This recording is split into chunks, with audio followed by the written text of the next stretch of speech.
బాబు గారు లేచి మళ్ళీ నన్ను ఆయన గెలికే ప్రయత్నం చేసిండు, లేకపోతే ఆయన గురించి మాట్లాడాల్సిన అవసరం లేదు.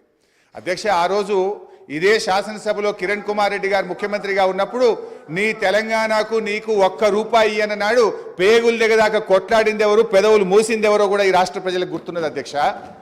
ఉన్నారు ఇవాళ ఇక్కడ చాలా మంది, ఆ రోజు ఉన్న వాళ్ళు కూడా ఇక్కడ ఉన్నారు. ఆ రోజు మేము పేగులు దిగదాకా పోడియంలోకి పోయి కొట్లాడినాము, ఆ రోజు మీరు పెదవులు మూసుకొని మాట్లాడినటువంటి చరిత్ర కూడా కాంగ్రెస్ పార్టీకి ఉంది. అధ్యక్ష, నేను అనేది మాకు ఒప్పుకున్నది అధ్యక్ష. దయచేసి మీరు మా మీద విమర్శలు మాని, ప్రజలు మీకు అధికారం ఇచ్చారు, మీకు అవకాశం ఇచ్చారు, మీరు ప్రజలకిచ్చిన ఆ గ్యారంటీలు ఎలా అమలు చేస్తారో దాని మీద దృష్టి పెట్టే ప్రయత్నం చేయండి. దానికి నిర్మాణాత్మకమైన ప్రతిపక్షంగా మేము సహకరిస్తాం, సూచనలు ఇస్తాం.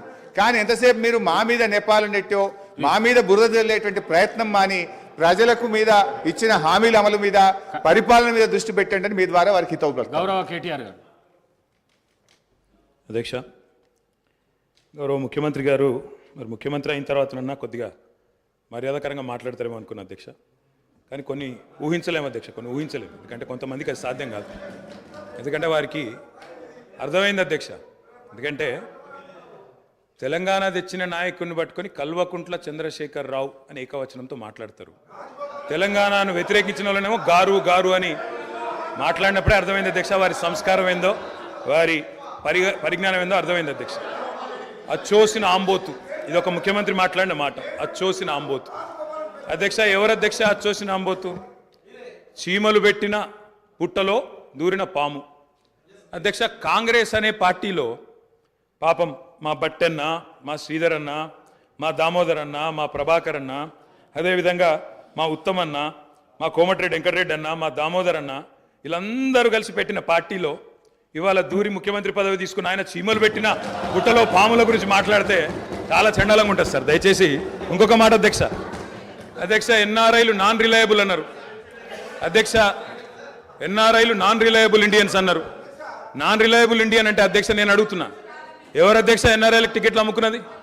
ఎవరు అధ్యక్ష ఎన్ఆర్ఐలకు టికెట్లు అమ్ముకున్నది? ఎవరికి తెలియదు అధ్యక్ష ఇది? అధ్యక్ష నేను ఇంకొక మాట కూడా అధ్యక్ష, పేర్లు అధ్యక్ష అధ్యక్ష please please please please please అధ్యక్ష ఇప్పుడు అధ్యక్ష గౌరవ శాసనసభ్యులు హరీష్ రావు గారు నా పేరు తీసిండ్రంటే నేను అవకాశం ఇచ్చిన. మంత్రి గారు పేరు తీసిండ్రు, మంత్రి గారికి అవకాశం ఇద్దాం మనం. Please please please please please please sir, నేను ఎక్కువ మాట్లాడాను సార్. రెండే అంశాలు మీరు ప్రస్తావించారు. నా పేరే కానీ, బట్టి గారి పేరే కానీ, వీళ్ళందరి పేరు ప్రస్తావిస్తూ వీళ్ళందరినీ కాదని చెప్పి గౌరవ ముఖ్యమంత్రి రేవంత్ రెడ్డి గారు ముఖ్యమంత్రి అని చెప్పి. కాంగ్రెస్ పార్టీకి ఒక చరిత్ర ఉంది అధ్యక్ష. చరిత్ర ఏంది అంటే, ప్రభుత్వం పార్టీలో మెజారిటీ ఉన్నప్పుడు మేము ఎప్పుడు కూడా హైకమాండ్కి అప్పచెప్తాము. హైకమాండ్ ఒక నిర్ణయం తీసుకుంటే ఆ నిర్ణయానికి మేము శిరసా వహిస్తాము, అది మేము పాటిస్తాము అధ్యక్ష. ధన్యవాదాలు. గౌరవ కేటీఆర్ గారు. మేం చెప్పింది అదే అధ్యక్ష, మేం చెప్పింది అదే. తెలంగాణ ప్రజలు ఎన్నుకున్న ముఖ్యమంత్రి కాదు, ఢిల్లీ నామినేట్ చేసిన ముఖ్యమంత్రి అనే చెప్తున్నాను. నేను కూడా అదే చెప్పిన. నేను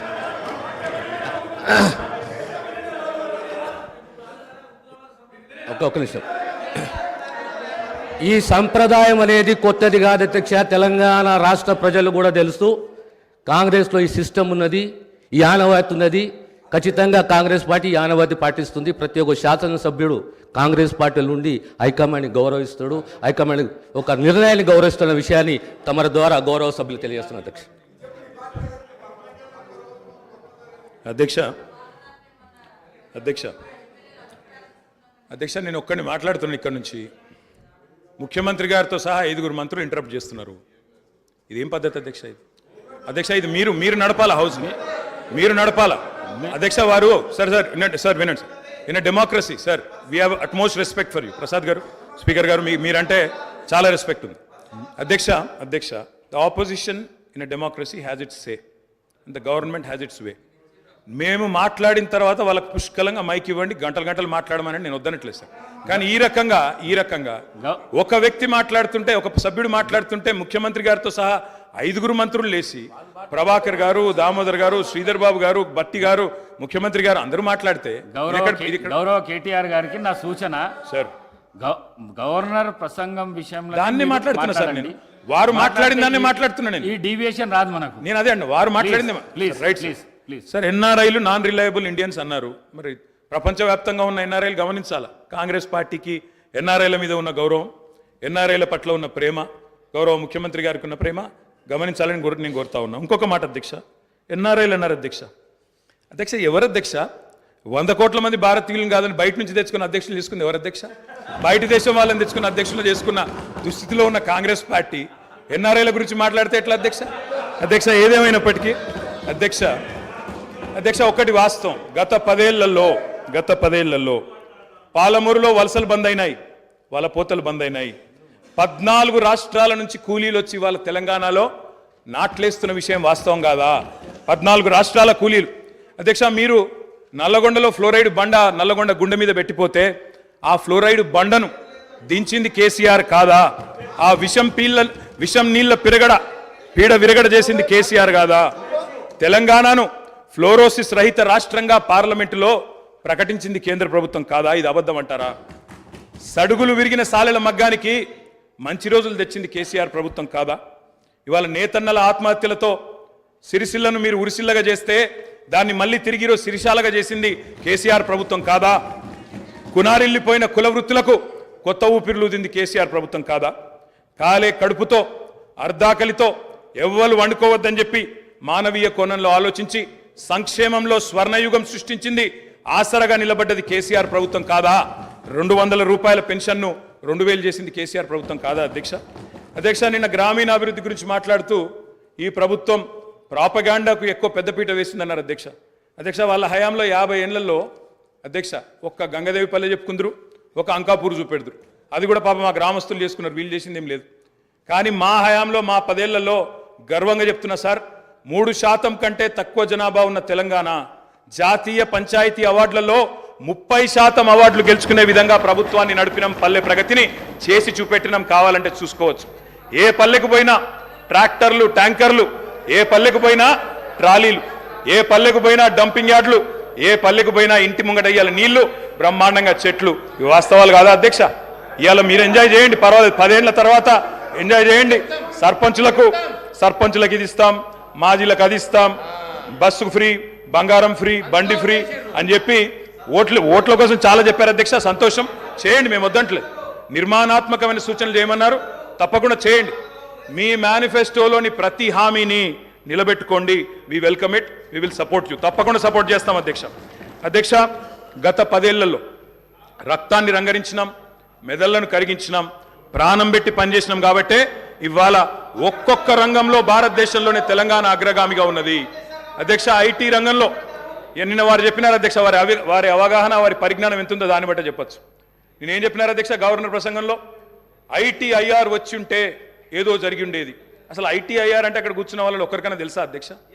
అసలు అది ఏందో తెలియదు అధ్యక్ష. నేను అడుగుతా ఉన్నా, ఇన్ఫర్మేషన్ టెక్నాలజీ ఇన్వెస్ట్మెంట్ రీజన్ ఏం చెప్పిన అధ్యక్ష? అందులో ఇన్ఫర్మేషన్ టెక్నాలజీ ఇన్వెస్ట్మెంట్ రీజన్ ప్రపోజల్లో 2013లో ఆనాడు UPA ప్రభుత్వం పెట్టినప్పుడు ఏం చెప్పారు అధ్యక్ష? అందులో ITIR అనేది కనుక వస్తే 2035వ సంవత్సరం కల్లా, 2035 అంటే ఇంకా 11 ఏళ్ల తర్వాత, 12 ఏళ్ల తర్వాత మనం అంటే ఉమ్మడి ఆంధ్రప్రదేశ్, ఆ రోజు ఇంకా తెలంగాణ అన్న మాట లేదు, 2013లో ఉమ్మడి ఆంధ్రప్రదేశ్గా మనం 2,09,000 కోట్ల ఎగుమతులకు చేరుకుంటాం 2035 కల్లా అని చెప్పారు ITIR ప్రపోజల్లో.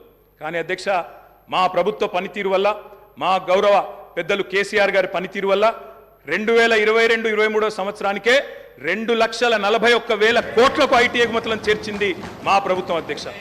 ITIR లేకున్నా కేంద్రంలో ఉన్న బీజేపీ మోకాలు అడ్డం పెట్టినా అధ్యక్ష ఆ 2035 టార్గెట్ను ITIR ఇయ్యకపోయినా సాధించిన ఘనత మా ప్రభుత్వానిది, మా నాయకుడు కేసీఆర్ది అనే మాట నేను గుర్తు చేస్తా ఉన్నా అధ్యక్ష.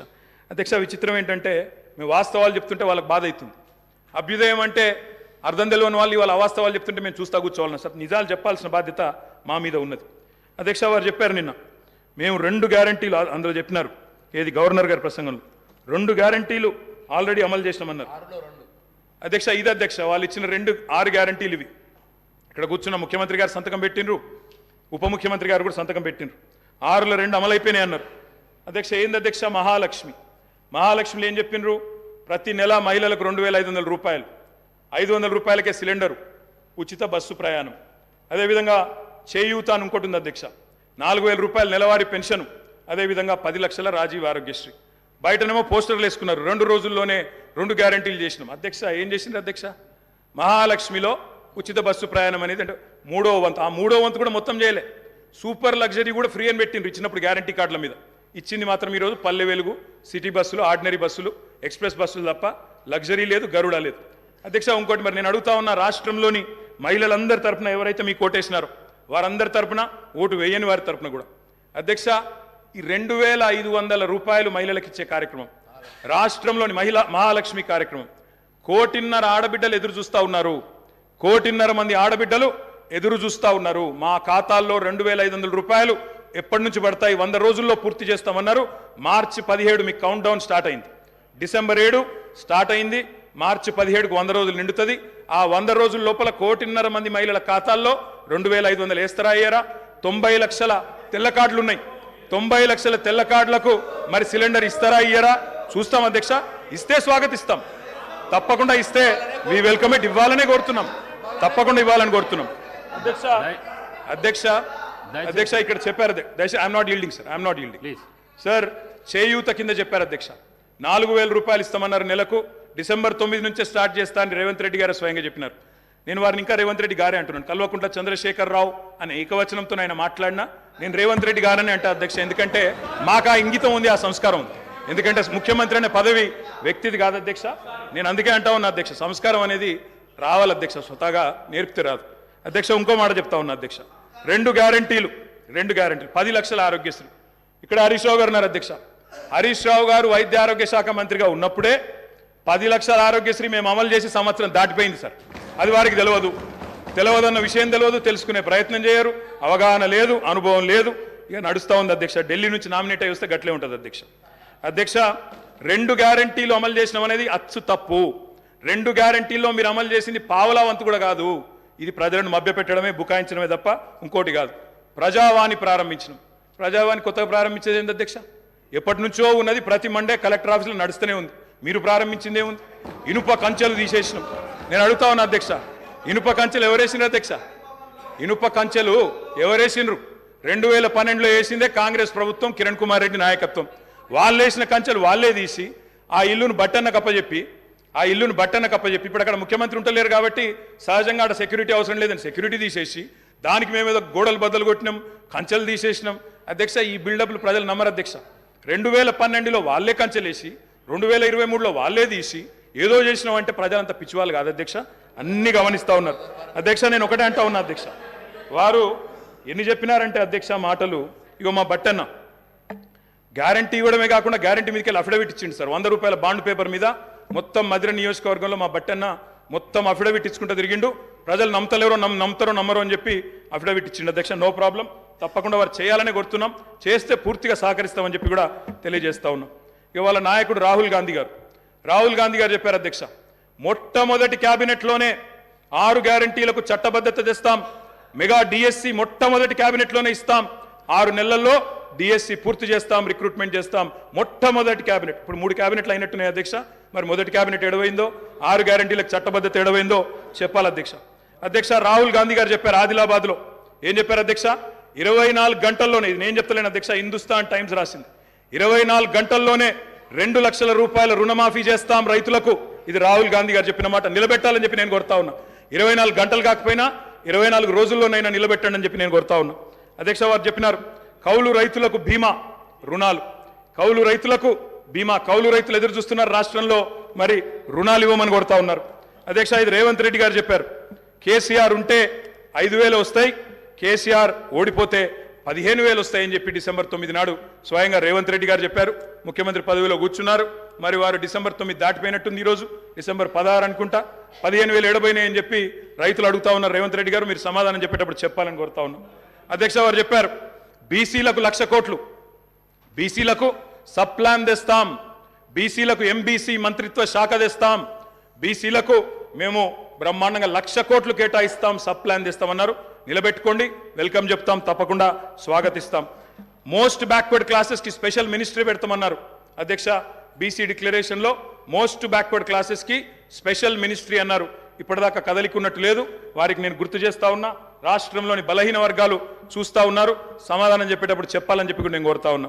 మైనారిటీలకు సప్లాన్, మైనారిటీ సప్లాన్ అన్నారు. బడ్జెట్ సెషన్లోనన్నా తెండి.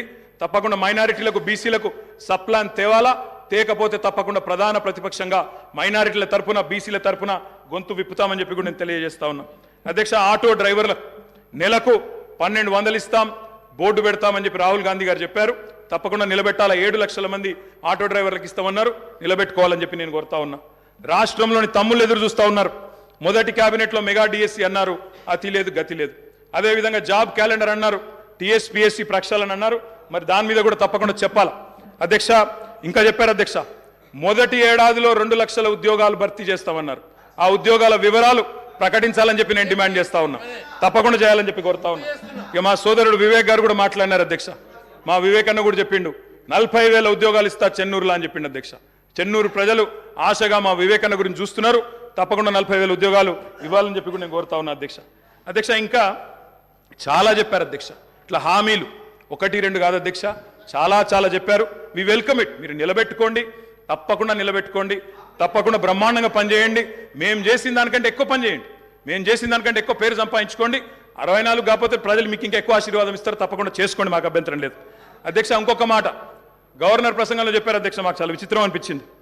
అమరుల త్యాగాలు, బలిదానాలు. ఎవరు అధ్యక్ష? ఎవరి వల్ల చనిపోయినారు ఈ అమరులు? యాదిరెడ్డి అనే తమ్ముడు ఢిల్లీకి పోయి ఎవరి పేరు రాసి పెట్టి చచ్చిపోయినాడు అధ్యక్ష? ఇక్కడ ఉన్న వాళ్ళకి వినబడతలేదు మా ఆర్తనాదాలు అని చెప్పి ఢిల్లీకి పోయి రాసి చనిపోయిన మాట వాస్తవం కాదా అధ్యక్ష? తెలంగాణ ఉద్యమాన్ని అనగా తొక్కింది ఎవరు అధ్యక్ష? 1952లో 7 మందిని చంపింది ఎవరు? 69లో 371 మందిని చంపింది ఎవరు? 2004 నుంచి 14 దాకా మరి 100 మంది ప్రాణాలు తీసుకున్నది ఎవరు? శ్రీకాంతచారి కానీ, యాదిరెడ్డి కానీ, యాదయ్య కానీ వారి మరణాలకు కారణం ఎవరు? బలి దేవత ఎవరు? ఇవన్నీ కూడా ప్రజలకు తెలుసు అధ్యక్ష. తప్పకుండా సరైన సమయంలో సరైన నిర్ణయం ప్రజలు తీసుకుంటారు అధ్యక్ష. బలి దేవత అన్నదెవరో కూడా ప్రజలకు తెలుసు అధ్యక్ష. కావాలంటే రికార్డు ప్లే చేయమంటే కూడా చేస్తా. బలి దేవత ఎవరు, బలి దేవత అని అన్నదెవరు, ఇవన్నీ కూడా ప్రజల ముందు ఉన్నాయి. తప్పకుండా చెప్తాం అధ్యక్ష. అధ్యక్ష, పౌర హక్కుల గురించి మాట్లాడింది. నియంతృత్వం, నిర్బంధం, ఇక అది జోక్ ఆఫ్ ద మిలేనియం అధ్యక్ష. కాంగ్రెస్ పార్టీ నియంతృత్వం గురించి మాట్లాడడం, నిర్బంధం గురించి మాట్లాడడం, ప్రజాస్వామ్యం గురించి మాట్లాడడం. ఎన్కౌంటర్ల పేరిట 100 మందిని కాల్చి చంపింది ఎవరు అధ్యక్ష? ఎమర్జెన్సీ పెట్టింది ఎవరు అధ్యక్ష? తెలంగాణలో నెత్తురు కారిచ్చింది ఎవరు అధ్యక్ష? పౌర హక్కుల హననం చేసింది ఎవరు అధ్యక్ష? మీ హయాంలోనే కదా.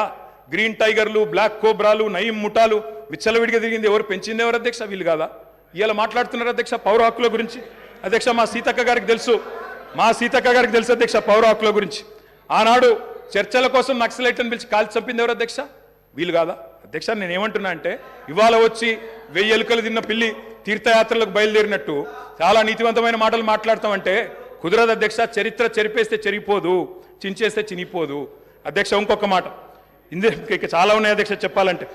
అధ్యక్ష, ఒక్క మాట, విద్యుత్ రంగం గురించి చాలా చెప్పారు అధ్యక్ష. విద్యుత్ రంగం గురించి చాలా చెప్పారు అధ్యక్ష. విద్యుత్ రంగం మీద వాస్తవాలు చెప్పాల్సిన బాధ్యత మా మీద ఉంది. ఇవాళ శ్వేతపత్రాలు అంటున్నారు అధ్యక్ష. వీళ్ళు కొత్తగా ప్రచురించేది ఏం లేదు అధ్యక్ష, మేమే ప్రచురించిన ఆల్రెడీ. శ్వేతపత్రాలు ఇగో కోకొల్లలుగా, ఒకటి కాదు అధ్యక్ష, శాఖల వారీగా 10 సంవత్సరాలు తెలంగాణ దశాబ్ది ఉత్సవాల సందర్భంగా అన్ని శాఖల శ్వేతపత్రాలు మేము ప్రచురించినాం. కావాలంటే పంపిస్తాం. గదే అధికారులు, గదే ఐఏఎస్ అధికారులు, కొత్తగా వచ్చిన వాళ్ళు ఎవరు లేరు, వాళ్ళే ఉన్నారు, వాళ్ళే ఇస్తారు. గదే లెక్క. మీరు తిమ్మిని బమ్మిని చేస్తామన్నా, మసిబూసి మారేడికాయ చేస్తామన్నా మార్చగలిగింది ఏం లేదు. ఆల్రెడీ శ్వేతపత్రాలు ఉన్నాయి సార్. కొత్త ప్రచురించేది ఏమీ లేదు, వాళ్ళు కొత్తగా సాధించేది కూడా ఏం లేదు అధ్యక్ష. అధ్యక్ష, ఆనాడు కాంగ్రెస్ పరిపాలనలో ఎట్లా ఉండేది అధ్యక్ష? విద్యుత్ రంగం కాలిపోయే మోటార్లు, పేలిపోయే ట్రాన్స్ఫారంలు, ఎక్కడికక్కడ మొత్తం లో వోల్టేజ్ సమస్యలు, దొంగలు వచ్చే కరెంటు కోసం, అర్ధరాత్రి వచ్చే కరెంటు కోసం బాయికాడవై పండుకునే పరిస్థితులు. ఇప్పుడే ఇందాక రేవంత్ రెడ్డి గారు మాట్లాడింది నేను చెప్పాను అధ్యక్ష. ఆఖరికి ఎవరైనా చనిపోతే నెత్తి మీద నీళ్లు చల్లుకుందామంటే నీళ్లు లేని పరిస్థితి అధ్యక్ష. మరి ఇది నేను చెప్తున్న మాట కాదు అధ్యక్ష. ఈనాడు పేపర్లో రాసిన వార్త 2009 నుంచి 13 మధ్యలో 2009 నుంచి 13 మధ్యలో 4 ఏళ్లలోనే 8198 మంది రైతులు కరెంటు షాక్లతో అధ్యక్ష.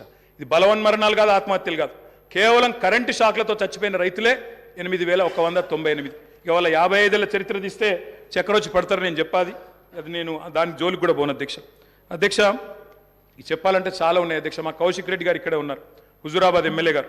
ఆ ఎమ్మెల్యే గారు గతంలో అక్కడ హుజూరాబాద్లో మరి కేసీఆర్ గారు స్వయంగా పోయి అక్కడ భిక్షపతి అని ఒక రైతు చనిపోతే మా మధుసూనాచారి గారు మాజీ స్పీకర్ గారు కేసీఆర్ గారు స్వయంగా పోయి ఆ రైతును పరామర్శించి ఆ కుటుంబాన్ని ఆదుకున్న పరిస్థితి. పాము కాటుతో చనిపోయినారు అధ్యక్ష. ఏముండే అధ్యక్ష కాంగ్రెస్ పార్టీ ప్రభుత్వం యొక్క పర్ఫార్మెన్స్? పరిశ్రమలకు వారానికి 2 రోజులు పవర్ హాలిడేలు, రైతులకు ఏనాడు 5-6 గంటల మించి కరెంట్ ఇయ్యలే, ఎప్పటికప్పుడు మూతబడ్డ వేల కార్ఖానాలు, ఇక రాస్తే రామాయణం అంతా చెప్తే మహాభారతం అంతా అన్నట్టు సబ్ స్టేషన్ల ముంగట ధర్నాలు, ఇక ఎక్కడికక్కడ ఎండిపోయిన వరి చేన్లు మక్కంకులతో రైతుల రాస్తారు రోకోలు. అధ్యక్ష ఆనాడు విద్యుత్ శాఖ మంత్రిగా ఆర్థిక శాఖ మంత్రిగా రోషయ్య గారు ఉండేది అధ్యక్ష, కొనిజేటి రోషయ్య గారు. రోషయ్య గారు స్వయంగా ఒకసారి స్టేట్మెంట్ ఇచ్చినారు. ఏమని?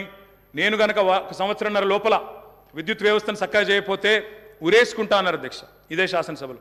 సంవత్సరంన్నర తర్వాత తుమ్మల నాగేశ్వరరావు గారు ఇంకా పెద్దలు వారందరికీ తెలిసి ఉండాలి, గుర్తుండాలి. ఆ రోజు రోషయ్య గారు బ్యాగులో పెట్టుకుని తెచ్చుకున్నారు అధ్యక్ష ఉరితాడు. నా వల్ల కాలేదు, ఇక ఉరేసుకోవడానికి నేను రెడీగా ఉన్నా అని చెప్పి ఇదే శాసనసభకి ఉరితాడు కూడా తెచ్చుకున్నారు అధ్యక్ష. అది వీళ్ళ పర్ఫార్మెన్స్. అధ్యక్ష విద్యుత్ సంస్థల లెక్కలు చెప్పిన అధ్యక్ష, లెక్కలు తప్పకుండా లెక్కలు చెప్పాలా. నేను లెక్కలు చెప్పాను. అప్పుల పాలు చేశామన్నారు. అప్పుల పాలు గౌరవ శాసనసభ్యులకు సబ్జెక్ట్ చెప్ప ఏం చెప్తున్నా లెక్కలు చెప్తున్నా సార్, లెక్కలు చెప్తున్నా. స్వర్గీయ రోషయ్య గారు ఈ భూమి మీదనే లేడు కాబట్టి ఆయన పేరు తీసుకోవాల్సిన అవసరం లేదు. ఓకే సార్, ఎవరైనా బతికిన వాళ్ళు ఉంటే వాళ్ళ పేరు తీసుకో తప్పకుండా సార్. స్వర్గీయ రోషయ్య గారి గురించి నేను ఏమన్నా తప్పుగా మాట్లాడితే మీరు చర్య తీసుకోవచ్చు సార్. అది మీ మీ మీ మీ డెసిషన్ సార్. అది అధ్యక్ష మీరు విద్యుత్ సంస్థల అప్పుల లెక్క చెప్పిండ్రు, నేను ఆస్తుల లెక్క చెప్తా సార్. అధ్యక్ష 81,516 కోట్ల అప్పు చేసిపోయిండ్రు అన్నారు అధ్యక్ష. కానీ కేసీఆర్ గారి ప్రభుత్వం తెలంగాణ రాష్ట్రం ఏర్పడిన తర్వాత సృష్టించిన ఆస్తుల గురించి చెప్పలేదు అధ్యక్ష. ఉద్దేశపూర్వకంగా బదనాం చేయడానికి, బట్టగాల్చి మీదేయడానికి, అప్పుల సాకు చెప్పి 6 గ్యారంటీలు గొట్టెతందుకు ఒక ఉపోద్ఘాతాన్ని రూపొందించి ఇగో అప్పుల పాలైపోయింది, దివాలా తీసిందని చెప్పి తప్పించుకోవడానికి తప్ప ఇంకోటి కాదు అధ్యక్ష. అధ్యక్ష ట్రాన్స్కో, టీఎస్ ట్రాన్స్కో అధ్యక్ష, ఇంకొక మాటలో చెప్పాలంటే అధ్యక్ష వీళ్ళు అప్పచెప్పిపోయినాడు 2014లో. విద్యుత్ శాఖ అతి భయంకరమైన శాఖ అధ్యక్ష, అతి భయంకరమైన శాఖ, అత్యంత దురవస్థలో మాకు అప్పచెప్పిపోయినారు. అప్పచెప్పిపోయినప్పుడు ఏంది అధ్యక్ష పరిస్థితి? 2,700 మెగావాట్ల కరెంటు లోటు ఆ రోజు తెలంగాణ ఏర్పడ్డ నాడు. 22,423 కోట్ల అప్పులు మీరు అప్పచెప్పినాడు మాకు. 22,423 కోట్ల అప్పులు అధ్యక్ష ఆనాడు. ఇది ఆ రోజు మీరు అప్పచెప్పినప్పుడు అప్పులు 22,000, లోటు 2,700. అధ్యక్ష ట్రాన్స్కో ఆస్తులు అధ్యక్ష లెక్క వాళ్ళేమో అప్పులు చెప్పారు, నేను ఆస్తులు చెప్తున్నా. ట్రాన్స్కో ఆస్తులు వాళ్ళు అప్పచెప్పిపోయినాడు మాకు 2014లో 7,461 కోట్లు.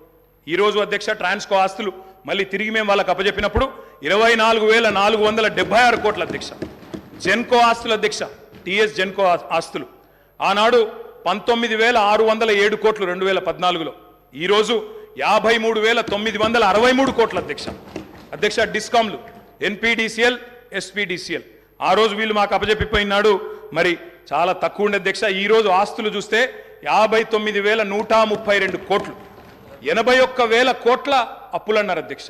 కానీ ఆస్తులు మా ప్రభుత్వం సృష్టించింది మొత్తంగా కలిపితే 1,37,571 కోట్లు.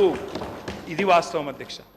ఆస్తులు మాత్రం చూపెట్టకుండా అప్పులు మాత్రం చూపెట్టి తిమ్మిని బమ్మిని చేసి ఏదో బుకాయించేదో చేస్తాం, జాదుగర్ చేస్తామంటే కుదరదు అధ్యక్ష. అధ్యక్ష మొత్తం డిస్టర్బే చేశారు అధ్యక్ష. I'm just getting started. మీరు దయచేసి మొత్తం 5 మంత్రులు ముఖ్యమంత్రి గారు డిస్టర్బ్ చేశారని మాట్లాడే అవకాశం ఇవ్వలేదు. ఇంకోటి నేను సబ్జెక్టే మాట్లాడుతున్నా సార్, ఒక్కటి కూడా అన్పార్లమెంటరీ మాట మాట్లాడలేదు, సబ్జెక్ట్ తప్ప ఇంకో మాట మాట్లాడలేదు. అవకాశం ఇవ్వండి. ప్రతిపక్షాలు నిర్మాణాత్మకమైన సూచనలు చేస్తే వారు వెల్కమ్ చెప్తానన్నారు, అందుకే చెప్తున్నా అధ్యక్ష. అధ్యక్ష 4,000 మెగావాట్ల యాదాద్రి థర్మల్ పవర్ ప్రాజెక్ట్ అధ్యక్ష దామరచెర్ల మండలం మిర్యాలగూడలో పెట్టినాము. అది రేపో మాపో కమిషన్ అవుతుంది. తప్పకుండా దాన్ని కూడా మరి పూర్తి స్థాయిలో నిర్మించాలని ప్రభుత్వాన్ని కోరుతా ఉన్నా. 1,080 మెగావాట్ల భద్రాద్రి అధ్యక్ష, దాన్ని కూడా నిర్మించాం. 800 మెగావాట్ల కేటీపీఎస్ ప్లాంట్లు మరి పూర్తి స్థాయిలో నిర్మాణం చేసినాం అధ్యక్ష. తప్పకుండా దాన్ని కూడా వారు పూర్తిగా మరి సవ్యంగా ముందుకు తీసుకొని పోవాలని కోరుతా ఉన్నా అధ్యక్ష. అధ్యక్ష ఇంకా విద్యుత్ రంగానికే వస్తే నేను ఒక మాట అడుగుతా ఉన్నా అధ్యక్ష. అధ్యక్ష ఉదయ్ స్కీమ్లో చేరినాం అధ్యక్ష. కేంద్ర ప్రభుత్వం ఆనాడు మమ్మల్ని అడిగింది, డిస్కామ్లు లాస్ట్లో ఉన్నాయి, ఉదయ్ అనే స్కీమ్ తెస్తున్నాము, ఆ డిస్కామ్లకు ఉన్న అప్పుల్ని మీరు స్టేట్ బ్యాలెన్స్ షీట్ మీద తీసుకోండి, మెయిన్ బడ్జెట్లో తీసుకోండి అంటే ఆనాడు స్టేట్ బడ్జెట్ మీద మీరు వదిలిపెట్టిపోయిన అప్పుల్ని 11,000 కోట్ల అప్పులు డిస్కామ్లకు ఉంటే వాటిని తీసుకోవడమే కాకుండా 9,000 కోట్లు చెల్లించిన ఘనత కేసీఆర్ గారి ప్రభుత్వం అనే మాట వారికి నేను విజ్ఞప్తి చేస్తా ఉన్నా అధ్యక్ష. అధ్యక్ష, ఇంకొక మాట, ఇక్కడ విద్యుత్ శాఖ మంత్రి గారు లేరనుకుంటాను అధ్యక్ష, ముఖ్యమంత్రి గారి దగ్గరే ఉందేమో, బట్టి గారి దగ్గర ఉన్నట్టుంది అధ్యక్ష. బట్టి అన్న కూడా వినాలా అధ్యక్ష. విద్యుత్ సంస్థలు, విద్యుత్ ఉత్పత్తి కేంద్రాలకు ఒక ప్రత్యేకత ఉంటుంది అధ్యక్ష. సెల్ఫ్ హైపాతికేషన్ ఉంటుంది అధ్యక్ష. సెల్ఫ్ హైపాతికేషన్ అంటే ఏంది అధ్యక్ష?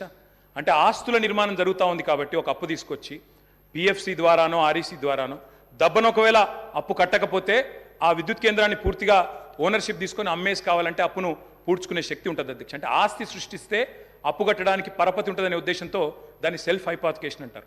అక్కడ గవర్నమెంట్ ఇచ్చేది కేవలం గ్యారంటీ మాత్రమే బట్టన్న, మీరే ఫైనాన్స్ మినిస్టర్ కూడా. కాబట్టి దాన్ని ఏదో 81,000 కోట్ల అప్పు అని చెప్పి ఇవాళ ఆ గృహజ్యోతి అనే కార్యక్రమం నుంచి మీరు ఏదో ఎగ్గొట్టడానికి తప్పుకునేటట్టు ప్రయత్నం చేస్తున్నట్టు కనబడుతుంది తప్ప ఇంకోటి కాదు. దయచేసి మహిళలకు ఇచ్చిన మాట, రాష్ట్రంలోని మధ్యతరగతి కుటుంబాలకు ఇచ్చిన మాట 200 యూనిట్లు ఫ్రీగా ఇస్తామని నిలబెట్టుకోండి. అప్పుల కంటే ఆస్తులు ఎక్కువ ఉన్నాయి. 1,37,571 కోట్ల ఆస్తులు సృష్టించి మీకు అప్పచెప్పాం, సవ్యంగా నడపండి అని చెప్పి కూడా నేను విజ్ఞప్తి చేస్తా ఉన్నా అధ్యక్ష. నేను ఇంకొక మాట అడుగుతా ఉన్నా అధ్యక్ష, విద్యుత్ ప్లాంట్లు కట్టడం తప్ప అధ్యక్ష? 2,700 మెగావాట్ల లోటుతో మీరు అప్పచెప్పిపోతే వాటిని అలా పెంచి బ్రహ్మాండంగా 19,000 మెగావాట్లకు చేర్చడం మేము చేసిన తప్ప? 7,700 మెగావాట్ల నుంచి 19,000 మెగావాట్ల సామర్థ్యాన్ని పెంచడం తప్ప? ఇవాళ రాబోయే సంవత్సరంలో మీరే ఎంజాయ్ చేస్తారు. 25,000 మెగావాట్లకి ఆ కెపాసిటీ పెరగబోతా ఉంది. రాష్ట్రంలో విద్యుత్ వినియోగం ఎంత పెరిగినా మీరే కదా రేపటి రోజున ప్రభుత్వాన్ని నడిపేది. వచ్చే సంవత్సరంలో కూడా తప్పకుండా మీకే ఆ వెసులుబాటు ఉంటుంది. Government is a permanent institution అధ్యక్ష. కాబట్టి ఆ విషయంలో బేసిజాలు అవసరం లేదు. మరి మీరు కొంత చేసినారు, మేము ఇంకా బాగా చేసినాం. 7,700 నుంచి 25,000 మెగావాట్లకు తీసుకొని పోయినాం. అభినందించండి. నిజంగా మేము గతంలో రాజశేఖర రెడ్డి గారిని, చంద్రబాబు నాయుడు గారిని, గతంలో పనిచేసిన ముఖ్యమంత్రుల్ని మా ముఖ్యమంత్రి గారు స్వయంగా ఆనాడు అక్కడ కూర్చున్నప్పుడు లేచి మరీ అభినందించినారు. గతంలో పనిచేసిన వాళ్ళు కూడా బాగా పనిచేశారు, మేము కూడా ట్రై చేస్తామని చెప్పాను తప్ప ఎవరూ ఏం చేయలేదన్న మాట ఎన్నడూ చెప్పలేదు అధ్యక్ష. అధ్యక్ష, ఒక ఛాలెంజ్గా తీసుకున్నాం అధ్యక్ష విద్యుత్ సంస్థల్ని నడపడం, రాష్ట్ర ప్రజలకు నాణ్యమైన విద్యుత్ ఇవ్వడం అనేది.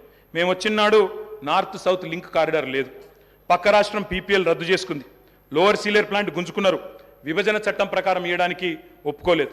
ఇవన్నీ ఉండగా ఆనాడు ఇవాళ మేము చేసిన కృషి వల్ల మరి తలసరి విద్యుత్ వినియోగంలో ఆనాడు 2014లో 1,196 యూనిట్లుంటే ఈరోజు 2,349 యూనిట్లు, highest in the country per capital consumption of power, number 1 Telangana అధ్యక్ష.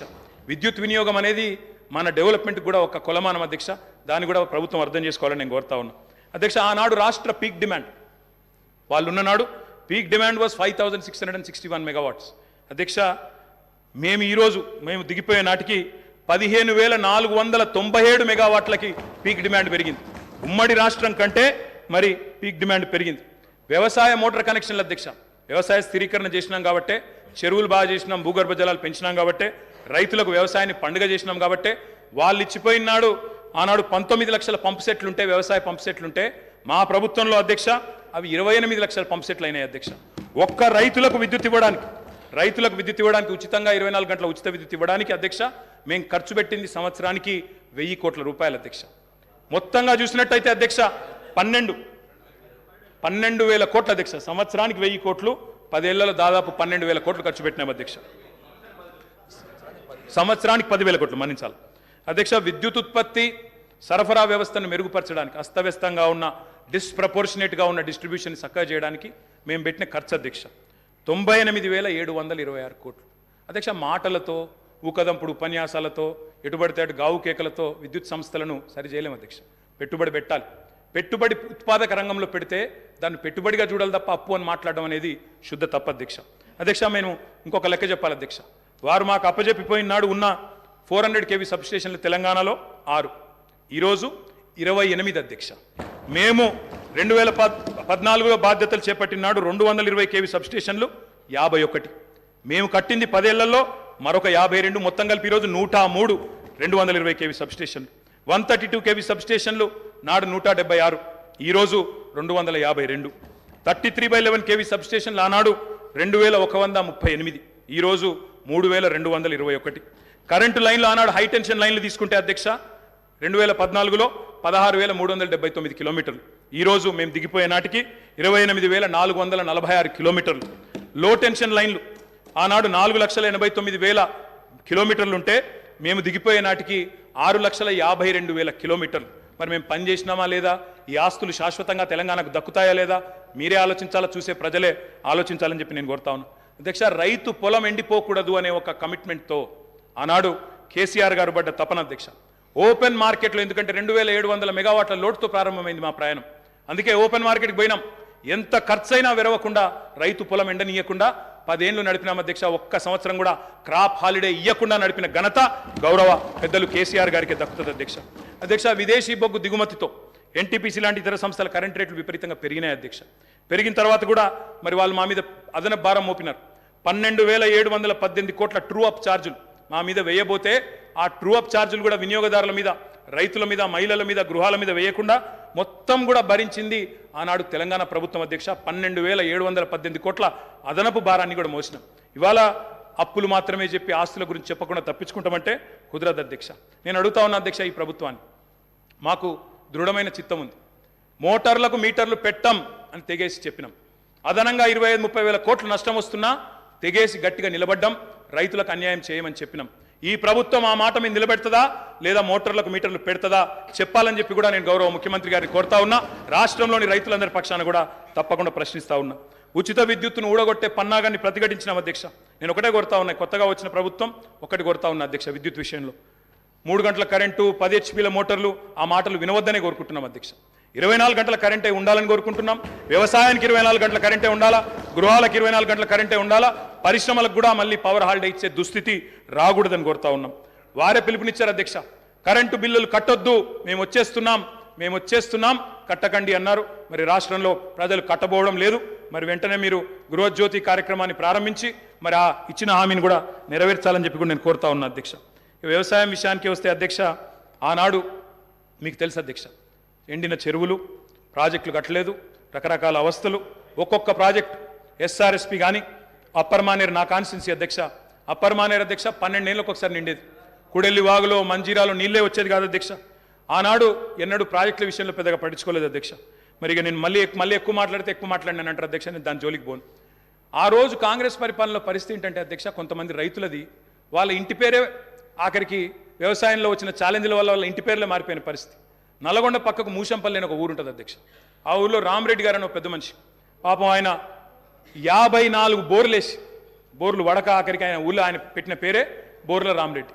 బొక్కబోర్ల పడ్డ రామరెడ్డి, బొక్కబోర్ల పడ్డ వ్యవసాయం, బోర్ల రామరెడ్డి ఆయన ఇంటి పేరు అయిపోయింది అధ్యక్ష. అది ఆనాడు పరిస్థితి అధ్యక్ష, చుక్క నీరు రాని పరిస్థితి. అదేవిధంగా అధ్యక్ష, మా శ్రీధర్ బాబు గారికి తెలుసు, ఆయన మంత్రిగా ఉండే ఆనాడు, నేను ఎమ్మెల్యేగా ఉంటే 2009-10లో. ఆ రోజు అధ్యక్ష వెంకటాపూర్ అనే ఊరు, ఎల్లారెడ్డిపేట మండలం, ఒక దళిత రైతు మునిగే ఎల్లయ్య అనే రైతు ఎరువుల కోసం లైన్లో నిలబడి సొమ్మసిల్లిపోయి అక్కడే మూర్ఛ వచ్చి మరణించిన పరిస్థితి. ఇది నేనేం వక్రీకరిస్తలేను, ఏం వేరే చెప్తలేను అధ్యక్ష, ఉన్న వాస్తవాలే చెప్తా ఉన్నా. ఆ రోజు మీరు మంత్రిగా ఉన్నారు అధ్యక్ష. ఇట్లా ఎన్నో ఉన్నాయి అధ్యక్ష. వారి పరిపాలనకి మా పరిపాలనకి తేడా ఏంటంటే అధ్యక్ష, ఒక సంవత్సరం కిందట మా సురభి వాణీదేవి గారు ఎమ్మెల్సీ ఎన్నికల్లో నేను ప్రచారం చేస్తూ ఉంటే అధ్యక్ష, ఒకరోజు కాలేజీల యాజమాన్యాలతో మీటింగ్ పెట్టినప్పుడు అందరు యాజమాన్యాలు వచ్చినారు. వస్తే నేను కొద్దిసేపు ఉపన్యాసం చెప్పి, మేము బాగా పనిచేస్తున్నాం, మాకు ఓటేయండి అని చెప్పి పొద్దున బ్రేక్ఫాస్ట్ మీటింగ్. వాళ్ళందరూ చాలా గంభీరంగా ఉన్నారు సార్. గంభీరంగా ఉంటే నాకు అనుమానం వచ్చింది, వీళ్ళు ఓట్లు వేస్తారా లేదా ఏం సంగతి అని చెప్పి అక్కడ పెద్ద మనిషి దగ్గర పోయి అడిగినాను సార్. అయ్యా పెద్ద మనిషి, మరి మీరేం సార్ ఇంత సీరియస్గా ఉన్నారు, ఓటేస్తారా లేదా అని అడిగిన. ఆయన అన్నారు, ఒక్క నిమిషం మైక్ ఇస్తారా నాకు అన్నారు. తీసుకోండి అని చెప్పినాను సార్. ఆయన పేరు అధ్యక్ష, ఆ పెద్ద మనిషి పేరు కృష్ణారెడ్డి గారు. మన ఐతవోలోనే ఊరు, మన మహబూబ్ నగర్ జిల్లా, పూర్వ మహబూబ్ నగర్ జిల్లా, ప్రస్తుత నాగర్ కర్నూలు జిల్లా అధ్యక్ష. ఆయన గొప్ప మాట చెప్పినారు అధ్యక్ష. ఆయన ఏమన్నారంటే, నా పేరు కృష్ణారెడ్డి అండి, నేను ఎస్విఎస్ అనే మెడికల్ కాలేజ్ నడుపుతాను మహబూబ్ నగర్ జిల్లాలో. మరి ఒకప్పుడు నా ఊరిలో, ఏమయ్యా కృష్ణారెడ్డి నీ చేను ఎక్కడ ఉంది అంటే చెరువు కింద ఉంది అని చెప్పేటోన్ని, కానీ కేసీఆర్ గారి ప్రభుత్వం వచ్చిన తర్వాత నా చేను చెరువు కింద లేదు, నా చేను కిందకే చెరువు వచ్చింది అని ఆ కృష్ణారెడ్డి గారు చెప్పారు అధ్యక్ష. ఇది నేను చెప్పేదేమి అతిశయోక్తి కాదు అధ్యక్ష. కావాలంటే ఆ కృష్ణారెడ్డి గారిని పిలిపించి మీరు కూడా అడగొచ్చు, వారే చెప్తారు అధ్యక్ష. ఒక్క మాట అధ్యక్ష, ఇవాళ తెలంగాణలో పుట్ల కొద్ది పంటలు, ఎటు చూసినా ధాన్యం గుట్టలు అధ్యక్ష. ఎక్కడ పోయినా ఏ రోడ్డు కన్నా పోండి అధ్యక్ష, మీరు రాష్ట్రంలో ధాన్యం గుట్టలు, రైతుల కళ్ళం నిండా గింజలు అధ్యక్ష. డిస్టర్బ్ చేశారు వాళ్ళే. అయినా మీరు నా మొదటి స్పీచ్, మీరు స్పీకర్ అయిన తర్వాత మీరు అగ్రికల్చర్ సార్, అది కూడా రైతుల సబ్జెక్ట్, నేనేమి సబ్జెక్టు మాట్లాడుతున్నా తప్ప ఎక్కడ పోవట్లేదు. I'm speaking strictly on subject sir, విమర్శలు కూడా నేను చేయట్లేదు. అధ్యక్ష, రైతు కళ్ళం నిండా గింజలున్నాయి, పల్లెం నిండా మెతుకులున్నాయి సార్. దేశానికే గుమ్మిగా మారింది సార్ ఇవాళ తెలంగాణ. అన్నమో రామచంద్ర అని ఏడ్చిన తెలంగాణ అధ్యక్ష ఇవాళ దేశానికి అన్నం పెట్టే స్థాయికి వచ్చింది. ఒక మాటలో చెప్తా అధ్యక్ష, 2014లో ఆనాడు మొత్తం ప్రభుత్వం సేకరించిన ధాన్యం సివిల్ సప్లైస్ కార్పొరేషన్ ద్వారా ఆనాడు ప్రభుత్వం సేకరించిన ధాన్యం వరి ధాన్యం అధ్యక్ష 2014లో 2 పంటలు కలిపి వానాకాలం యాసంగి కలిపి 24 లక్షల మెట్రిక్ టన్నులు సార్. పోయిన సంవత్సరం అధ్యక్ష 2022-23లో మరి మా ప్రభుత్వం వచ్చిన తర్వాత 10 ఏళ్ళు మేము తీసుకున్న చర్యల వల్ల మరి 1,30,00,000 మెట్రిక్ టన్నుల ధాన్యాన్ని సేకరించే స్థాయికి సివిల్ సప్లైస్ కార్పొరేషన్ ఎదిగింది అధ్యక్ష. 9 ఏళ్లలో రైతుల నుంచి 1,30,000 కోట్ల విలువ చేసే ధాన్యాన్ని కొనుగోలు చేసినాం. పంటల విస్తీర్ణాన్ని 1,31,00,000 ఎకరాల నుంచి 2,68,00,000 ఎకరాలకు చేర్చింది కేసీఆర్ గారి ప్రభుత్వం అధ్యక్ష. ఎట్లా సాధ్యమైంది అధ్యక్ష ఇది? కడుపు నిండా కరెంటు, 2 పంటలకు పెట్టుబడి, 31,000 కోట్ల రుణమాఫీ, మిషన్ కాకతీయ, ఇంకా చెప్పాలంటే చాలా ఉన్నాయి అధ్యక్ష. కొత్త గోడౌన్లు, కొత్తగా ఎన్నో కార్యక్రమాలు ఉన్నాయి. నేను అనేది ఒకటే అధ్యక్ష, మీరు మాట ఇచ్చారు, రైతు భరోసా అన్నారు. డిసెంబర్ 9 నాడే 15,000 వేస్తాం, ఒక 4 రోజుల తర్వాత ఆగితే 10,000 కాదు 15,000 పడతాయన్నారు. కేసీఆర్ ఓడిపోతే 15,000 వస్తాయన్నారు. మరి రైతులు ఎదురు చూస్తున్నారు, వేయాలనే కోరుతా ఉన్నాం. అదేవిధంగా మీరు చెప్పారు 2 లక్షల రుణమాఫీ ఏకకాలంలో సింగిల్ స్ట్రోక్ చేస్తామన్నారు. 24 గంటలు అన్నారు, 24 రోజుల్లోనే చేయమని చెప్పి రాష్ట్రంలోని లక్షలాది మంది రైతుల తరపున కోరుతా ఉన్నారు. అదేవిధంగా అప్పు లేకపోతే అర్జెంటుగా బ్యాంకుకు పోండి, 2 లక్షల వరకు లోన్ తెచ్చుకోండి అని స్వయంగా ముఖ్యమంత్రి గారు ఆనాటి పిసిసి అధ్యక్షుడు వారే పిలుపునిచ్చినారు. ఆయన పిలుపుని అందుకొని స్ఫూర్తి తీసుకొని రైతులు లోన్లు తెచ్చుకున్నారు, ఎదురు చూస్తున్నారు. మరి వెంటనే 2 లక్షల రుణమాఫీ జరుగుతుందని. అదేవిధంగా అధ్యక్ష రైతు బీమా పెట్టాం, ఇంకా చాలా కార్యక్రమాలు చేసినాం. మీరు కౌలు రైతులకు కూడా బీమా అన్నారు, తప్పకుండా చేయండి, వీల్ వెల్కమ్ ఇట్. ఇంకొక మాట కూడా నేను చెప్తా ఉన్నా అధ్యక్ష, వ్యవసాయం విషయానికి వస్తే నాకు బాధ ఎక్కడ అనిపించిందంటే అధ్యక్ష, నిన్న గవర్నర్ ప్రసంగంలో పౌర సరఫరాల శాఖ గురించి కూడా అసత్యాలు చెప్పారు అధ్యక్ష, సత్యదూరమైన విషయాలు చెప్పారు. 56,000 కోట్ల అప్పులున్నాయి సివిల్ సప్లైస్ కార్పొరేషన్కి అని చెప్పినారు. మంత్రి గారు లేరు కానీ చెప్తాను అధ్యక్ష, ఇది శుద్ధ సత్యదూరమైన మాట అధ్యక్ష. పౌర సరఫరాల శాఖ యొక్క విధి ఏంది అధ్యక్ష? రైతుల దగ్గర ధాన్యం కొనాలి, ఎఫ్సిఐకి మిల్లింగ్ చేసి అమ్మాలి. ఈరోజు పరిస్థితి ఏంటంటే అధ్యక్ష, నేను కూడా లెక్కలు తీసుకున్నాను. పౌర సరఫరాల శాఖ దగ్గర ప్రస్తుతం ఉన్న స్టాకుల విలువ దాదాపు 30,000 కోట్ల విలువ చేసే స్టాకులు ఇవాళ పౌర సరఫరాల శాఖ దగ్గర ఉన్నాయి. రిసీవబుల్స్ అంటే కేంద్రానికి మనం ఆల్రెడీ ఇచ్చిన ధాన్యానికి విరుద్ధంగా మనకు రావాల్సిన డబ్బులు అధ్యక్ష దాదాపు 17,000 కోట్లు ఉన్నాయి. అంటే 2 కలిపితేనే 47,000 కోట్ల రూపాయలు అయితే స్టాక్ల రూపంలో లేదా రిసీవబుల్స్ రూపంలో మీ దగ్గర ఉన్నాయి. కానీ మీరేం చేస్తున్నారు అధ్యక్ష?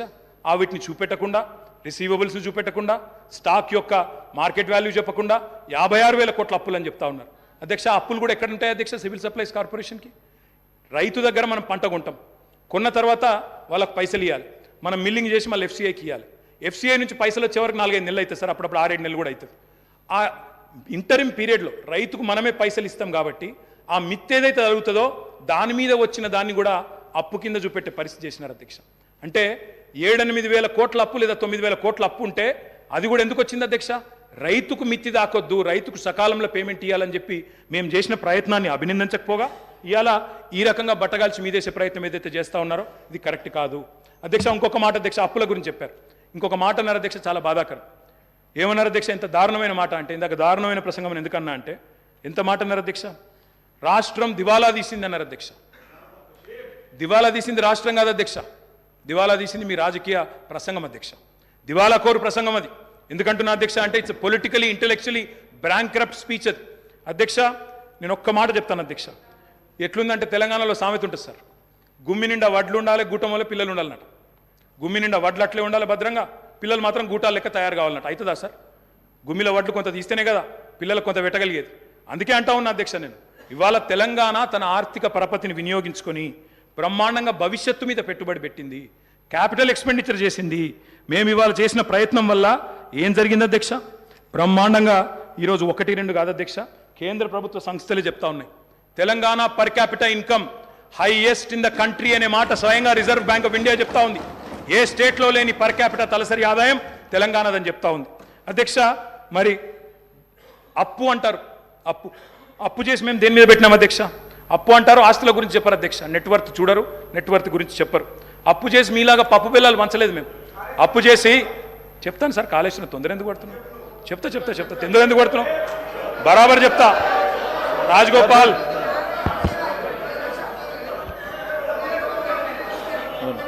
1 సెకండ్ సార్. అధ్యక్ష గౌరవ సభ్యులు కేటీఆర్ గారు దాదాపు 60 నిమిషాల నుంచి సుదీర్ఘంగా సరే మా దగ్గర మొత్తం ఉంది సార్. ఈరోజు మా కాంగ్రెస్ పార్టీకి సంబంధించిన గౌరవ సభ్యులు రామ్మోహన్ రెడ్డి గారు 35 నిమిషాలు మాట్లాడటం జరిగింది. వివేక్ గారు 15 నిమిషాలు మాట్లాడారు. ఇప్పటి వరకు కేటీఆర్ గారు 57 నిమిషాలు, అంటే మా సభ్యుల కంటే ఎక్కువ సమయం స్పీకర్ గారు మీకు కేటాయింపు చేయడం జరిగింది. నేను కోరుతా ఉన్నాను స్పీకర్ గారిని ఇంటరప్షన్ ఓన్లీ 22 మినిట్స్. వారు పూర్తి స్థాయిలో ఇంటరప్షన్ టైం తీసే మాట్లాడుతూ ఉన్నాను sir. I would like to request honourable member to conclude sir. There are other members to take part in this discussion. I would like to request the honorable member to conclude. ఒక్క నిమిషం గౌరవ కేటీఆర్ గారు, ఒక్క నిమిషం. ఒక చిన్న announcement ఉంది. I am to announce to the House that I have nominated the following members to be on the panel of chairman for the first session: Sri Revula Prakash Reddy, Sri Balu Nayak, Sri Kausar Mainuddin, Sri Kunamaneni Sambashivarao. Sir, KTR garu. Speaker sir 55 నిమిషాలు మాట్లాడానన్నారు అధ్యక్ష. 50 నిమిషాలు వారే మాట్లాడారు అధ్యక్ష. 5 మంత్రులు 50 నిమిషాలు తీసుకున్నారు. నేను కేవలం 5-10 నిమిషాలే మాట్లాడాను సార్. అసలు అయినా ఇంకోటి సార్, మేము 6 శాసనసభ్యులు ఇక్కడ బట్టన్న శ్రీధర్ అని ఇక్కడ ఉంటే 6 ఉంటే కూడా గంటన్నర మాట్లాడింది సార్. మా బట్టన్న ఆ రోజు అద్భుతంగా ప్రసంగించినారు కాబట్టి ఇవాళ మీరు అధికారంలోకి వచ్చారు. మీరు ముఖ్యమంత్రి ఉంటారు అనుకున్నాను, లేరు మీరు కానీ. బట్ మీరు అద్భుతంగా మాట్లాడినారు ఆ రోజు. మీ పర్ఫార్మెన్స్ బాగుండే బట్టన్న, అందుకే వచ్చినారు. అధ్యక్ష నేను అనేది ఒకటే శ్రీధర్ బాబు గారిని కూడా నేను కోరుతా ఉన్నా. మీరు లెజిస్లేటివ్ అఫైర్స్ మినిస్టర్గా ఉన్నారు శ్రీధర్ బాబు గారు. ఇప్పుడు టైం కేవలం 12:30 అవుతుంది. మనం ప్రజలకు సబ్జెక్ట్ ఇంతకంటే పెద్ద సబ్జెక్ట్ ఏముంటుంది అధ్యక్ష? ఇప్పుడు మీరు కావాలంటే రాత్రి 12:30 దాకా మీరు నడపండి, మేము ఇక్కడే ఉంటాం. 12:30 దాకా కౌన్సిల్ రేపు కూడా నడపండి సార్. మేము నడపలేదా 1 గంట వరకు రాత్రి హౌస్ నడపలేదా శ్రీధర్ బాబు గారు? మీరు లేరా? మీరు బేజారా వెళ్ళిపోయిన మధ్యలో, కానీ మేము నడిపినాం, మీరు బేజారా వెళ్ళిపోయాను.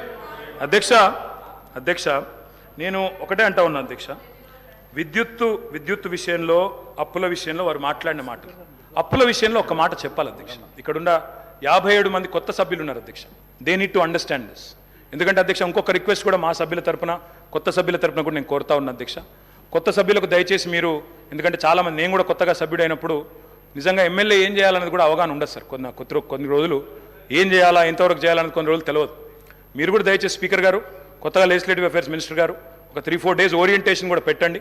మీ సభ్యులు ఉన్నారు, మా సభ్యులు ఉన్నారు, కొత్త వాళ్ళు చాలామంది ఉన్నారు. సీనియర్లతో కొంతమందితో చెప్పించండి, వాళ్ళకు కూడా లాభం జరుగుతుంది, సభ కూడా మంచిగా నడుస్తుంది. కాబట్టి దయచేసి ఆ దిశగా మీరు కూడా ఆలోచన చేయాలని కోరుతా ఉన్నా అధ్యక్ష. అప్పులను ఎన్నడూ వేరుగా చేసి చూడడం తప్పు అధ్యక్ష. అప్పులు, ఆస్తులు జనరల్గా ఎక్కడైనా కూడా ఎట్లా చూస్తారు అధ్యక్ష అంటే డెట్, జీడిపి కలిపి చూస్తారు. డెట్ ఎంత ఉంది, అప్పు ఎంత ఉంది, జీడిపి పరిమాణం ఎంత ఉందని చూస్తారు. ఇవాళ రేషియో కనుక మీరు చూసినట్టయితే, నిష్పత్తి కనుక చూసినట్టయితే 2-3 ఎగ్జాంపుల్ చెప్తాను సార్. ప్రపంచంలోనే అగ్రరాజ్యం మరి అమెరికా అధ్యక్ష, మనందరికీ తెలుసు. అమెరికా యొక్క డెట్ జీడిపి రేషియో అధ్యక్ష 123%, 123%. Japan is the second largest economy in the world sir. Japan యొక్క డెట్ జీడిపి రేషియో 215%. భారత ప్రభుత్వం యొక్క debt GDP ratio 57%.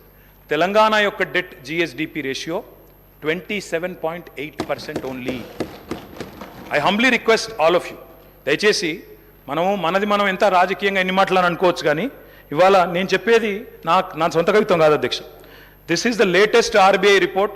I'm happy to furnish it to all the honourable members sir. మీరు నిన్నగాక మొన్న release చేశారు. Highest GSDP in the country 5,05,000 కోట్ల నుంచి 13,27,000 కోట్లకు పెరిగింది అని గొప్పగా మా బట్టన్న తర్వాత ముఖ్యమంత్రి గారు ఫోటో పెట్టి నిన్నగాక మొన్ననే రిలీజ్ చేసినారు. పర్ఫార్మెన్స్ మాది, ఫోటోలు వాళ్ళవి, పర్వాలేదు సార్, ఏం ఇబ్బంది లేదు. కానీ నెంబరే కదా సార్ అధ్యక్ష. ఇంకొక మాట అధ్యక్ష, లయబిలిటీస్ చూసుకుంటే, డెట్ చూసుకుంటే, అప్పు చూసుకుంటే అధ్యక్ష, కింది నుంచి 28 రాష్ట్రాలు సార్ దేశంలో. 28 రాష్ట్రాల్లో ఇవాళ అప్పుల్లో ఎక్కడుంది తెలంగాణ అంటే 24వ ర్యాంకులో ఉంది సార్. 24వ ర్యాంక్. ఆర్థిక మంత్రి గారు ఇక్కడే ఉన్నారు, నేను తప్పు చెప్తే వారు సరి చేయవచ్చు. ఆర్బీఐ రిపోర్ట్ వారికి కూడా పంపిస్తాను, ఇది పంపించాం. ఆర్బీఐ రిపోర్ట్ పంపిస్తాను ఆర్థిక మంత్రి గారికి స్పీకర్ గారి ద్వారా, దయచేసి చూడాలని చెప్పి నేను కోరుతా ఉన్నాను. అధ్యక్ష, ఇవాళ లేనిది ఉన్నట్టు ఉన్నది లేనట్టు రాష్ట్రం అప్పుల పాలైపోయిందని మాట్లాడుతూ ఉన్నారు అధ్యక్ష. ఇది కరెక్ట్ కాదు అధ్యక్ష. అదే అధికారులు, మీ కొత్త అధికారులు ఎవరు లేరు, అదే ఐఏఎస్ అధికారులు నిన్నటిదాకా మాతో పనిచేసిన వాళ్ళు రామకృష్ణారావు గారు, శ్రీదేవి గారు, రొనాల్డ్ రాజు గారు, వాళ్ళే మీకు అదే చెప్తారు, కొత్తదేం చెప్పలేరు అధ్యక్ష. ఇప్పుడు వడ్డీల భారం కూడా మీరు తీసుకుంటే వడ్డీల చెల్లింపు కూడా ఇతర రాష్ట్రాలతో పోలిస్తే మనకు చాలా తక్కువ. అర్థవంతమైన అప్పు కాబట్టే, డెట్ సస్టైనబిలిటీ ఇండికేటర్స్ కూడా కీలకం కాబట్టే ఆర్బీఐ కూడా రాష్ట్రాలన్నిటి మీద విశ్లేషణ చేసింది అధ్యక్ష. చేసి ఇది ఆర్బీఐ రిపోర్ట్ అధ్యక్ష. I would like to request the Honorable Finance Minister, Deputy Chief Minister Garu, to pay attention to this Adhiksha. State-owned tax revenues. అంటే రాష్ట్రం కేంద్రం మీద ఆధారపడకుండా సొంత పరపతి ద్వారా సంపాదించుకునే పైసలను SOTR అంటారు, స్టేట్ ఓన్డ్ ట్యాక్స్ రెవెన్యూస్. అధ్యక్ష, స్టేట్ ఓన్డ్ ట్యాక్స్ రెవెన్యూస్ 2015-16లో 76.4% ఉండేది, అంటే మీరు అప్పచెప్పిపోయినాడు. కానీ మేము సరిగ్గా నడిపినాం కాబట్టే కోవిడ్ తర్వాత కూడా భారతదేశంలో ఇవాళ second highest in the entire country 84.2%తో స్టేట్ ఓన్డ్ ట్యాక్స్ రెవెన్యూస్లో భారతదేశంలో 2వ స్థానంలో తెలంగాణ ఉన్నది అధ్యక్ష. కేవలం డెట్టు ఇది మాత్రమే కాదు అధ్యక్ష. తెలంగాణ ఎన్ని విజయాలు సాధించిందంటే మల్టీ డైమెన్షనల్ పావర్టీ, బహుముఖ పేదరికాన్ని తగ్గించే దానిలో భారతదేశంలో అత్యంత ప్రభావవంతంగా పనిచేసింది తెలంగాణ అని. రాజకీయాల కోసం మమ్మల్ని విమర్శ చేయాలంటే చేయండి, కానీ రాష్ట్రాన్ని దయచేసి అబాస్పాలు చేయవద్దని చెప్పి నేను గౌరవ అధికార పార్టీ సభ్యులను కోరుతా ఉన్నా, అధికారంలో ఉన్న మంత్రులను కూడా కోరుతా ఉన్నా. అధ్యక్ష, రైతుల ఆత్మహత్యలు ఇది నేను చెప్తున్న మాట కాదు అధ్యక్ష, ఇది కూడా NCRB data, national crime records bureau. పూర్తి స్థాయిలో రైతుల ఆత్మహత్యలు ఇవాళ దాదాపుగా 0 అయింది. ఎక్కడ అంటే ఇదిగోండి అధ్యక్ష, ఇది తెలంగాణ రాష్ట్రం అని చెప్పి స్వయంగా NCRB చెప్తుంది అధ్యక్ష, నాది కాదు అధ్యక్ష. మీరు అన్ఎంప్లాయ్మెంట్ గురించి బాగా మాట్లాడినారు. అన్ఎంప్లాయ్మెంట్ ద్వారా వచ్చిన సూసైడ్స్లో ఇవాళ లోయెస్ట్ ఎక్కడ ఉంది అంటే అధ్యక్ష, 2020 సంవత్సరంలో 23 మంది ఆత్మహత్య చేసుకున్నారు తెలంగాణలో, 23లో 28 మంది, 22లో 28 మంది, అదేవిధంగా ఇంకొకటి చూస్తే 6 మాత్రమే అధ్యక్ష. You said sir, I will conclude in 5 minutes sir, please give me 5 minutes అధ్యక్ష. అప్పుల విషయానికి వస్తే అధ్యక్ష, ఆర్బీఐ చెప్పిన లెక్కలే ప్రామాణికం. ఆయన ఇంకోటి సార్ శ్వేతపత్రాలు అంటున్నారు అధ్యక్ష. నేనేమంటున్నా అధ్యక్ష, every year controller and auditor general మీకు ప్రతి సంవత్సరం బట్టి గారు ఉన్నారు, శ్రీధర్ అన్న ఉన్నారు ఇదే హౌస్లో, మీకు ఎవ్రీ ఇయర్ బడ్జెట్లో మీకు బ్రహ్మాండంగా ఇచ్చాము, ఎవ్రీ ఇయర్ ఆడిటెడ్ రిపోర్ట్స్ ఇచ్చాము. అవి కాదా శ్వేతపత్రాలు? కొత్త శ్వేతపత్రాలు ఎడికెళ్ళి వస్తే మీరు కొత్తగా ఏం కనిపెడతారు? ఇంకా నాకు తెలియక అడుగుతా అధ్యక్ష, డిస్కమ్ల రిపోర్ట్లు ఎవ్రీ ఇయర్ ఇచ్చాము, ప్రతి సంస్థ ప్రతి corporation report every year we have tabled year. కాదంటారా చెప్పండి, legislative affairs minister should tell us. అధ్యక్ష, ఇది ఏది జరగనట్టు 9 ఏళ్ళు మేమంతా దాచిపెట్టినట్టు మీరేదో బయట పెడుతున్నట్టు వెలికి తీసి అధ్యక్ష, మీరు అల్టిమేట్గా చేసేది ఏంటంటే కొండను దవి ఎలుకని పడతారు తప్ప ఏముండదు. అలా కొండను దవి ఎలుకని కూడా పట్టే ఉండదు, ఏమి జరగదు. Sir, I'm strictly speaking on the subject అధ్యక్ష. నేను ఒక మాట సహనం ఉండాలా. ప్రతిపక్షాలు మాట్లాడితే, ప్రజల తరపున మాట్లాడితే వినే ఓపిక సహనం ఉండాలా. మేము కూడా తక్కువ లేము, మేము 39 మంది ఉన్నాం. మొత్తంగా చూస్తే ప్రతిపక్షంలో 54 మంది ఉన్నాం, మీరు 65 మంది ఉన్నారు. కాబట్టి దయచేసి ఓపిక ఉండాలా, వినాలా అధ్యక్ష. మేము కేంద్రం గ్రాంట్ల మీద కూడా మేము ఆధారపడలేదు అధ్యక్ష, ఎందుకంటే వాళ్ళు ఎట్లా ఇవ్వరని తెలుసు. GST పరిహారం కూడా అత్యంత తక్కువ తీసుకున్న రాష్ట్రం ఏదంటే తెలంగాణ. సొంత పన్నుల ఆదాయంలో number 2 in the country Telangana. Per capital expenditure highest in the country, capital expenditure highest in the country. Asset క్రియేషన్లో ఖర్చు పెట్టేది తెలంగాణ. ఆర్థిక వనరులను సమీకరించుకునే వెసులుబాటు ఉన్నప్పుడు తప్పకుండా వినియోగించుకోవాలి, వినియోగించుకోకపోతే తప్పవుతుంది అధ్యక్ష. నేను ఇంకొక మాట అంటున్నా, ప్రభుత్వ పెట్టుబడితో సార్ కంప్లీట్ చేయండి, కంక్లూడింగ్ సార్, అంత అసహనం ఎందుకు sir? You have to come to our rescue sir. Sir, నేను సబ్జెక్ట్ మాట్లాడుతున్నాను సార్, నేనేం వేరే మాట్లాడుతున్నారు. మీకు ఇచ్చిన సమయం కూడా అయిపోతుంది సార్. ఎట్లా సార్, మేము 39 మంది ఉన్నాం, ఒక్కనే సభ్యుని మాట్లాడుతున్నాను, అందుకే మీకు చాలా సమయం ఇచ్చినాం. వాళ్ళ 5 మంత్రులు డిస్టర్బ్ చేశారు సార్. ఏం పద్ధతి సార్? ఆ డిస్టర్బెన్స్ సబ్జెక్ట్ కూడా కానీ కంప్లీట్ చేయండి సార్. మీ ఇష్టం సార్, కూర్చోమంటే కూర్చుంటాను సార్, మానేమంటే మానేస్తాం, వెళ్ళిపోమంటే వెళ్ళిపోతాం సార్ బయటికి. కంక్లూడ్ చేయండి. ఏం సార్ ఇది? కంప్లీట్ చేయండి sir. Investment into productive sector is not debt sir. అధ్యక్ష, ఒక్క మాటలో చెప్పాలంటే ఏం క్రియేట్ చేశారు? అసెట్స్ ఏం క్రియేట్ చేశారు అధ్యక్ష? మీరు కూర్చున్న కొత్త సచివాలయం కట్టిందే కేసీఆర్ గారు, మీరు పేరు మార్చిన ప్రగతి భవన్ కట్టిందే కేసీఆర్ గారు, ప్రతి జిల్లాలో కొత్త జిల్లాలో కొలువుదీరిన కలెక్టరేట్లు కేసీఆర్ గారు కట్టిందే, కమాండ్ కంట్రోల్ సెంటర్లు కట్టింది, కేబుల్ బ్రిడ్జ్లు, కొత్త రోడ్లు, ఫ్లైఓవర్లు, అండర్ పాస్లు హైదరాబాద్లో మీరు తిరుగుతున్నాయి. ఇవన్నీ తరగని ఆస్తులు, మీకోసం రాష్ట్ర ప్రజల కోసం ఇచ్చిన ఆస్తులు. యాదాద్రి ఆలయం నుంచి మొదలు పెడితే అంబేద్కర్ సచివాలయం దాకా మొత్తం కట్టిందే కేసీఆర్ గారి ప్రభుత్వం. అదేవిధంగా అధ్యక్ష, 33 జిల్లాలుంటే అధ్యక్ష ఉత్తమన్న నవ్వుతున్నారు అధ్యక్ష వారు ఉన్నప్పుడు మంత్రిగా సూర్యాపేటలో మెడికల్ కాలేజ్ లేదు అధ్యక్ష కానీ సూర్యాపేటలో మెడికల్ కాలేజ్ పెట్టింది ఎవరు అధ్యక్ష కేసీఆర్ ప్రభుత్వం కాదా నల్లగొండలో మెడికల్ కాలేజ్ పెట్టింది ఎవరు అధ్యక్ష కేసీఆర్ ప్రభుత్వం కాదా వికారాబాద్ జిల్లా చేసింది ఎవరు అధ్యక్ష కేసీఆర్ ప్రభుత్వం కాదా అధ్యక్ష ఇవన్నీ వాస్తవాలు ప్రజలు వింటున్నారు అధ్యక్ష మేము మిషన్ భగీరథ అనే కార్యక్రమం తీసుకున్నాం ఇంటింటికి నీళ్ళు ఇచ్చాం దానికోసం అప్పు చేశాం అది తప్పంటారా భవిష్యత్తు మీద పెట్టుబడి అంటారా కరువును శాశ్వతంగా తరిమి కొట్టే కాళేశ్వరం ప్రాజెక్టు కట్టాం పాలమూరు రంగారెడ్డి ఎత్తిపోతల పథకం కట్టాం దానికోసం అప్పు చేశాం రాష్ట్ర ప్రజల కోసం చేసినాం అది అప్ప పెట్టుబడా ప్రజలు ఆలోచించాలా కొత్తగా మెడికల్ కాలేజీలు కొత్తగా హాస్పిటళ్ళు అదేవిధంగా జిల్లాలలో హైదరాబాద్లో టిమ్స్ ఇవన్నీ కట్టాం ఇవి అప్పు చేసి కడితే ప్రజలకు శాశ్వత ఇన్ఫ్రాస్ట్రక్చర్ క్రియేట్ చేస్తే అది తప్ప మంచిదా ప్రజలు ఆలోచించాలి 24 గంటల కరెంట్ ఇవ్వడానికి కరెంటు వెలుగుల కోసం వెలుగు జిలుగులో తెలంగాణ ఉండాలని చెప్పి విద్యుత్ ఉత్పత్తి కేంద్రాలు కట్టాం దానికి అప్పు చేశాం క్యాపిటల్ ఎక్స్పెండిచర్ మీద పెట్టాం చెప్ప ఇంకోటి చేయలేదు అధ్యక్ష ఇంకొక మాట ఎందుకంటే వారు అక్కడ ఉన్నారు కేంద్రంలో కూడా వాళ్ళ పార్లమెంట్ సభ్యులు ఉన్నారు అధ్యక్ష కేంద్ర ప్రభుత్వం మాత్రం చాలా దుర్మార్గంగా వ్యవహరిస్తుంది we will also work with you మేము will come to your rescue మీతో కలిసి పనిచేస్తాం కేంద్రంలో ఉండే బీజేపీ ప్రభుత్వం ఈరోజు తన అప్పులు నియంత్రించుకోవడం చేతగాక వారికి అనుకూలంగా మాట్లాడుతున్నా సార్ అదన్న వినండి సార్ కంక్లూడ్ చేస్తున్నా సార్ వారికి అనుకూలంగానే మాట్లాడుతున్నా అరే కేంద్రం వాళ్ళ మీద కత్తి కడుతుంది వాళ్ళకి ఇబ్బంది అవుతుందని చెప్తున్నా సార్ నేనేమంటున్నా sir we'll come to their rescue sir but అన్న మీకోసమే చెప్తున్నా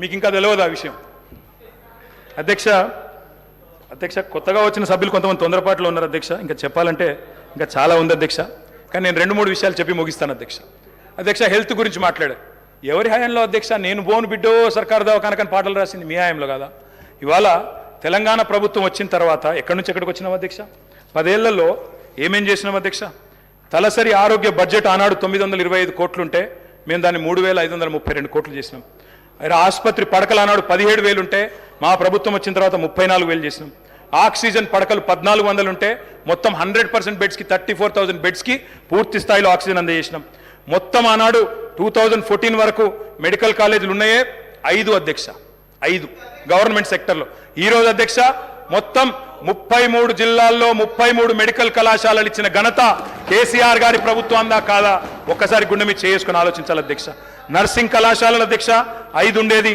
ఈరోజు 26 అయినాయి MBBS seat I'm only speaking subject sir subject కానీ అమరావతి చాలా సమయం sir I'm purely speaking subject ఇంత అసహనం ఎందుకు సార్ కంప్లీట్ చేయండి sir I'm concluding sir I'm concluding please MBBS సీట్లు 2,850 ఉండేది ఇక్కడ సభలో 15-16 మంది డాక్టర్లు ఉన్నారు సార్ అదేవిధంగా 8,515కు తీసుకొని పోయినాం పోస్ట్ గ్రాడ్యుయేట్ సీట్లు 1,183 ఉండే 2,890 చేర్చినాం అదేవిధంగా ప్రభుత్వ ఎంబీబీఎస్ సీట్లు 850 ఉంటే 3,690 సీట్లకు చేర్చుకొని పోయినాం దానివల్ల ఎస్సీల్లో ఎస్టీల్లో బీసీల్లో మైనారిటీలో ఉన్న పిల్లలకి ఇవాళ ప్రభుత్వ మెడికల్ కళాశాలల్లో అడ్మిషన్లు దొరికే పరిస్థితి అధ్యక్ష నీతి ఆయోగ్ హెల్త్ ఇండెక్స్లో మీరు మాకు వదిలిపెట్టిపోయినాడు తెలంగాణ ర్యాంకు 11వ స్థానం మరి ఈరోజు Telangana is rank number 3 in the country after Kerala and Tamil Nadu ఇది వాస్తవమా కాదా నీతి ఆయోగ్ రిపోర్ట్ తెప్పించుకొని కంక్లూడింగ్ సార్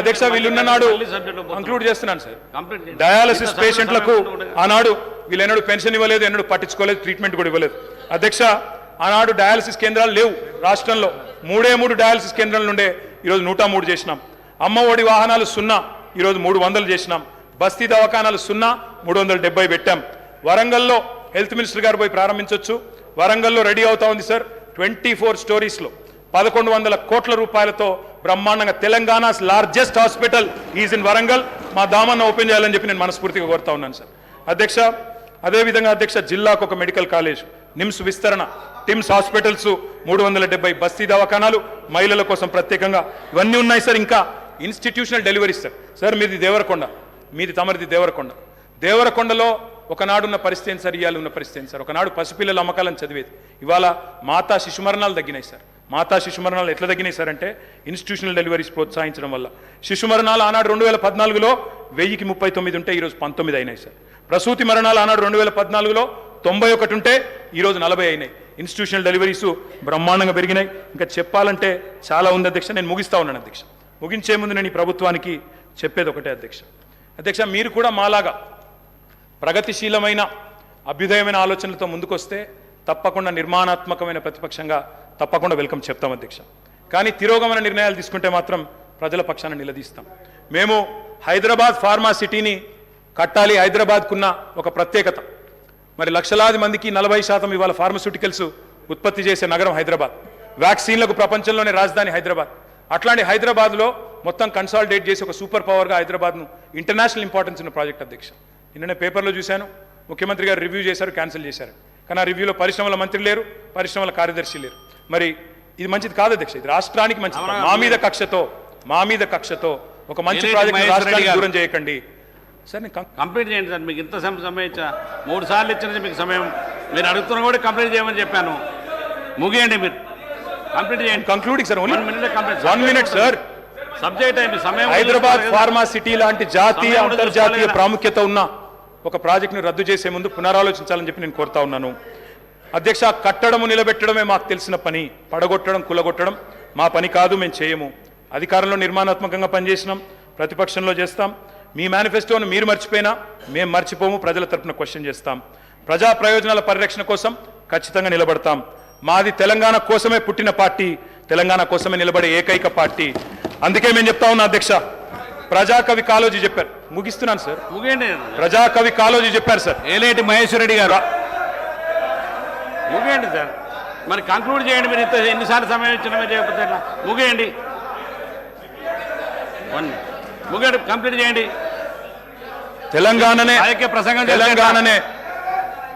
తెలంగాణనే ఆశగా, శ్వాసగా, తెలంగాణ ప్రజల ప్రయోజనాలే పరమావిధిగా ప్రతిక్షణం పరితపించే పార్టీ మాది. పరపీడన వదిలించిన వాళ్ళం, పరాయి పెత్తనాన్ని సహించబోము. ఢిల్లీ నుంచో కర్ణాటక నుంచో రిమోట్లతో కంట్రోల్ చేయాలని చూస్తే ఊరుకోము. ప్రజాకవి కాళోజీ గారు చెప్పిన అయిపోయింది సార్. ఏలేటి మహేశ్వర్ రెడ్డి గారు, మీరు ఇంత సమయం అయితే మీరు రాజకీయ ప్రసంగం చేస్తున్నారు ఎట్లా సార్? మీకు ఇన్నిసార్లు సమయం ఇచ్చిన మీరు మళ్ళీ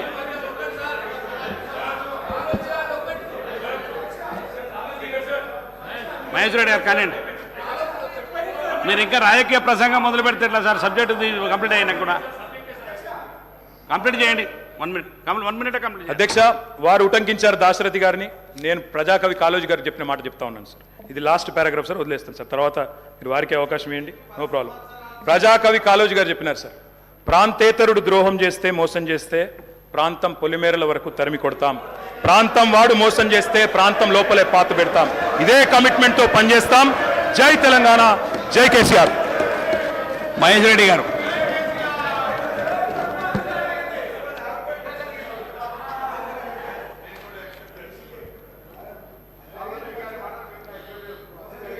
అధ్యక్ష, ఈరోజు ముందుగా కూర్చున్న సభ్యుడు సభాపతి గారికి శుభాకాంక్షలు తెలిపేటువంటి అవకాశం మనం మాకు కలగలేదు. మరి ఇప్పుడు వారు చైర్ మీద కూడా లేరు. అయినా మీ ద్వారా వారికి నేను శుభాకాంక్షలు తెలియజేస్తా ఉన్నాను. ఒక మంచి మనిషి, స్నేహశీలి, గతంలో మాతో పనిచేసేటువంటి అనుభవం ఉన్నటువంటి వ్యక్తిగా, నాకు తెలిసినటువంటి వ్యక్తిగా వారికి నేను భారతీయ జనతా పార్టీ తరఫున హార్దిక శుభాభినందనలు, శుభాకాంక్షలు తెలియజేస్తూ ఉన్నాను. అదే మాదిరి ఈరోజు ముఖ్యమంత్రి గారు కూడా సభలో లేరు, బహుశా చూస్తున్నారేమో ఛాంబర్ నుంచి. వారికి కూడా వారు ప్రమాణ స్వీకారం చేసిన తర్వాత వారికి శుభాకాంక్షలు తెలిపేటువంటి అవకాశం కలగలేదు. ఆ రోజు మేము ఊర్లో లేని కారణంగా మరి ఈరోజు మీ ద్వారా వారు మిత్రులు గౌరవనీయులు రేవంత్ రెడ్డి గారు ముఖ్యమంత్రిగా ప్రమాణ స్వీకారం చేసి సభాధ్యక్షుడిగా ఎన్నికైనందుకు కూడా వారికి కూడా భారతీయ జనతా పార్టీ తరఫున శుభాకాంక్షలు తెలియజేస్తా ఉన్నాను. మిత్రుల అధ్యక్ష, నిన్న జరిగినటువంటి గవర్నర్ గారి ప్రసంగం కేవలం కాంగ్రెస్ పార్టీ మేనిఫెస్టో చదివినట్టుగానే ఉన్నది. హామీలు వారు చదివారు కానీ దాని ఇంప్లిమెంటేషన్ కానీ కార్యాచరణ కానీ ఏమి చెప్పకపోవడం కొంచెం బాధాకరంగా ఉన్నది. కార్యాచరణ చెప్పి ఉంటే బాగుండేదని చెప్పి మేము భావిస్తూ ఉన్నాం. కేవలం మేనిఫెస్టోకు చట్టబద్ధత లేకుంటే ఆ మేనిఫెస్టోకు విలువ ఉండదు. చట్టబద్ధత కోసం ముఖ్యమంత్రి గారు సంతకం చేశారు. బహుశా అధికారులు దాని మీద కసరత్తు చేస్తున్నారేమో. కానీ ఎంతసేపు 6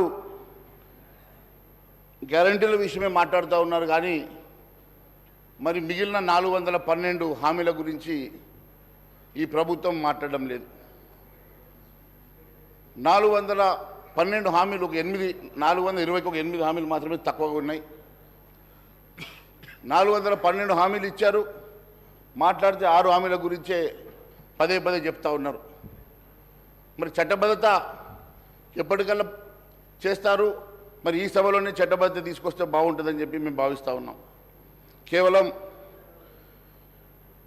ఈ సెషన్లోనే దాన్ని పెట్టి ఆమోదించాలని చెప్పి మేము కోరుతా ఉన్నాం. ప్రజావాణి పరిష్కార వేదిక కావాలి, కానీ కేవలం పబ్లిసిటీ షో కోసం కాదని చెప్పి మేము తెలియజేస్తూ ఉన్నాం. ప్రజావాణి పేరు మీద కేవలం పబ్లిసిటీ చేసుకోవాలని ప్రయత్నం చేస్తే భారతీయ జనతా పార్టీ తరఫున ఊరుకునే సమస్య లేదు. మీరు పదే ప్రజల తమ కష్టాలు, సమస్యలు, బాధలు, ఆవేదనలు చెప్పుకునేందుకు ప్రజావాణి కార్యక్రమాన్ని ఆర్భాటంగా మొదలుపెట్టినామని చెప్పుకున్నటువంటి ముఖ్యమంత్రి గారు సీఎం క్యాంప్ ఆఫీసులో ప్రజా దర్బారుని ప్రతిరోజు నడిపిస్తారని చెప్పుకున్నారు. ప్రతిరోజు దర్బారు నడిపిస్తామని చెప్పి ఈరోజు కేవలం వారానికి 2 రోజులు మాత్రమే మరి ప్రజా దర్బారు అని చెప్పి మళ్ళీ మాట మార్చారు. ప్రతిరోజు నడిపిస్తామని చెప్పారు. మరి అదే ప్రజావాణి ఈరోజు నడుస్తున్నటువంటి 2 రోజుల ప్రజావాణి రేపు మరి సీఎం గారు కొత్త క్యాంప్ ఆఫీసులో వేరుగా పెడతారా, ఇక ఇదే ప్రజావాణిని వారు నడిపిస్తారా?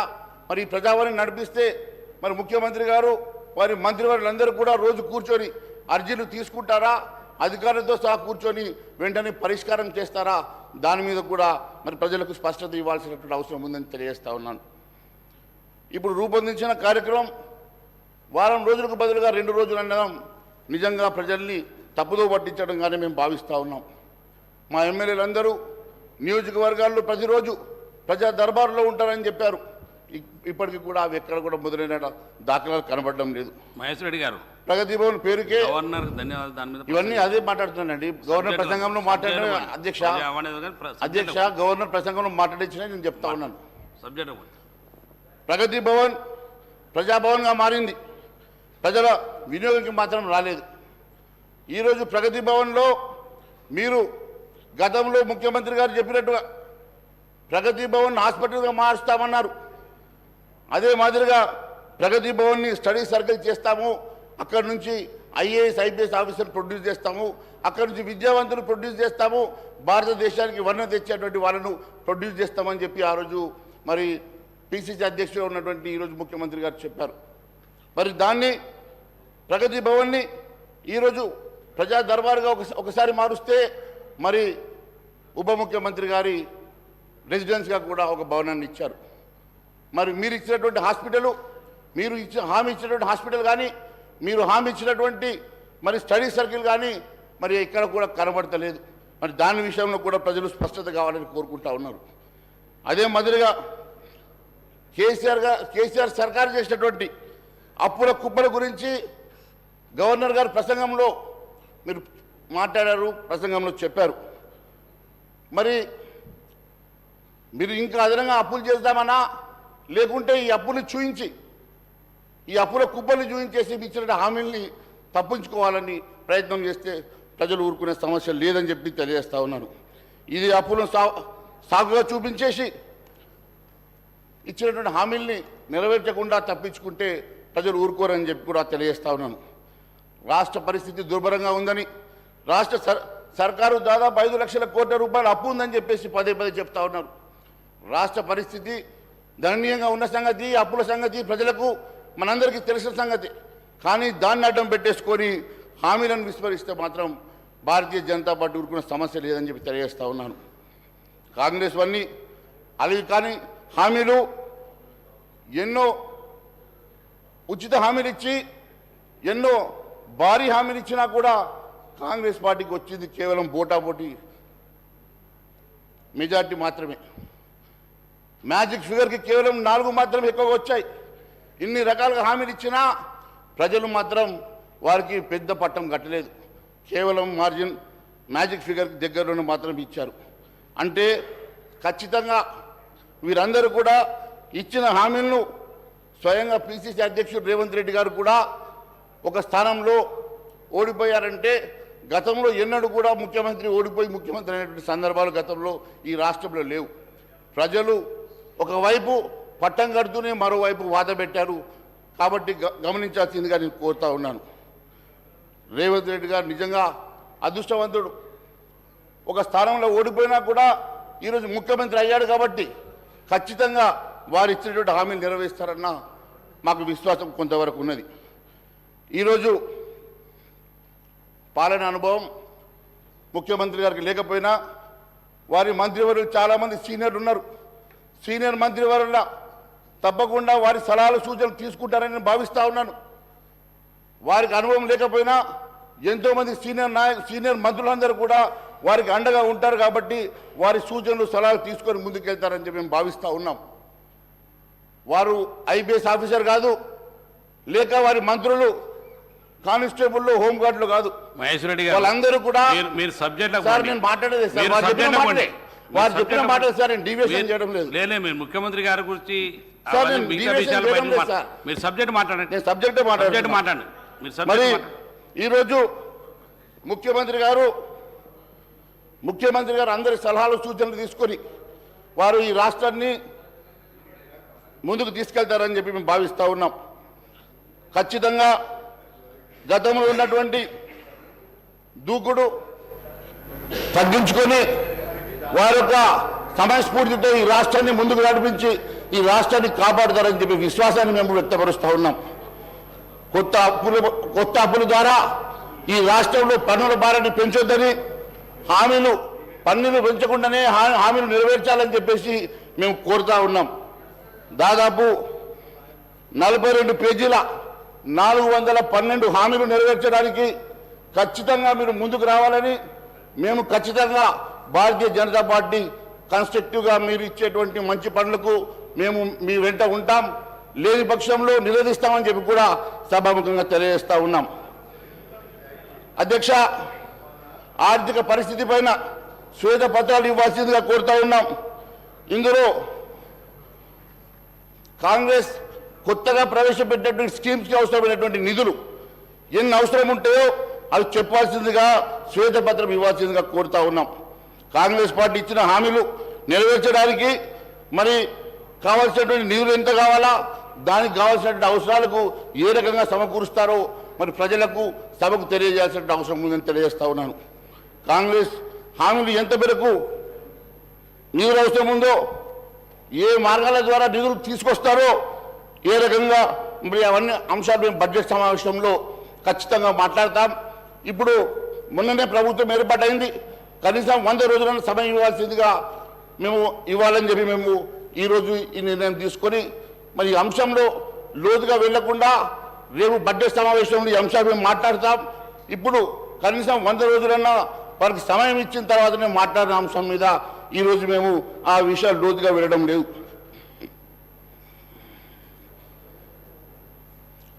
ఉచితాలు రాష్ట్రాన్ని ఇంకా అప్పుల ఊబిలోకి నెట్టే పరిస్థితి ప్రమాదం ఉన్నది. చేపలను ఇవ్వడం కాదు, చేపల్ని పట్టించడం నేర్పడం అవసరమని చెప్పి వారికి కావాల్సినటువంటి మరి ఉపాధి కల్పించడమే తప్ప ఈ రకంగా ఉచితాల వల్ల మరి పెద్దగా ఉపయోగం లేదని చెప్పి కూడా మేము తెలియజేస్తా ఉన్నాం. భారతీయ జనతా పార్టీ ఇలాంటి హామీలు ఎట్టి పరిస్థితుల్లో సాధ్యం కాదు. ఈ బడ్జెట్కి ఇప్పుడున్నటువంటి బడ్జెట్కి సరిపోదని చెప్పి మాతో పాటు ఎంతోమంది మేధావులు కానీ ఎంతోమంది విశ్లేషకులు చెప్పినప్పటికీ కూడా అవేమీ పట్టనట్టుగా మీరు కేవలం అధికారంలో రావాలనే ఆకాంక్షతోటి మాత్రమే ఇష్టానుసారంగా హామీలు ఇచ్చినట్టు కనబడతా ఉంది. మరి ఈ హామీలు ఎంతవరకు నెరవేరుస్తారు, ఈ హామీలు ఎంతవరకు పూర్తి చేస్తారో అని ప్రజలు కూడా ఎదురు చూస్తున్నారని చెప్పి కూడా తెలియజేస్తారు. మహేశ్వర రెడ్డి గారు గౌరవ శాసనసభ్యులు గతంలో ఈ రాష్ట్రం బాగుండాలి, అందరికీ ఇల్లు రావాలి, అందరికీ ఉద్యోగాలు రావాలి, ఈ రాష్ట్రంలో ఉన్నటువంటి నదీ జలాలన్నీ కూడా రాష్ట్రానికి పారాలి, పంటలు బాగా పండాలి అని మనం అందరం అనుకున్నదే. మేము ఈరోజు ఇచ్చినటువంటి హామీలు కూడా ఈ రాష్ట్రంలో ఉన్నటువంటి నిరుద్యోగ యువకులందరికీ ఉద్యోగాలు ఇవ్వాలని, ఇల్లు లేని ప్రతి పేదవాడికి ఇల్లు ఇవ్వాలని, ఇంటి స్థలం లేకపోతే కనీసం ఇంటి స్థలం కూడా ఇవ్వాలని, ఆర్థికంగా మహిళలంతా కూడా తలెత్తుకొని ఆత్మగౌరవంతో బతకడానికి కావాల్సినటువంటి కొంత ఆర్థిక సహాయాన్ని వారికి ప్రతి నెల అందించాలని, ఇవన్నీ కూడా ఈ సమాజం తెలంగాణ రాష్ట్రంలో ఉన్నటువంటి అన్ని వర్గాల ప్రజల అభ్యున్నతి కోసం మేము ప్రకటించి మా కమిట్మెంట్తో మేము ఇచ్చినటువంటి హామీలు. ఈ హామీలన్నీ నెరవేరటం కోసం మేమొక్కడే కాదు, ఈ సభలో ఉన్నటువంటి అన్ని రాజకీయ పార్టీలు కూడా కోరుకోవాలి, దానికి కావాల్సినటువంటి సహాయ సహకారాలు అందించాలి. కేంద్రంలో ఉన్నటువంటి భారతీయ జనతా పార్టీ కూడా తెలంగాణ రాష్ట్ర అభివృద్ధి కోసం, తెలంగాణ రాష్ట్ర యువకుల కోసం, తెలంగాణలో ఉన్నటువంటి ఇల్లు లేనటువంటి పేదవాళ్ళ కోసం కావాల్సినటువంటి ఆర్థిక సహాయాన్ని కేంద్ర ప్రభుత్వం నుంచి అందించి ఈ రాష్ట్ర ప్రభుత్వ ప్రజల ఆకాంక్షలు నెరవేర్చడం కోసం మీ ప్రయత్నం కూడా మీరు సహకరించాలని, కొనసాగించాలని కోరుతూ ఆ దిశలో మీరు ఏమేమి చేయగలరో సభకి వాటికి చెప్పవలసిందిగా విజ్ఞప్తి చేస్తాం. Thank you. ఈరోజు నాగేంద్ర గారు మీ వారి సబ్జెక్టు వారు మాట్లాడుతున్నారు, మీరు మధ్యాహ్నం వచ్చేసరిలా మీరు కూర్చోండి, తర్వాత మాట్లాడుతున్నారు. కానీ నాగేంద్ర గారు కూర్చోండి, తర్వాత మీరు తర్వాత మీకు సమయం వచ్చినప్పుడు మాట్లాడుతారు, కూర్చోండి. మీకు అవకాశం వచ్చినప్పుడు మాట్లాడుతారు, కూర్చోండి. మీకు అవకాశం వచ్చినప్పుడు మాట్లాడుతారు, కూర్చోండి. మీరు కూర్చోండి, కూర్చోండి ప్లీజ్, కూర్చోండి. బ్రహ్మ మహేశ్వరి గారు మీరు కంటిన్యూ చేయండి. మీరు కూర్చోండి, గౌరవ సభ్యులు మాట్లాడుతున్నాడు, మీరు మధ్యాహ్నం ఇంటర్ఫియర్ అవుతున్నారు, కూర్చోండి ప్లీజ్, కానీ మహేశ్వరి గారు కానివ్వండి, మహేశ్వరి గారు కానివ్వండి. ఇవ్వలేదండి కానివ్వండి అధ్యక్ష మీరు కూర్చోండి. ఈ రకంగా కూర్చోండి ప్లీజ్, కూర్చోండి. మహేశ్వరి గారు కానివ్వండి. అదే మాదిరిగా ఇప్పుడే పెద్దలు ఉప ముఖ్యమంత్రి బట్టి విక్రమార్క గారు మాట్లాడుతూ వారిచ్చిన 412లో కేవలం 2-3 అంశాలు మాత్రమే ప్రస్తావిస్తూ ఉన్నారు, అసలైనటువంటి అంశాలు ఎందుకు ప్రస్తావించడం లేదు. మరి బడ్జెట్కి భారమైనటువంటి అంశాలు మరి మొన్ననే మరి మీరు ఇచ్చినటువంటి హామీలలో రైతు బంధు 15,000 రూపాయలు ఇస్తామని చెప్పి కేవలం 5,000 రూపాయలు ఇచ్చి మాత్రం చేతులు దులుపుకున్నారు. మరి అది ఇస్తారా? ఎన్నికలకు ముందు అది టీఆర్ఎస్ ప్రభుత్వం జమ చేస్తూ ఉంటే మీరు అవి తీసుకోండి, ఎన్నికల తర్వాత మిగిలితే మేము ఇస్తామని చెప్పి ముఖ్యమంత్రి గారు చెప్పినట్టు నేను చూశాను. మరి ఇప్పుడు 5,000 ఇచ్చారు, మిగిలిన 5,000 ఎప్పటికల్లా ఇస్తారో మరి అది ఇవ్వాల్సిందిగా కోరుతా ఉన్నాను. నేను ఒకటే అడుగుతా ఉన్నాను, మీరు ఇచ్చినటువంటి హామీలు నెరవేర్చడానికి ఏ రకంగా నిధులు సమకూర్చుకుంటారు, ఏ రకంగా నిధుల్ని మరి జమ చేసేసి ఈ రాష్ట్రాన్ని నడిపిస్తారు, ఏ రకంగా మీరు ఇచ్చినటువంటి 412 హామీలు నెరవేరుస్తారో శ్వేతపత్రం ఇవ్వాల్సిందిగా గౌరవ ముఖ్యమంత్రి గారిని కోరుతా ఉన్నాను మీ ద్వారా. అదే మాదిరి ఇందాక మాట్లాడుతూ తెలంగాణ నిన్న గవర్నర్ గారి ప్రసంగంలో కూడా తెలంగాణ రాష్ట్రం కేవలం సోనియా గాంధీ వల్లనే వచ్చిందని అంటా ఉన్నారు. అధ్యక్ష, మీకు తెలుసు ఆ రోజు భారతీయ జనతా పార్టీ లేకుంటే తెలంగాణ రాష్ట్రం సాధ్యమయ్యేది కాదు. ఆ విషయంలో సుష్మా స్వరాజ్ గారిని మర్చిపోవడం చాలా బాధాకరంగా ఉన్నది. ఆ రోజు రాజ్యసభలో కూడా భారతీయ జనతా పార్టీ ఇచ్చినటువంటి సహకారాన్ని కూడా మర్చిపోవడం బాధాకరంగా ఉన్నది. మరి ఖచ్చితంగా భారతీయ జనతా పార్టీ లేకుంటే ఈ తెలంగాణ సాధ్యమయ్యేది కాదు. అలాంటి సుష్మా స్వరాజ్ గారిని భారతీయ జనతా పార్టీని మరి పూర్తిగా విస్మరించడం నిజంగా బాధాకరంగా ఉంది. ఇది ఏ సోనియా గాంధీ గారితో కేసీఆర్ గారితో కాదు, సకల జనుల సమ్మె వల్ల ప్రజలు కోరుకోవడం వల్ల తెలంగాణ రాష్ట్రం సాధించుకోగలిగినాం అనేది మరొకసారి తెలియజేస్తా ఉన్నాను. ఆ రోజు రాజకీయ అనివార్యత వల్లనే తెలంగాణ సాధ్యమైందని చెప్పి కూడా మరోసారి మీ ద్వారా తెలియజేస్తా ఉన్నాను. మరి ఇప్పుడే గౌరవ సభ్యులు కేటీఆర్ గారు మాట్లాడుతూ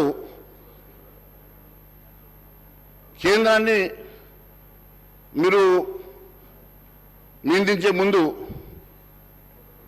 కేంద్రం మీకు ఇచ్చినటువంటి సహకారాన్ని పదే మెడికల్ కళాశాలలు మీవని చెప్పుకుంటా ఉన్నారు. మెడికల్ కళాశాలలు పర్మిషన్ ఇచ్చింది కేంద్ర ప్రభుత్వము, మెడికల్ కళాశాలకి నిధులు కేటాయించింది కేంద్ర ప్రభుత్వము. నిధులు కేటాయించింది లోన్గా తీసుకున్నారు. మళ్ళీ అంతేకాకుండా ఇప్పటివరకు మాట్లాడిన కేటీఆర్ గారు మళ్ళీ కేంద్రంలో ఏదైనా అంశం వస్తే మీకు వాళ్ళ సంగతి తెలియదు, రెస్క్యూకి వస్తా అంటున్నారు. అంటే వారి రెస్క్యూ మరి వారికి అవసరమా లేదా వారు తెలుసుకోవాలా? అధ్యక్ష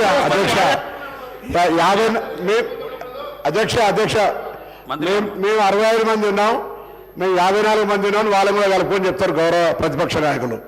దాని తర్వాత మా గౌరవ బీజేపీ శాసనసభ్యులు అడుగుతా ఉన్నారు సుష్మా స్వరాజ్ గారి గురించి, ఓకే. కానీ దాని తదుపరి నరేంద్ర మోడీ గారు అనేక సందర్భాలు మాట్లాడి టీఆర్ఎస్ మౌనంగా ఉంటుంది. భారతీయ జనతా పార్టీ తరఫున ఉన్న ప్రధానమంత్రి తెలంగాణ సమాజాన్ని అవమానపరిచే విధంగా తలుపులేసి దొంగతనంగా తెచ్చుకున్నారన్నటువంటి మాట కూడా మీ ప్రధానమంత్రి గారు మాట్లాడారు. వారికి దయచేసి జవాబు చెప్పాల్సిన అవసరం ఉంది. అలా దానికి పార్లమెంట్ సభ్యులుగా తెలంగాణలో ఉన్నటువంటి శాసనసభ్యులుగా అసలు మేము బీజేపీ చెప్పుకోవడానికి సిగ్గనిపించాలి. తెలంగాణ తల్లిని చంపి బిడ్డను తెచ్చుకున్నారని చెప్పిండు. భారతీయ జనతా పార్టీ తెలంగాణను అవమానపరచడం ఇంకెవరు కూడా అవమానపరచలే. అటువంటి పార్టీ అలా మళ్ళీ ఈ మాటలు చెప్తే ఎట్లా అధ్యక్ష? మంత్రి సబ్జెక్ట్ మాట్లాడండి. అరే వారు సమాధానం చెప్పాలన్నా వద్దా అధ్యక్ష? వారు మాట్లాడిన సమాధానం చెప్పాలన్నా వద్దా? వారు ఇంత ఘోరంగా మాట్లాడుతూ ఉన్నారు. ఆ రోజు నిజంగా కూడా భారతీయ జనతా పార్టీ లేకుంటే ఈరోజు తెలంగాణ రాష్ట్రం సాధ్యమయ్యేదా? తెలంగాణ రాష్ట్రం సాధ్యమైన తర్వాత ఆ రోజు ఇచ్చిన సందర్భాన్ని గుర్తు చేసి ఉండొచ్చు.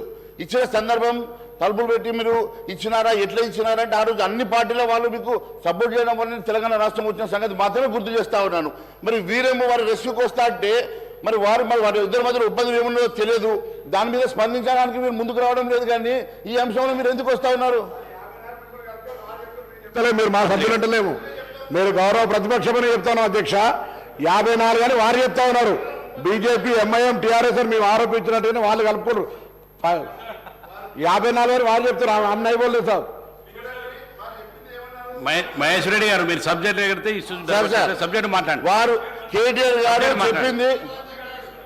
గారు చెప్పింది కేవలం మేము 39 మంది ఉన్నామని మాత్రమే చెప్పారు. అపోజిషన్ లో 54 మంది ఉన్నారని చెప్పారు. వారు అపోజిషన్ సంఖ్య చెప్పారు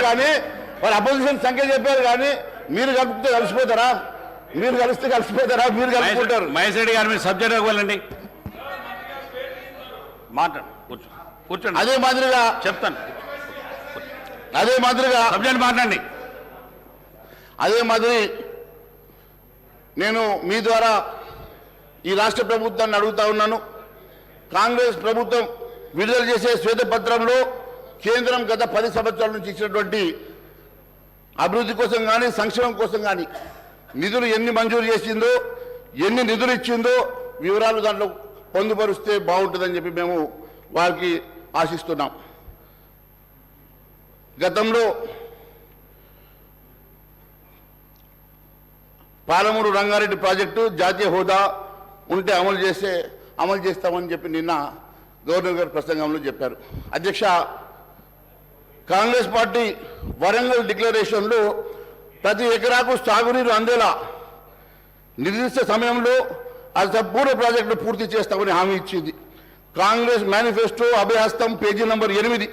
ఆ తర్వాత 4వ చాప్టర్లో 3వ అంశమైన సాగునీటి పారుదల రంగం కాంగ్రెస్ మేనిఫెస్టో అభయహస్తం పేజీ నంబర్ 20లో పాలమూరు రంగారెడ్డి ప్రాజెక్టులు జాతీయ హోదాకై కృషి చేస్తామన్నారు. మరి అదే విషయం గవర్నర్ ప్రసంగంలోనూ చెప్పించారు. అంటే జాతీయ హోదా రాకపోతే ఈ ప్రాజెక్టును ముందుకు తీసుకెళ్లే ఉద్దేశం మీకు ఉందా లేదా అనే స్పష్టత లేదు.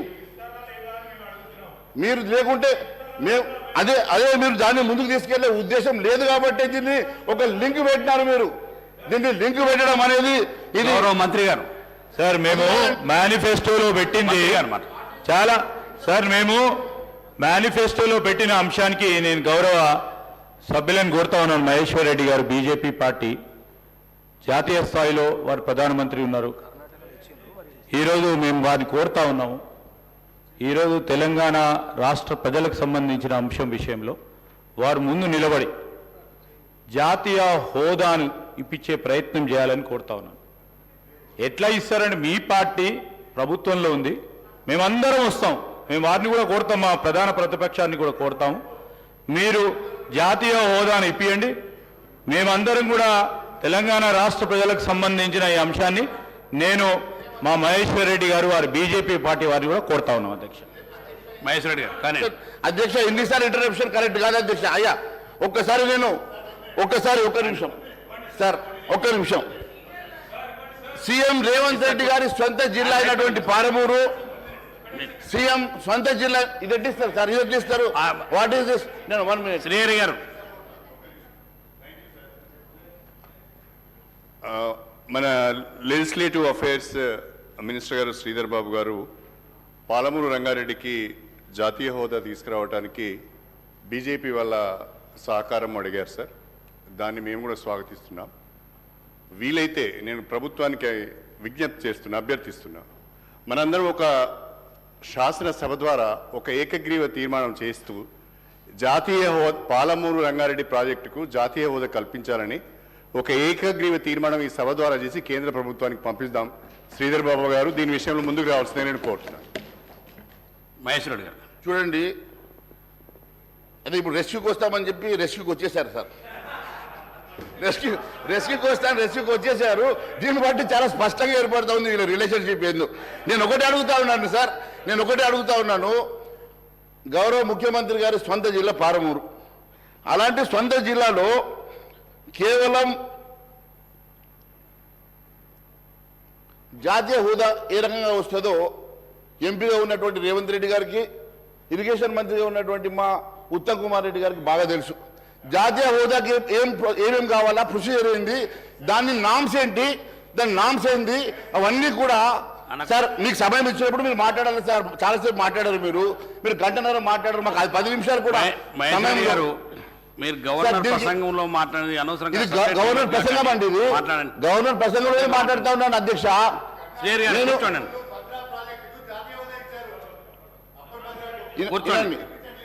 ఇప్పుడు ఒక జాతీయ హోదా రావాలంటే దానికి ఉన్నటువంటి నామ్స్ ఏంది, దానికి ఉన్నటువంటి ప్రొసీజర్ ఏందో గౌరవ ఎంపీగా ఉన్నటువంటి ముఖ్యమంత్రి గారికి కానీ ఉత్తమ్ కుమార్ రెడ్డి గారికి తెలుసు, ఇరిగేషన్ మంత్రిగా ఉన్నటువంటి వారు. మరి వారికి తెలియదా ప్రొసీజర్ ఏందో? దాన్ని మీరు కేవలం మా మీద పెట్టి ఎట్లా తప్పించుకోవాలని ప్రయత్నం చేసినట్టుగా ఉంది తప్ప నిజంగా మీరు ఒక ప్రణాళిక ఏర్పాటు చేసుకొని ఇది ఎట్లా కంప్లీట్ చేస్తారని ఒక ముందు మాత్రం చెప్పడం లేదు. ఇది చాలా శోచనీయమది. సొంతగా మరి ముఖ్యమంత్రిగా జిల్లా సంగతిని తెలియజేస్తా ఉన్నాను. అన్నిటికన్నా కేసీఆర్ సర్కార్ మాదిరిగానే కాంగ్రెస్ ప్రభుత్వం కూడా మరి నిరుద్యోగ భృతి విషయంలో విస్మరించాలనే ఆలోచన ఉందా? మరి ఎందుకు నిన్న గవర్నర్ ప్రసంగంలో దాన్ని మనం మాట్లాడలేదని చెప్పి అడుగుతా ఉన్నాను. దాదాపుగా 35 లక్షల మంది నిరుద్యోగులు ఈరోజు మీరు ఇచ్చినటువంటి హామీకి 4,000 రూపాయలు ప్రతి నెల వస్తాయన్న హామీకి వాళ్ళందరూ కూడా ఈరోజు మరి ఎదురు చూస్తూ ఉంటే మీరు దాన్ని విస్మరించి పూర్తిగా ఏ రకంగా ఎగ్గొట్టే ఆలోచన చేస్తున్నట్టుగా ఉంది. ఇది ప్రజలు, నిరుద్యోగ యువత మిమ్మల్ని నమ్ముకొని ఓటేసినట్టు నిరుద్యోగ యువత 1000 కళ్ళతో ఎదురు చూస్తూ ఉంది మీరు ఏ రకంగా నిరుద్యోగ వృత్తిని ఇవ్వబోతున్నారు అని. దాదాపు దానికి కావాల్సింది ప్రతి నెల 1,400 కోట్ల రూపాయలు. అంటే దాదాపుగా మీరు 20,000 కోట్ల రూపాయలు ప్రతి సంవత్సరం మీరు అదనంగా మీరు దీన్ని సమకూర్చుకోవాల్సిన అవసరం ఉంది. ఇది మీరు హామీ ఇచ్చే ముందు చేశారా? ఆలోచన లేకుండా కేవలం అధికారంలో రావడానికి మాత్రమే ఈ హామీ ఇచ్చారనే సంగతి మరి దయచేసి చెప్పాలని చెప్పి కోరుతా ఉన్నాను. అదే మాదిరిగా ఈ నెల 9వ తారీఖు రోజు 2 లక్షల రూపాయల రుణమాఫీ చేస్తామన్నారు. మరి 9వ తారీఖు అయిపోయింది అధ్యక్ష. మీరు 2 లక్షల రుణమాఫీ ఏ తారీఖుల్లో చేస్తారు? ఇప్పటికే మాట తప్పారు. 9వ తారీఖు దాటింది. మరి మొన్ననే ప్రభుత్వంలోకి వచ్చాం కాబట్టి మేము దాన్ని లోతుగా మిమ్మల్ని ప్రశ్నిస్తలేము. కానీ ఖచ్చితంగా 2 లక్షల రూపాయల రుణమాఫీ చేసే వరకు మేము వెంట పడతాం. ఖచ్చితంగా ప్రజా గొంతుకై మేము దీని మీద మాట్లాడతామని తెలియజేస్తా ఉన్నాను. మహిళలకు 2,500 రూపాయలు ప్రతి నెల ఇస్తామన్నారు. ఇంకా దాని మీద పూర్తి మరి వివరణ కానీ ఇచ్చేటువంటి మరి ప్రొసీజర్ కానీ ఇంకా మీరు దాని మీద ఏమి మాట్లాడకపోవడం నిజంగా శోచనీయమని తెలియజేస్తా ఉన్నాను. అంతేకాదు అధ్యక్ష, ఎంతో ఉత్సాహంతో ఈరోజు అందరూ కూడా కాంగ్రెస్ ప్రభుత్వం ఏర్పాటు చేసుకొని మీరు కేవలం 64 మంది మెంబర్స్ తోటి మాత్రమే మీరు ఈరోజు అధికారంలో ఉండి అధికారం తెచ్చుకొని ప్రజలు మీకు 2/3 మెజార్టీ ఇవ్వలేదు. ఎన్ని పెద్ద హామీలు ఇచ్చినా, నెరవేర్చలేని హామీలు ఇచ్చినా మీకు ప్రజలు కట్టబెట్టింది కేవలం 64 సీట్లు మాత్రమే. కాబట్టి నేను మిమ్మల్ని ఒకటే కోరుతా ఉన్నాను, దయచేసి ప్రజలు మీ మీద పెట్టుకున్నటువంటి ఎన్నో ఆశల్ని వమ్ము చేయకుండా మీరు ఇస్తామని ఒప్పుకున్నటువంటి హామీలను నెరవేర్చాల్సినది. ప్రజలు మీకు సంపూర్ణ విశ్వాసంతో మీ మీద పట్టం కట్టినందుకు మీరందరూ కూడా మరి ముఖ్యమంత్రి గారికి సహచార మంత్రులందరూ కూడా మీరు సపోర్ట్ చేసి ఖచ్చితంగా మీరు ఇచ్చినటువంటి 412 హామీలు నెరవేర్చాల్సిందిగా కోరుకుంటూ ఈ అవకాశం ఇచ్చినందుకు ధన్యవాదాలు తెలియజేస్తున్నాను. భారత్ మాతాకి జై. శ్రీ అక్బరుద్దీన్ ఓవైసీ గారు. Honorable panel speaker, sir. Sir, at the outset, I welcome the new government that has assumed office after the assembly elections. We respect the people's mandate, and as it is their will that has prevailed in the assembly elections, the Congress party has secured the people's confidence on the basis of the promises that the party has made and its Please All manifesto. I would like to point out here that our party, MIM, will play the role of constructive opposition in the state. We will voice the aspirations and grievances of the people, offer our advice and suggestions, and also point out the acts of omission and commission of the government. Sir, uske साथ मोहतरम panel speaker साहब, मैं ये ज़रूर बात कहते हुए अपनी बात को आगे बढ़ाऊंगा, और ये बात मैं ऐवान के तवज्जो में लाना चाहता हूं, और इस ऐवान के ज़रिए आवाम को भी मुतवज्जे करता हूं इस बात पर कि रियासत तेलंगाना के मुसलमानों ने इनको भी जिताया है, इनको भी जिताया है, लेकिन न इन्होंने एक भी मुसलमान को नहीं जिताया है। और मुसलमानों की नुमाइंदगी करने वाली जमात को खत्म करने के मंसूबे वो साजिशें बनाई गई, कोशिशें की गई, लेकिन वो साजिशें, वो मंसूबे, वो ख्वाब चुकनाचूर हो गए। हम जहां थे वहीं हैं और वहीं रहेंगे। हम में कोई कमी नहीं आई। कभी ये यहां से यहां आते हैं, कभी वो वहां से यहां आते हैं, लेकिन हम जहां थे वहीं हैं और वहीं रहेंगे। और बेबाकी के साथ, पूरी दियानत के साथ, ईमानदारी के साथ, इखलास के साथ मुसलमानों की नुमाइंदगी करते रहेंगे। और ये बात इसलिए कह रहे हैं कि मुसलमान हिंदुस्तान का दूसरे दर्जे का शहरी नहीं है। मुसलमान को भी दस्तूर हिंद ने वो बराबर का हक दिया गया है। और इस ऐवान में खड़े रहकर हमारी तारीख है कि हमने मुसलमानों के लिए, पिछड़े हुए तबकात के लिए, SC STs के हुकूक के लिए हमने जिद्दोजहद की है और आगे भी हम करते रहेंगे। हम उम्मीद करते हैं कि कांग्रेस की हुकूमत पुराने शहर को नजरअंदाज नहीं करेगी। हम उम्मीद करते हैं कि पुराने शहर की तरक्की नए शहर के बराबर होगी। हम उम्मीद करते हैं कि IT टावर्स जो हमने मंजूरी हासिल की थी पुराने शहर के लिए, वो IT टावर्स का काम जारी रहेगा। हम ये उम्मीद करते हैं कि पुराने शहर में मूसी को साफ कर और जहां पे सीवरेज का पानी है उसको खूबसूरत बनाया जाएगा, डेवलपमेंट आएगा पुराने शहर में। हम उम्मीद करते हैं कि बरसा बरस से चार मीनार पेरिस्टनाइजेशन का प्रोजेक्ट जो एक कछुए की तरह आगे बढ़ रहा है उसको तेजी के साथ आप मुकम्मिल करेंगे। हम उम्मीद करते हैं और तवक्को करते हैं कि आप पुराने शहर को नए शहर के बराबर तरक्की देंगे। हम उम्मीद करते हैं कि आप अपने वादों को पूरा करेंगे और हम एक मजबूत और कंस्ट्रक्टिव अपोजिशन का रोल जरूर हम अदा करते रहेंगे। हम ये भी तवक्को करेंगे कि आप माइनॉरिटीज के इश्यूज जो हैं, जैसा MTF है, RTF है या फिर ओवरसीज स्कॉलरशिप है, उसके बहुत सारे अमाउंट्स ड्यू हैं, उसको भी आप क्लियर करेंगे। और मुसलमान और माइनॉरिटी बच्चे जो तालीम हासिल कर रहे हैं, जिसकी वजह से स्कॉलरशिप्स रिलीज नहीं होने की वजह से जो रुकावटें आ रही हैं, उसको आप दूर करेंगे। हम उम्मीद करते हैं कि अनीसुल गुरबा की इमारत जो तामीर हुई है, उस अनीसुल गुरबा की इमारत में सरगर्मियों का आगाज करेंगे, यतीम बच्चों को वहां रखेंगे और उनको मौका देंगे। हम उम्मीद करते हैं कि आप एक मुस्लिम डेलीगेशन को बुलाकर आप उनसे बैठकर बात कर मदरसा बोर्ड जो दूसरे रियासतों में हैं, उस तरीके से आप उनको एतमाद में लेकर, भरोसे में लेकर, उनसे बातचीत कर एक मदरसा बोर्ड के जरिए आप उनकी मदद करेंगे। हम ये भी उम्मीद करते हैं कि 17,000 अइम्मा और मौजनों को आप अचलीकास को जो पैसा दिया जा रहा है उनके बराबर देंगे। आपके मैनिफेस्टो में आपने कहा कि 12,000 देंगे, लेकिन मैं कहूंगा कि हुकूमत का कोई मजहब नहीं होता, हुकूमत का कोई मजहब नहीं।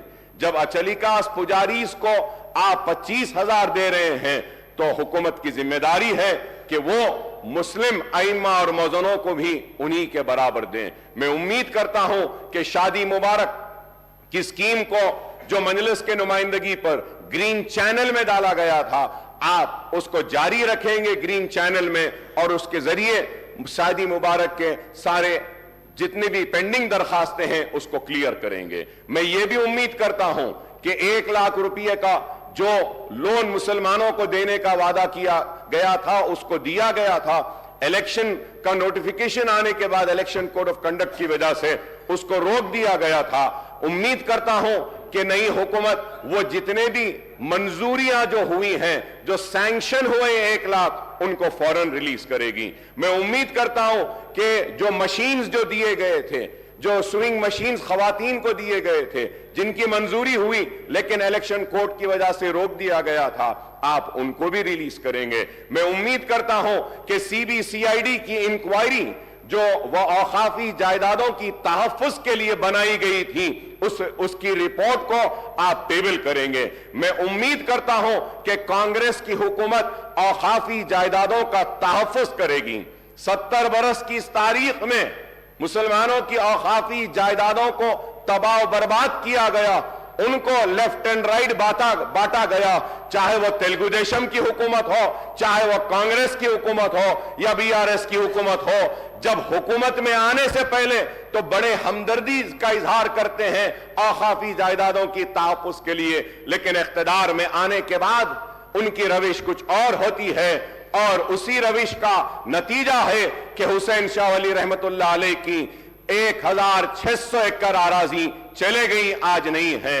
आज मैं उम्मीद करता हूं कि आप उसको टेबल करेंगे। मैं उम्मीद करता हूं कि आलेर का एनकाउंटर जो हुआ, पुलिस की मौजूदगी में, पुलिस की कस्टडी में, पुलिस एनकाउंटर करके उन मासूमों को मार देती है। हमारे मुतालबे पर एक इंक्वायरी कमेटी बनाई गई थी। मैं उम्मीद करता हूं कि आप टेबल करेंगे उस रिपोर्ट को और वो कातिलों को सजा देंगे जो पुलिस कस्टडी में उन मासूमों को गोली मारकर मार दिए गए। मैं उम्मीद करता हूं कि हुकूमत मसाजिद का तहफ्फुज करेगी।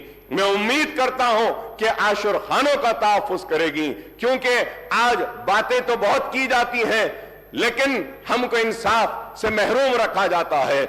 मैं आपके जरिए यह बात जरूर कहना चाहता हूं कि मजलिस इत्तेहादुल मुस्लिमीन हर सेशन में या हर असेंबली में आवाज को बुलंद करती है और अपने हक को हासिल करती है, और हम जिद्दोजहद करते हैं। पुराने शहर में रोड वाइडनिंग्स की मंजूरियां हुई हैं लेकिन रोड वाइडनिंग्स नहीं हुए हैं। बोजागुट्टा में वहां पे हाउसिंग के लिए बार बार मुतालबा किया गया, नहीं हुआ। मैं ये भी बात आपसे कहूंगा कि मजलिस इत्तेहादुल मुस्लिमीन और मैंने ऐवान असेंबली में इस मसले को बार बार उठाया, और उस वक्त के चीफ मिनिस्टर KCR साहब ने मंजूरी दी थी। लाल दरवाजे की मंदिर के लिए 20 करोड़ रुपए मंजूर किए थे, लेकिन आज तक भी लाल दरवाजे की उस मंदिर के काम के लिए आगाज नहीं हुआ। मीटिंगें तो बहुत हुई लेकिन काम नहीं हुआ। और पुराने शहर के पेडेस्ट्राइजेशन के प्रोजेक्ट के लिए, हॉकर्स के लिए ब्रिजेस डालने का ऐलान किया गया, वो भी काम अभी पेंडिंग है। पार्किंग लॉट्स का है। मैं नई हुकूमत के सरबराह और चीफ मिनिस्टर साहब से, रेवंत रेड्डी साहब से मुतालबा करूंगा कि आप पुराने शहर के और शहर हैदराबाद के सारे हमारे एमएलएस की एक मीटिंग बुलाइए, हम सारे मसाइल को आपके सामने रखेंगे और उन मसाइल को आप एक के बाद एक उनको हल करते हुए आप आगे बढ़े, तो हम आपके ममनून और मशकूर रहेंगे। इसके साथ ही साथ मैं ये बात भी कहूंगा आपसे कि आपने अपने मैनिफेस्टो में इतने वादे, इतने ऐलानात सब कुछ किए, लेकिन अफसोस के साथ कहना पड़ता है कि मैनिफेस्टो में उर्दू का जिक्र नहीं था। रियासत तेलंगाना की दूसरी सरकारी जबान का मौक़िफ़ दिया तो टीआरएस की हुकूमत ने और केसीआर साहब ने दिया। मैं उनका शुक्रिया अदा करता हूं कि उर्दू को दूसरी सरकारी जबान का मौक़िफ़ दिया गया, लेकिन उर्दू के साथ इंसाफ हुआ, लेकिन जैसे होना था वैसा नहीं हुआ। मैं उम्मीद करता हूं कि आप उर्दू के साथ इंसाफ करेंगे, उर्दू को उसका जायज हक देंगे और उर्दू बोलने वालों के साथ इंसाफ करेंगे।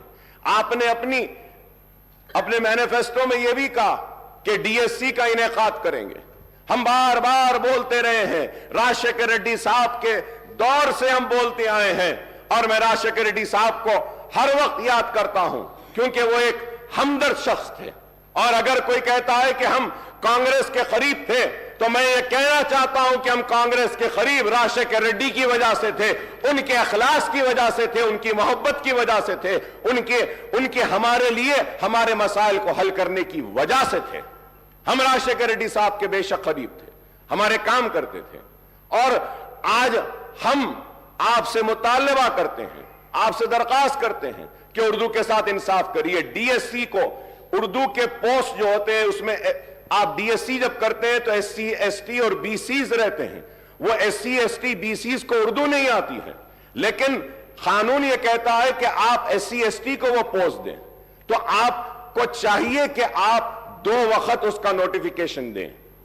2 वक्त नोटिफिकेशन देने के बाद वो जितने एससी एसटीज के और बीसीज के उर्दू के जो पोस्ट हैं जो अनफिल्ड हैं वो ओपन हो जाते हैं। ये इंपॉर्टेंट चीज है। मैं उम्मीद कर रहा था कि आपकी थिंक टैंक आपको बोलेगी और कहेगी कि उर्दू के पोस्ट के लिए, उर्दू के लिए इंसाफ के लिए मैनिफेस्टो में यह बात डालेंगे कि हम उर्दू के पोस्ट को डिरिजर्व करेंगे, लेकिन यह काम नहीं हुआ। मैं उम्मीद करता हूं कि आप यह काम करेंगे। उर्दू जब दूसरी सरकारी जबान है तो जितने भी कॉम्पिटिटिव एग्जाम्स हैं, जितने भी प्रमोशन के एग्जाम्स हैं डिपार्टमेंटल, उसको उर्दू में भी मुनक्किद करना चाहिए। यह जरूरी है, यह काम नहीं हो रहा है। और जितने रिक्रूटमेंट के आपके एग्जाम्स हैं वो एग्जाम्स को भी उर्दू में रखिए, यह भी जरूरी है। मैं उम्मीद करता हूं कि आप मेरे इन बातों पर तवज्जो देंगे। और मैं इसके साथ ही साथ आगे बढ़ते हुए यह बात भी आपसे कहूंगा कि it was in 2004 on the eve of assembly polls, the Congress party had entered into a poll alliance with TRS after promising Telangana state. More than 5 years later, in the second term of the UPA government at the center and the Congress government in the state, the central government made the December 9th announcement of Telangana statehood in 2009, plunging to the united AP into a turmoil. Ultimately, the Congress Working Committee decided to bifurcate Andhra Pradesh in mid-2013 and followed it up with enactment of AP Reorganization Act in early 2014. Telangana state came into being on June 2nd, 2014. That is exactly 10 years after the promise was made by Congress before the 2004 Assembly and Lok Sabha elections. Earlier too, during 1969 and 1971, the Telangana agitation rocked the united AP, and it was led by former congressmen who had floated Telangana Praja Samiti. Incidentally, this earlier movement was suppressed by the Congress government at the state and in the united Andhra Pradesh state, sir. Sir, I would like to tell my Congress friends that the history cannot be one-sided and it has to be 2 sides.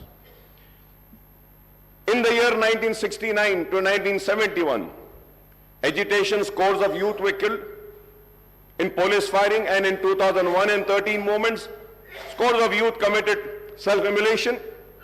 Who or which government were responsible for these deaths? I don't know how the change of government following the assembly polls can be called as the Liberation Day liberation of Telangana people from 10 years of repression. So I'm saying this because I'm very saddened. When I was going through the Honorable Governor's address, in my 25 years of legislature life, I have never seen such an address by any government. Sir, I'm sorry to say, but I still feel like the Congress party is still in the election mode. Elections have ended. We said what we had to say. We criticized how much we wanted to. We also leveled allegations, personal remarks. But now, people have given their verdict. They have chosen you, and they have chosen them to sit there. They have chosen us to be here. So now we have to come together for the development of the state. We have to come together to fulfill the promises made by the party which has been given the responsibility of governing the state for the next 5 years. Sir, going further ahead, sir, the Congress and BRS term September 17th, 1948, the day of accession or merger of erstwhile Hyderabad state into Indian Union as integration day, whereas the BJP and left party term it as a liberation day. Now the Congress wants to celebrate the liberation day on December 3 or maybe December 7 as the party regained power after a gap of nearly 10 years since the formation of Telangana state. The Congress party has taken the historic decision on formation of Telangana state, but in the elections held in 2014, the people had given the mandate to TRS, which had fought for separate statehood. There is no doubt, yes, they had fought. And many other leaders joined them, and everybody fought for it. Yes, but we cannot deny the role, the major role of TRS and the major role of KCR. Again in 2018, the people voted for the TRS, which secured a greater majority. So terming the people's verdict in the previous two elections as something undemocratic or vote of autocratic, dictatorial or feudal role sounds something very sad, sir. It is not, sir. Sir, we are here. Sir, it is a democracy. We are living in a democracy. The people have the right. They can give me an opportunity or they can reject me. So we cannot question the decision of the people. If today the Congress is questioning and giving names to the verdict of the people of yesteryears, then the same thing might happen with the Congress for the verdict which have been given today by the people. We need to be cautious. Sir, we need to be very cautious. Elections have ended. We are here for progress. We are here for development. We are here to fulfill the promises made to the people. We have to be focused on that rather than, pulling each other apart from the, sir, so terming the people's verdict, I have already said, sir, apart from the 6 guarantees outlined under Abhay Hastam and the promises made under Right to Youth, SC, ST, Minority, BC Declaration, many other initiatives have been assured by the Congress. Understandably, the Governor's address has set out the priorities, policies, programs, and schemes of Congress government for all-round development of the state and welfare of all sections of people. I would like to recall that the backward classes, scheduled caste, scheduled tribe, and minorities account for an overwhelming proportion of the state's population, sir. They together constitute almost 85%, BCs 46%, SCs 15.5%, STs 9.2%, and minorities 14.3% of the state's population, sir. The Congress has committed to provide a better deal to all these sections. It has promised to introduce minority sub-plan as also the BC sub-plan, named after Mahatma Jyoti Phule. The Congress has assured to spend 2,000 crore per annum, amounting to rupees 1 lakh crore in a 5 years period for BC welfare, and this is a welcome step, sir. Similarly, the party has assured to enhance the minority welfare budget to rupees 4,000 crores, including 1,000 crore annually for subsidized loans to minority, youth and women, sir. Sir, when I say about, and I talk about 4,000 crores for minority, let me make it very, very clear to the government, sir, what the Congress government is doing in Karnataka and what it was doing in Rajasthan.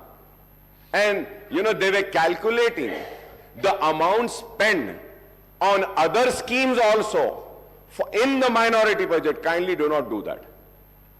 If we have to see the other schemes with which the minorities got benefited in the last 9.5 years, like in pension, like in Shadi Mubarak or Raitu Bandhu, Raitu Bima and other schemes, where Muslims are also part. If we have to take into account that amount and the 2,200 crores, we have already crossed 5,500 crores. I hope that the 4,000 crores will be only for minority welfare department. I hope that. I hope.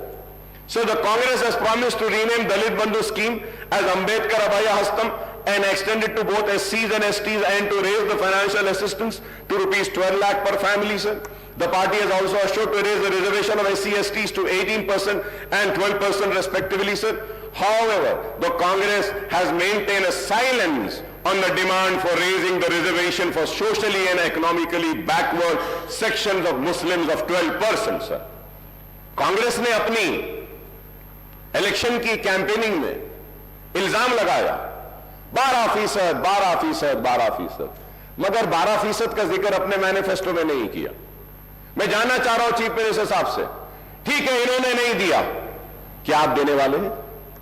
क्या आप देंगे? क्या आप sincere हैं? सवाल है।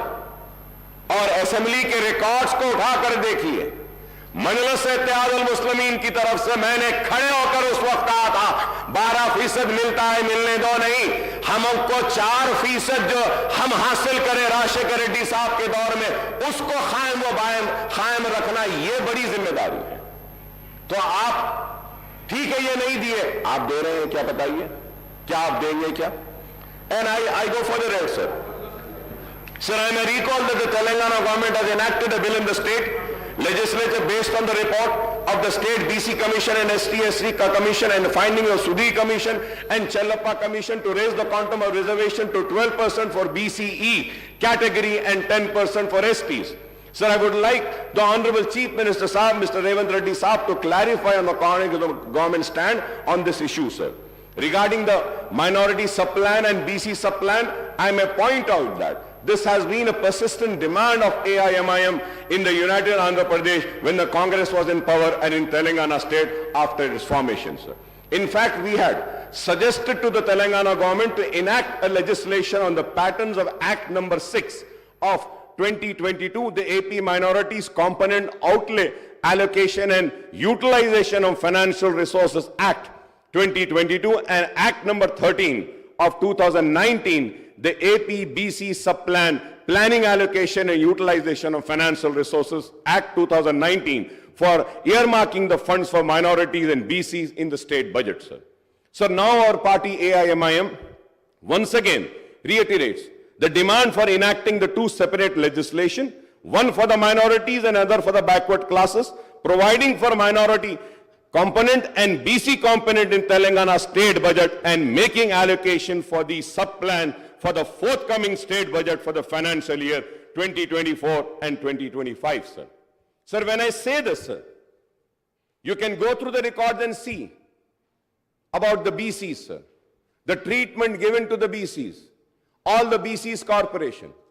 My learned friend, Sridhar Babu, was with me as a member in Public Accounts Committee. We had asked for the details and we saw the details of the allocation made to the BC, मुख्तलिफ BC के महकुमों को, तो देखकर बड़ी हैरत हुई थी. मैं उम्मीद करता हूं कि आप उनके साथ इंसाफ करेंगे. SC और ST के रिजर्व सीट्स पर भी शायद अगर मैं गलत ना हो तो सबसे ज्यादा सीटों पर आवाम ने आपको मुंतखब किया. इस उम्मीद के साथ कि उनके साथ भी इंसाफ होगा और हम उम्मीद करते हैं कि आप सब के साथ इंसाफ करेंगे. We hope that the Congress government would fulfill its assurance to conduct a caste census and effect an increase in BC reservation within 6 months of assuming power in the state, sir. क्योंकि आपने कहा है ये बात, और फिर the Congress has not elaborated on the quantum of raise in BC reservation in education and public employment in the state except promising a hike. कितना करेंगे आप, वो आपने नहीं कहा. This is in contrast to the assurance to raise the BC reservation in local bodies as well as in award of government civil construction and maintenance contract to 42%, sir. Assuming that the reservation for BCs in education and public employment are raised to 42%, apart from the proposed increase in SC/ST reservation to 18 and 12%, this would, Honorable Panel Speaker, sir, this would raise the total quantum of reservation for SC/STs and BCs together to 72%. 72%, sir. So we do not know whether the enhancement of reservation to 72% will pass the muster as the Supreme Court has laid down the Lakshman Rekha of 50% for overall reservation for weaker sections. If we add the BC reservation, Honorable Panel Speaker, sir, if we add the BC, if we add the EBC reservation of 10% and an increase of 8% reservation for SEBC, Muslim category BCE, the overall reservation will reach 90%. It is going to be 90%. Is this possible in the prevailing circumstances, whether the present central government is opposed tooth and nail to any increase in reservation for backward classes, apart from total opposition to any kind of reservation to the minorities? Is a question which needs to be answered, sir. A reality check on the issue would be needed, sir. A separate ministry for most backward classes have also been promised, apart from separate finance corporation for all major BC castes. We hope that the existing finance corporation and cooperative societies federation in various BC groups are strengthened with allocation of more funds and assisting these groups. Honorable Panel Speaker, sir, we welcome the promise to introduce the Right to Public Service Act, apart from setting up comprehensive portal for receiving and addressing public complaints and grievances, sir. Sir, जब मैं इसकी बात करता हूं तो इसके साथ साथ ये भी कहूंगा कि हर महकमे में जैसा ऑफिशियल लैंग्वेज कमीशन है, आप मुसलमान को रखिए ताकि वो उर्दू के इंप्लीमेंटेशन के लिए उस पर गौर करें. हायर एजुकेशन डिपार्टमेंट है, वाइस चेयरमैन एक मुसलमान को दीजिए. यूनिवर्सिटीज हैं, वहां पे एक मुसलमान को दीजिए.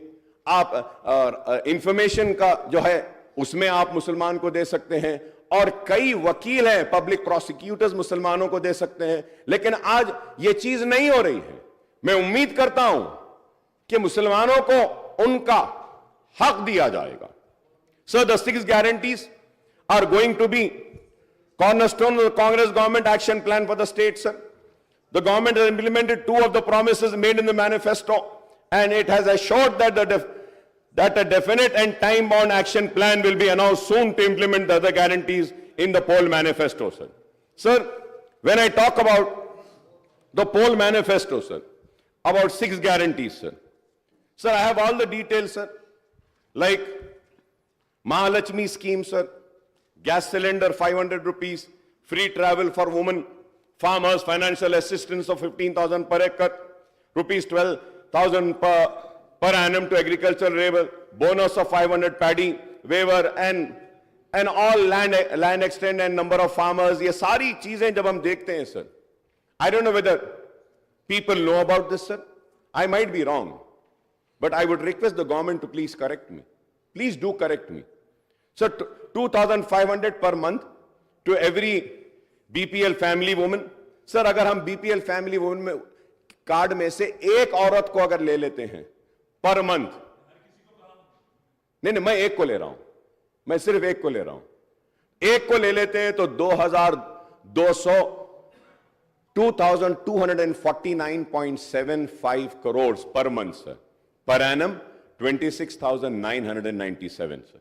Sir, gas cylinder for 12 months 12 cylinder अगर हम देंगे पर ईयर, सर, 5,399. बिल्कुल साहब, आप दीजिए. 3 ने साहब, आप जो ऐसे 4 महीने चलाओ, बोलो उनको चला लेते, चला ले. गांव में लकड़ी के साथ चला लेते साहब, बेफिक्र रहो. Free travel for women sir, free travel for women अगर इसको हम देखते हैं sir 2190 crore sir. Farmers sir, financial assistance sir, total agricultural के आप साइट पर जाके देखिए सर, जहां पे ज़राअत हो रही है वो जुमला एकरेज है 1,54,40,580 सर। तो अगर हम किसानों को जो वादा करें वो देते हैं 23,160.87 crore sir. Sir 12,000 per annum to agricultural labor sir. I was listening to my learned friend, he said कि दो को भी दे देंगे, बोले मियाँ बीवी दोनों को देंगे। I don't know if it is the policy of the government or what. Very good, very good. दो को दे रहे हैं, बहुत अच्छा है। I was just listening to honorable learned friend of mine, he said कि एक ने दो को देंगे, मैं एक को देने की बात लिया साहब, सिर्फ एक को लिया तो they are 25 lakh labours are they sir, उसके लिए 3,000 करोड़ होना सालाना सर। आप दो को देंगे बोले 6,000 करोड़ होना है। अब हम आगे बढ़ते हैं और देखिए साहब, bonus 500 sir. If you have to go, I have all the details honourable panel speaker sir. If I have to go, Gruha Jyothi sir 4,800 crores is required. Indrama Indulu sir 25,000 crores is required. Yuva Vikasam 38,894 crores is required sir. I have all the details sir. It is not that I have done my homework and research sir. Sir, implementation of Vidya Jyoti Patakam, Abdul Kalam, Tofe Talim and all this sir. For that 6,476.66 crores is required sir. Sir MPhil PhD sir for that, और उसके बाद में graduates को भी आप देंगे बोले, फिर इंटर स्टूडेंट्स को भी देंगे बोले, एसएससी को भी देंगे बोले, तो उसके लिए और फिर वो सारे जब हम देखते हैं सर 294, 1,800, 2,600, अब इतने हैं सर, थाउजेंड्स एंड थाउजेंड्स है sir. And I wish you all the luck because I know this sir, because I know this. Congress have ruled this country and ruled the state 16 times sir. Very learned people are there, educated people are there, they know how to rule, and I'm sure and I'm confident they are going to fulfill the promises.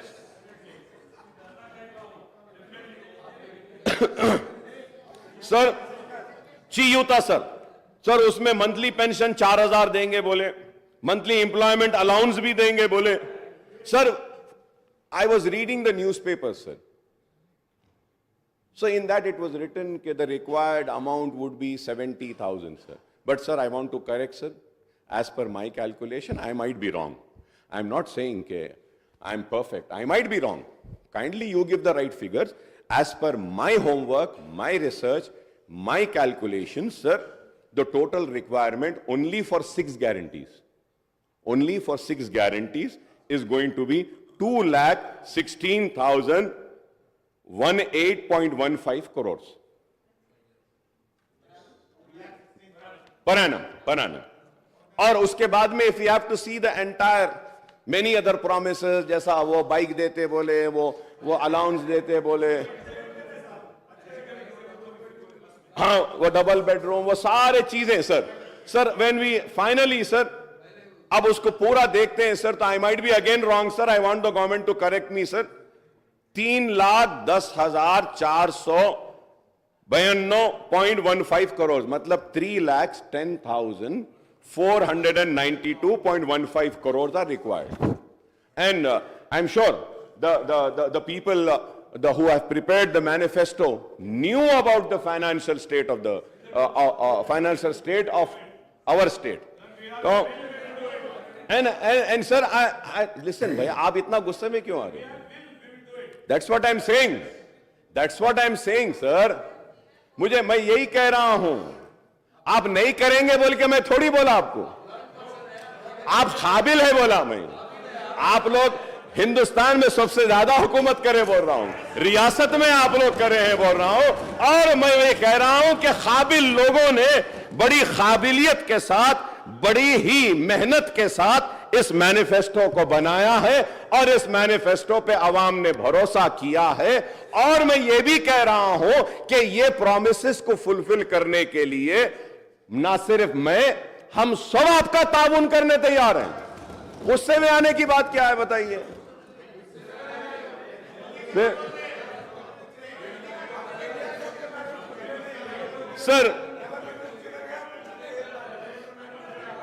Sir मैं ये भी कहूंगा sir, there is no mention about the minority declaration in the governor's address and I don't know the reason for this omission, sir.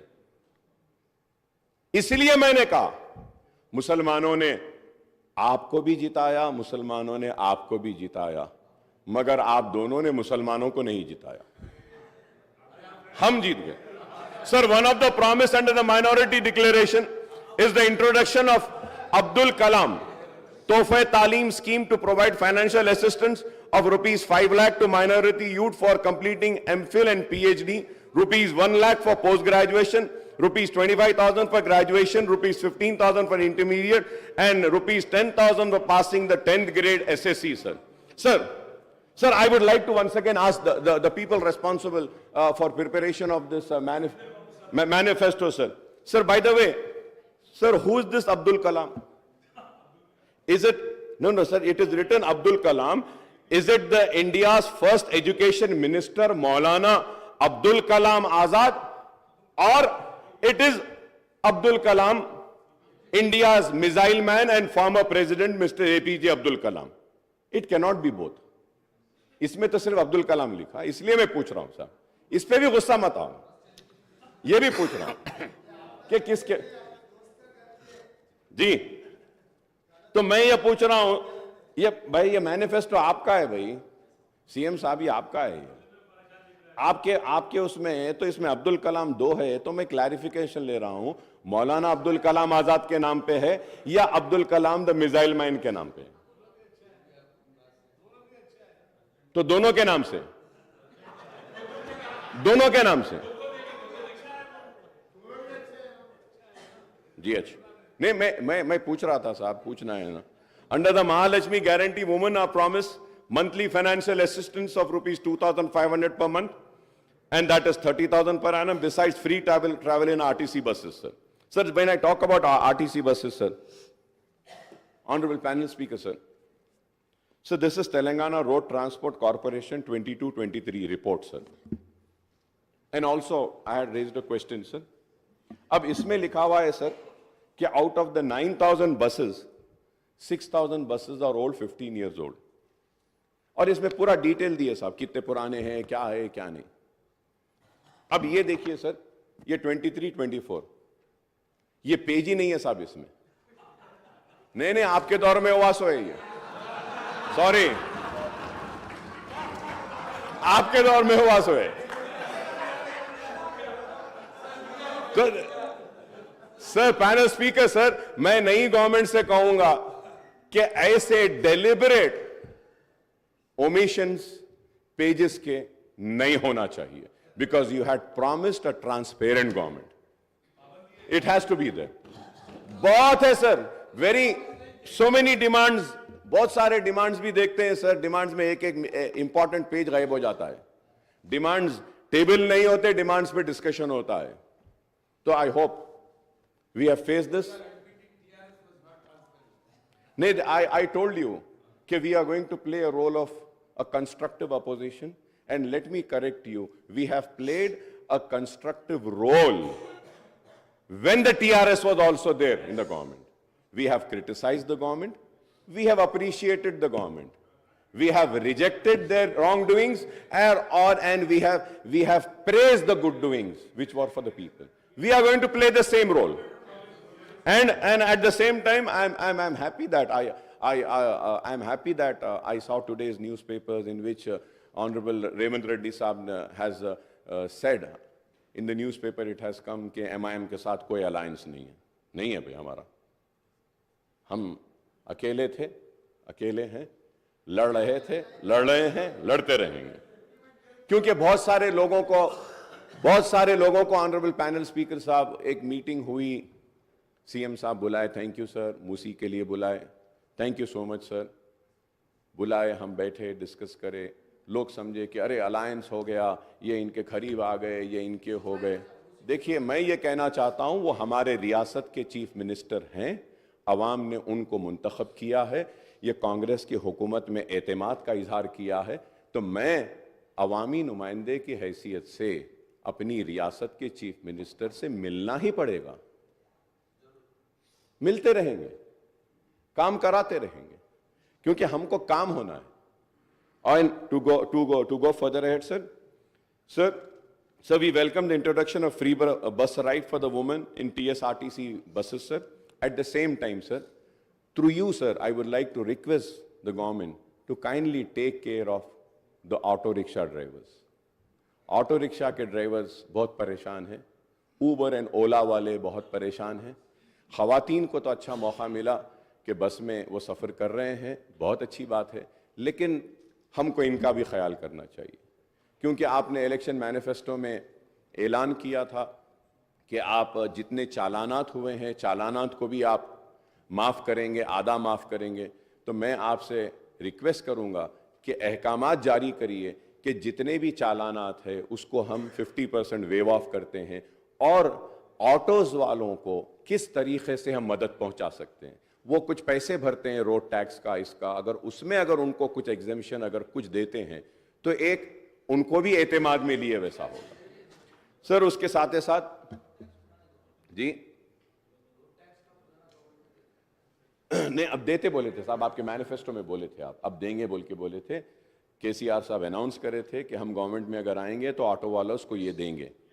It was announced.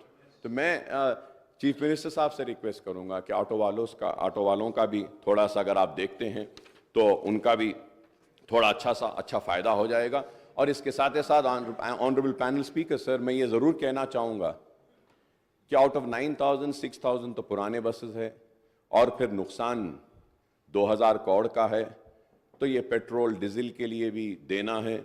So there are many other things, sir, which I think in the next budget session I will go further ahead and discuss about this, sir. But as per my knowledge, sir, 12 crore का शायद नुकसान हो रहा है RTC को इससे. अब इसको हम कैसा करेंगे, इसका भी आप कुछ प्रोग्राम बनाइए sir. Sir and domestic gas cylinders के ताल्लुक से भी मैंने पहले ही कहा है और फिर से कहूँगा, और उम्मीद करता हूँ कि आप करेंगे. और under Rythu Bharosa the assistant of 70 lakh farmers is been raised to 15,000 per acre and the coverage has been extended to 6 lakh share of khaldars also, sir. Bonus of 500. ये सारी चीज़ें हैं जो आप जानते हैं, मैं भी जानता हूँ. क्रॉप लोन्स के बारे में भी आपने वेव करेंगे कहा. ₹2 lakh at one go would require 36,000 crores, sir. ₹30,000 crores towards loan amount and ₹6,000 crores towards interest. So 36,000 है. I hope that under Gruha Jyoti guarantee 200 unit of free electricity, a promise for all household. अब ये 200 कैसा देंगे, इसमें भी confusion है साहब. 200 unit कैसा देंगे? अब अगर मुझे 201 आएगा यूनिट, तो क्या 200 माफ करके 1 यूनिट के पैसे लेंगे? या अगर मुझे 500 यूनिट आ रहा है तो वो 500 यूनिट में से आप 300 माइनस करके 200 का लेंगे? इसमें क्लैरिटी नहीं है sir. So I request kindly issue the guidelines with which ये 200 यूनिट फ्री जो मिलेगा. The power sector in the state, TS Genco, TS Transco and Northern Southern Discoms are already saddled with huge losses of 50,275 crores and staggering debt of 81,516 crores. क्योंकि ये सिर्फ मैं newspapers में, honourable speaker sir, मैं newspapers में देख रहा था, हर कोई बोल रहे थे कि 50,000 का इसमें लॉसेज है, 80,000 के लॉसेज है कहें सर. लेकिन the thing is that कि we are already saddled with the huge losses of 50,275 crores and staggering debt of 81,516 crores, sir. Sir, under Indulu scheme, families not owning houses are promised a house site and a financial assistance ₹5 lakhs for construction of houses, sir. Sir, ये 2 bedroom houses के ताल्लुक से भी speaker साहब मैं आपके जरिए हुकूमत की तवज्जो इस बात पे लाना चाहता हूँ कि सर इलेक्शन कोड आने की वजह से जो लोगों को सर्टिफिकेट्स दे दिए गए थे, जो लोगों को हाथ में कागज दे दिया गया था कि ये यूनिट आपका है, तो उसकी चाबी अब तक नहीं दी गई. और जो लिस्ट सैंक्शन हुई थी वो भी वैसी रुकी हुई है. सर आपके जरिए मैं हुकूमत और हमारे चीफ मिनिस्टर साहब रेवंत रेड्डी साहब की तवज्जो इस बात पे लाना चाहता हूं कि मेरे कॉन्स्टिट्यूंसी में पुराने जो घर थे उनको तोड़कर 2 बेडरूम बनाए थे और उनसे वादा किया गया था कि बनने के बाद उनको दिया जाएगा, लेकिन इलेक्शन कोड आने की वजह से रुक गया है। काइंडली आपसे रिक्वेस्ट है कि हैदराबाद कलेक्टर साहब को बोल के उसको क्लियर करवा दीजिए, क्योंकि हमारे अश्योरेंस पे, हमारी जबान पे उन लोगों ने अपने घरों को खाली करके 2 बेडरूम बनाने की इजाजत दी। अगर उनको नहीं मिलेगा तो बड़ा प्रॉब्लम होगा। Honorable Speaker, sir, through you also very important issue I want to bring to the kind notice of the government is that, sir, under JNNURM, WAMBE scheme and other schemes, housing was taken up, sir. Right from Mr. Chandrababu Naidu was the chief minister then, से लेकर आज तक भी ये हो रहा है। वो घर जो है सो 20 साल 15 साल पुराने हो गए, बहुत खराब हो गए हैं। तो हमारी नुमाइंदगी पर HMDA से 100 करोड़ रुपए रिलीज हुए थे, वो 150 करोड़ रुपया पूरे शहर के JNNURM, वाम्बे और ये दूसरे हाउसिंग स्कीम के पुराने घरों के मेंटेनेंस वर्क के लिए। तो मैं आपके जरिए हुकूमत से रिक्वेस्ट करूंगा कि हैदराबाद और सिकंदराबाद के जितने पुराने घर हैं जो डिलैपिलेटेड कंडीशन में, जिसके लिए अमाउंट भी रिलीज हुआ है, kindly give instructions that these amounts are released to the contractors and the work can be taken up so that it will help the poorest of the poor people, sir. Sir, about SC/ST's promise, assistance of 6 lakhs for construction of houses, and for other it is 5 lakhs. I don't know why this difference, sir. SC/ST को आप 6 लाख देते बोले, यहाँ पे 5 lakh. Lakhs of people, especially in towns and cities, do not own houses and live in rented houses, sir. तो मैं उम्मीद करता हूँ कि आप इस ताल्लुक से भी करेंगे, sir. And I would like to know, sir, what are the criteria for selection of beneficiaries under this scheme? ये स्कीम युवा विकासम जो 5 लाख का है, उसके भी गाइडलाइंस सही नहीं आए। तो मैं उम्मीद करता हूं कि आप इसके बारे में भी कहेंगे। Under Cheyutha guarantee monthly pension amount is to be raise to ₹4,000 and all the beneficiaries, and it's huge increase in the allocation for this scheme, sir, for the disabled also. So we welcome the increase in the health insurance coverage under Arogyashri scheme of ₹10 lakh. Sir, once again, sir, Honorable Speaker, sir, when I talk about Arogyashri, sir, आप बोल दिए 10 लाख। आप मालूम कराइए साहब, क्या एक भी पेशेंट को अब तक आपके ऐलान के बाद क्या 10 लाख का बेनिफिट मिला? Guidelines have not been framed. GO is not been issued. Sir, the most important thing is that Rajshekhar Reddy साहब जब थे, जो राजीव आरोग्यश्री लाए थे, उस वक्त जो पैकेजेस बनाए थे, same amount is continuing, sir. Same amount, sir. Amount में इंक्रीज ही नहीं हुआ। Sir, you need to review this, see that. The reason I'm saying is that, sir, the private hospitals are not admitting any patient under Arogyashri because the rates are very low, sir. अब एक बात बोलता हूं, आप बुरा ना माने आप लोग, which is very important for the new government, sir. Sir, in all government hospitals, dialysis units are there. Sir, these dialysis units are being handed over to a third party, sir. And sir, like a private hospital is getting 1250, 1250 for one dialysis. Government hospital is getting 1,850 rupees, and that 1,850 rupees, it is being paid to the third party, not to the government hospital. आप बताइए sir, ये तो गलत है। ये this is very wrong. आप वो third party को बेनिफिट दे रहे हैं, लेकिन प्राइवेट हॉस्पिटल्स को आप कम करके रखें। This needs to be corrected, sir. I hope that the government will make a note and do the necessary corrections. Cancer patient बहुत ज्यादा बढ़ रहे हैं, उनके लिए आप ये आरोग्यश्री का, जो राजीव आरोग्यश्री का स्कीम जो है, इसमें कैंसर पेशेंट्स को दीजिए। And in dialysis also, sir, dialyzers are not provided, sir. The dialyzer, the pipes are not provided. And there is one investigation which is required for all the dialysis patients to check the creatinine levels. वो उसके लिए they have to make an additional payment.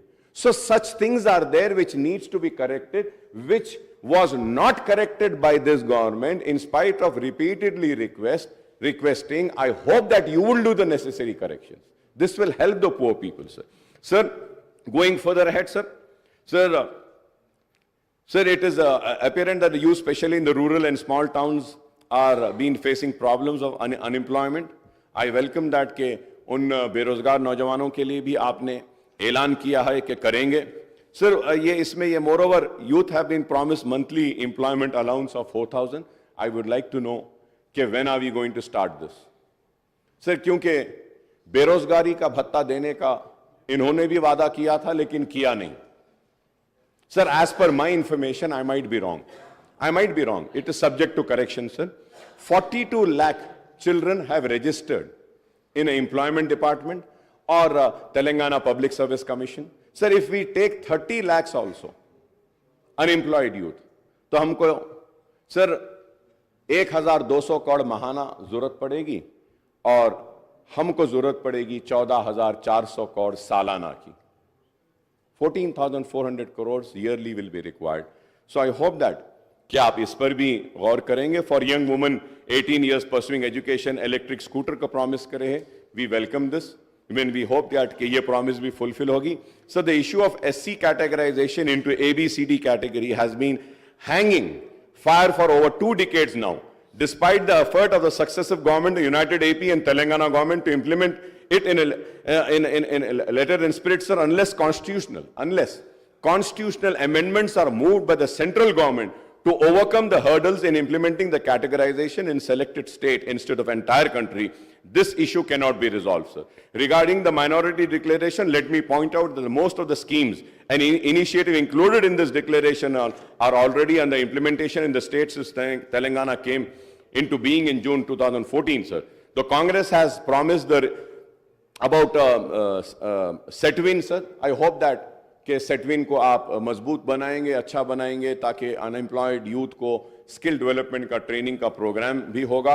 और मैं ये भी कहूँगा कि कांग्रेस के टाइम में ओल्ड सिटी में हम नेशनल एकेडमी ऑफ कंस्ट्रक्शन का एक सेंटर लाए थे.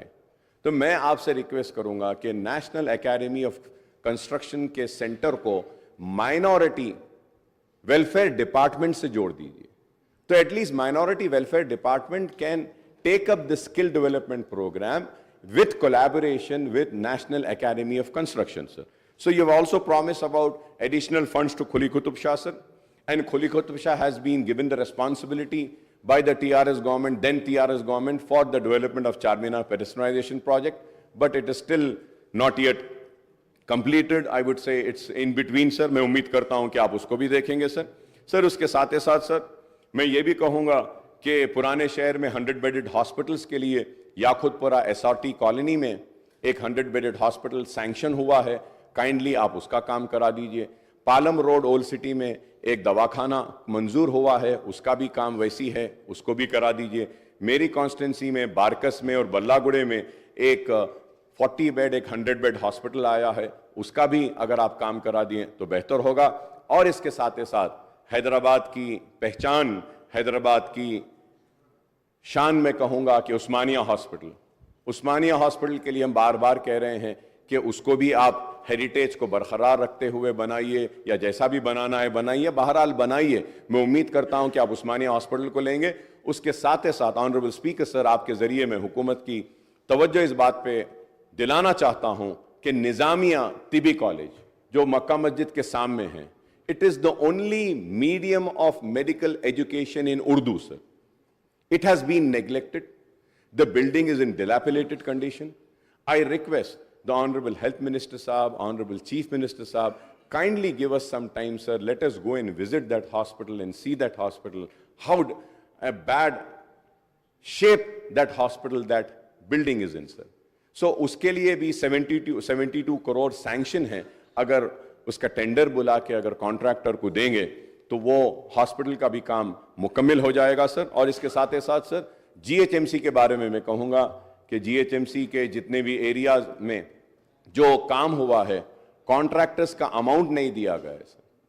और ये बिन फ्री एक प्रोग्राम लाए थे मेरे दोस्त लाए, बिन फ्री. वो बिन तो उड़ गया लेकिन कचरा वहीं फेंकने लगे लोग.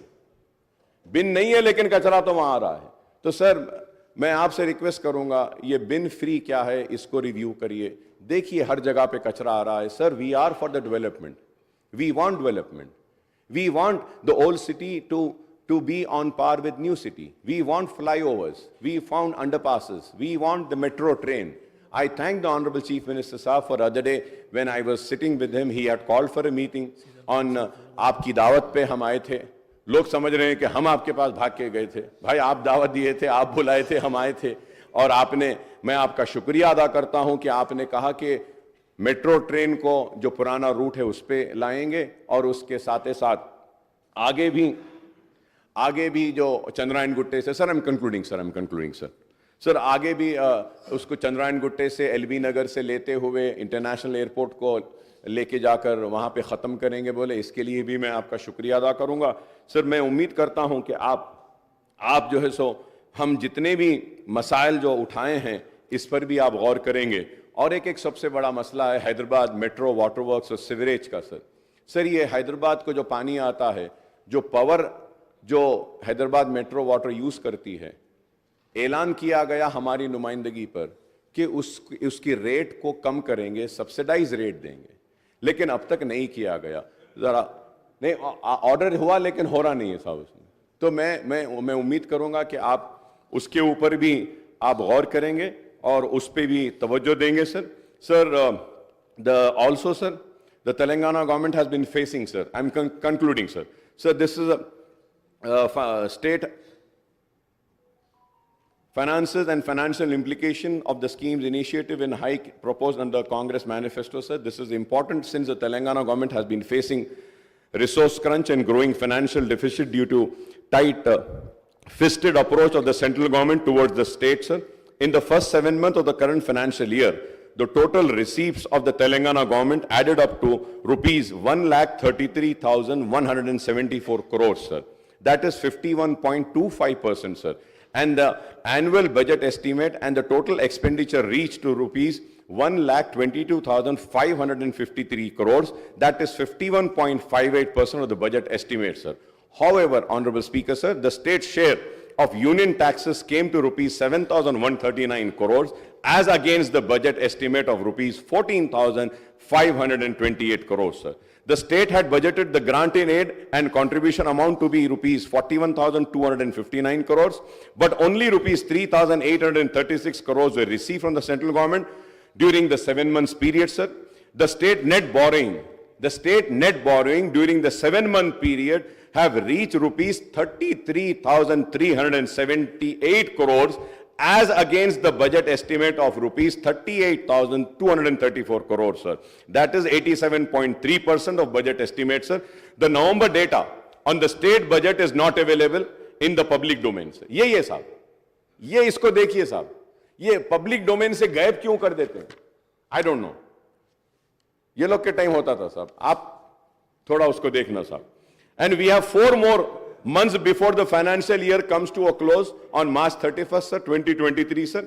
I may be wrong, but I was just going through. I'm not sure, but I believe कि 3-4 दिन पहले 500 करोड़ रुपया आप लोगों ने कुछ लोन लिया है.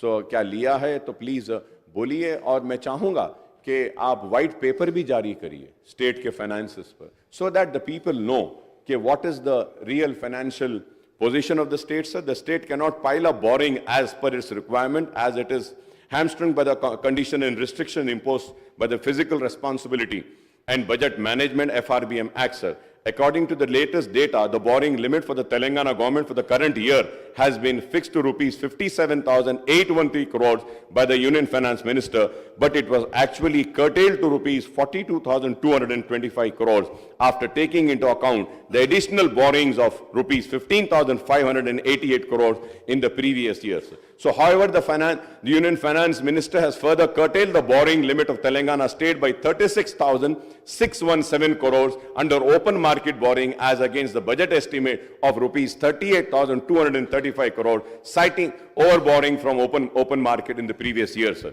The state has already mobilized, Honorable Speaker, sir, the state has already mobilized 36,378 crores through open market loans in the current financial year up to the end of November 2023, sir. The state cannot raise any open market loans during the remaining period of the financial year till March 31, 2024, sir. I might be wrong, sir. This is subject to correction, sir.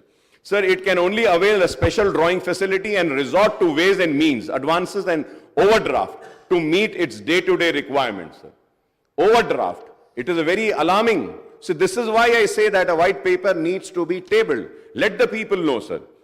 Sir, this is the grim financial scenario of the state at the Telangana government, and this is solely the result of policies and restraint imposed by the central government as well as the lesser central assistance by the way of grant in aid and devolution of central taxes. I would like to remind that I was the one person who is to always caution and say that devolution of funds, GST, आपको नुकसान होगा, लेकिन आप लोगों ने मेरी बात नहीं सुनी उस वक्त. मैंने बार बार कहा था, सीएम साहब, उस वक्त के सीएम साहब केसीआर साहब ने उठकर मुझसे कहा कि अकबर भाई आप बेफिक्र रहिए, हमारे स्टेट को पूरे पैसे आएंगे. लेकिन देखिए हमारे स्टेट को पैसे नहीं आए, हमारे स्टेट का नुकसान हुआ और उस वजह से आज हमको मुसीबतें उठानी पड़ेगी. Sir, I wish my old colleague, my friend and my very close friend, I would say, Mr. Bhatti Saab, the Deputy Chief Minister Saab, Bhatti Vikrama Saab, who looks after the finances, my best wishes and best of luck with you, sir. And we are there for whatever support and assistance or help is needed, sir. Incidentally, a few days ago, Deputy CM Saab had released a booklet on Telangana economy and Telangana at a glance on the financial indicators of state during the financial year 22-23. Telangana gross state domestic product, GSDP, at current prices, 22-23 reached to rupees 13,13,391 crore with 16.3% growth, which was marked higher than India's growth of 16.1, sir. और उसके साथ ही साथ 2 दिन पहले हमारे हैदराबाद को भी एक अवार्ड मिला है, बेस्ट सिटी, राइट. ऑपरेशन को तो नहीं था अवार्ड वो, right, it was an award. Good. So I congratulate the officials who are responsible for this award, and I also congratulate the then government TRS also, sir.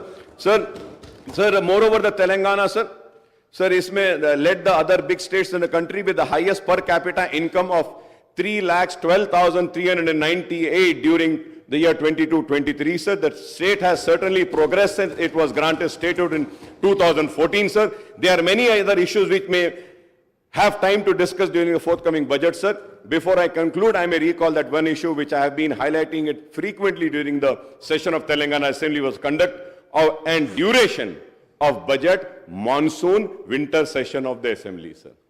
Sir, मैं इनको भी criticise करता हूं, sir. My friends are there, sir. Sir, Andhra Pradesh था बोलकर आंध्र प्रदेश में 40 दिन budget session होता था, सर. बोले कि नहीं सर, वो आधे मेंबर्स उधर चले गए तो 40 के बजाय कम कर देंगे. Sir, I request, sir, we should have session, sir. We should have discussion, sir. Sir, इसमें हुआ ये, sir, in the last budget session, sir. I am sorry, secretary साहब is there, he might feel offended, but the demands were not table and we were discussing on demand, sir. कैसे होगा, sir, ये? ठीक है, सब सारे लोग नहीं पढ़ते होंगे, लेकिन बात पढ़ने वाले लोग हैं, सर. हम जैसे लोग जो टूटा फूटा जैसा भी है पढ़ लेते हैं. ठीक है, हम उतने काबिल नहीं हैं, उतने ज्यादा पढ़े लिखे नहीं हैं, उतने डिग्रीज नहीं है, लेकिन फिर भी, sir, I may point out whether it is assembly or a small state like Sikkim or large state like Uttar Pradesh, there is nothing to prevent these assemblies for holding sittings for longer duration and for holding, sir. Sir, we in Telangana have 119 members, AP has 175. Sir, Andhra Pradesh Assembly regularly budget session hota hai, और हमारे पास the budget session used to be sitting of 29 days, sir, 40 days span में होता था. लेकिन अगर हम देखते हैं, sir, during the first term, 2014 and 18, the assembly sittings were held for 126 days, annual average of 25 days, sir. Moreover, in the successive sessions, the question hour were dispensed. Question hour chale gaya. With too often and no discussions were held in form of half an hour. Discussion rule 29, LAQ rule 39, SNQ rule 51, short discussion rule 60, calling attention rule 74, and matter of urgent public importance, sir. In the BSc meeting held in this connection, the previous sittings and session of Assembly, our party had given a list of issues for discussion, sir. Sir, therefore, I urge the Honorable Chief Minister, the Leader of the House and the Legislative Affairs Minister, sir, to ensure that Assembly sessions are conveyed for longer duration and all the 3 session budget, monsoon and winter will be held, sir. तो मैं उम्मीद करता हूं, sir, आपने जो मुझे मौका दिया है, इसके लिए मैं आपका शुक्रिया अदा करता हूं, और शुक्रिया अदा करते हुए आपका आपकी हुकूमत के साथ अपनी सारी नेक ख्वाहिशात का इजहार करता हूं और हमारा ताउन आपके साथ रहेगा। जो रियासत की बेहतरी के लिए है हम उसकी तायीद करेंगे, जो रियासत के अवाम के खिलाफ होगा हम उसकी मुखालिफत करेंगे। हम खड़े रहकर अपने हक की लड़ाई लड़ेंगे।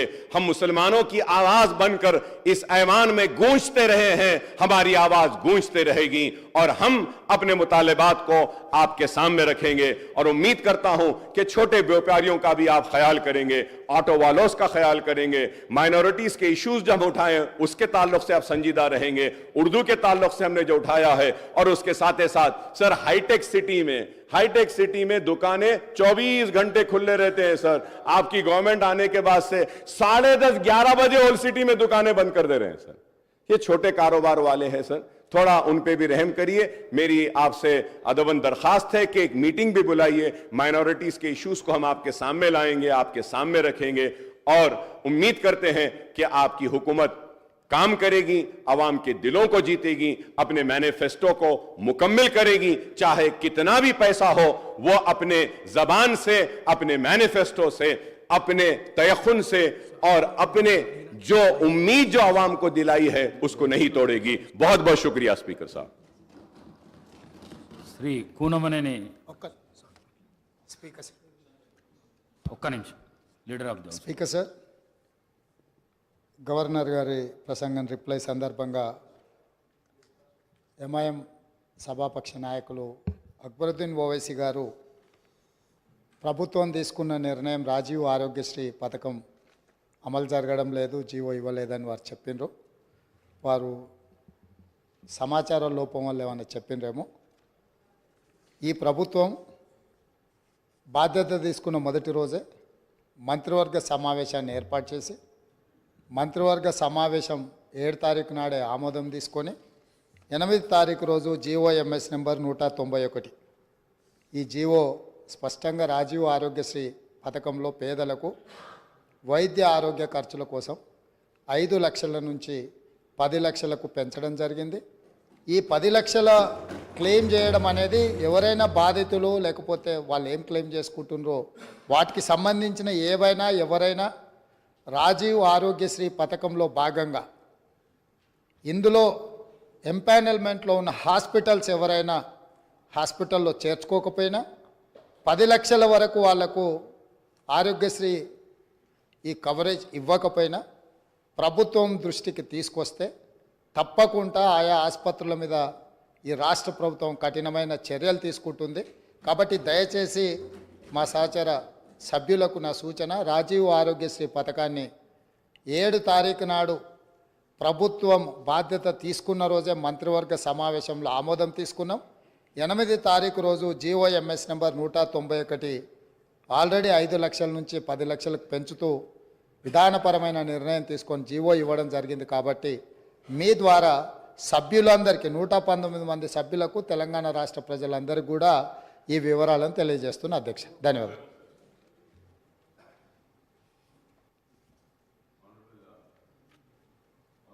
Chief Minister Saab, I thank you and I welcome that the GO was issued about enhancement of Arogya Sharif to 10 lakhs rupees. लेकिन आप मेरी बात को समझिए, मैं ये बताना चाह रहा हूँ कि किस तरीके से ये 10 लाख रुपया एक पेशेंट को दिया जाएगा वो तफसील अब तक नहीं आई है। सिर्फ 10 लाख का ऐलान हुआ लेकिन आपके इस ऐलान से एक भी पेशेंट को नहीं फायदा हुआ। क्या ये 10 लाख आपका सीसीयू में इन्हांस होगा? क्या 10 लाख कैंसर के पेशेंट को होगा? 10 लाख क्या अगर एक पेशेंट 4.5 लाख अगर अब हो गए तो नेक्स्ट एडमिशन उसको डिनाई होता था कि he has absorbed his amount, तो क्या वो फिर से आएगा? तो फिर उसको आप 5.5 का ट्रीटमेंट देंगे क्या? ये चीजें नहीं आई हैं। मैं ये चाहता हूं कि अगर क्लैरिटी से आ जाएगा तो वो 10 लाख का फायदा आवाम को मिलेगा। आज बेशक आपने जियो दिया लेकिन किसी पेशेंट का इससे फायदा नहीं हो रहा। मैं ये आपके इल्म में लाना चाह रहा हूं। శ్రీ కూనమనేని సాంబశివరావు గారు. Thank you sir. ఈరోజు అసెంబ్లీలో అధికార పక్ష ప్రతిపక్ష నాయకులు సభ్యులు మాట్లాడిన విధానం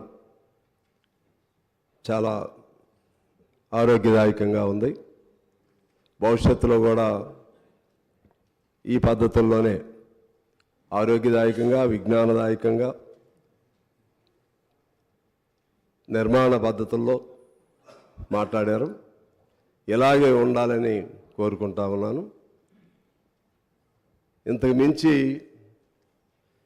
వ్యక్తిగత దోషణలు, భాషణలు వాటి జోలికి వెళుతూ పవిత్రమైనటువంటి సభను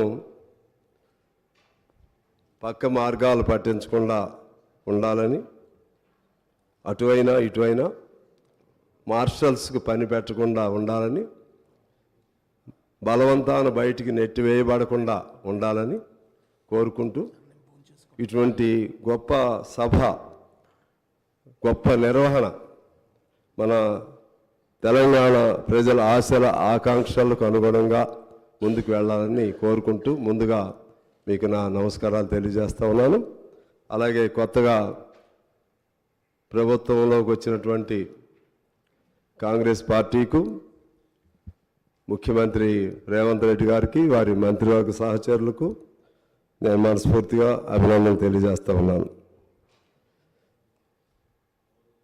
కేటీఆర్ గారు మరెవరు మాట్లాడుతూ మీరు 65 మంది, మేము మిగిలిన 54 ఏదో చెప్పారు. అంటే నన్ను కూడా అటు కలిపేశారు.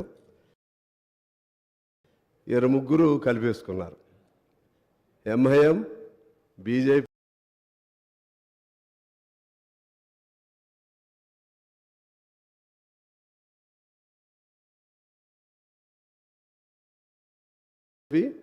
బీఆర్ఎస్, మీ ముగ్గురు ఒకటిగా అనే భావన వచ్చింది నాకు. అలా ఉండకూడదని నేను అనుకుంటున్నా. నేను కూడా అలా ఉండకూడదని నేను అనుకుంటున్నా. నేను కమ్యూనిస్ట్ పార్టీ అఫ్కోర్స్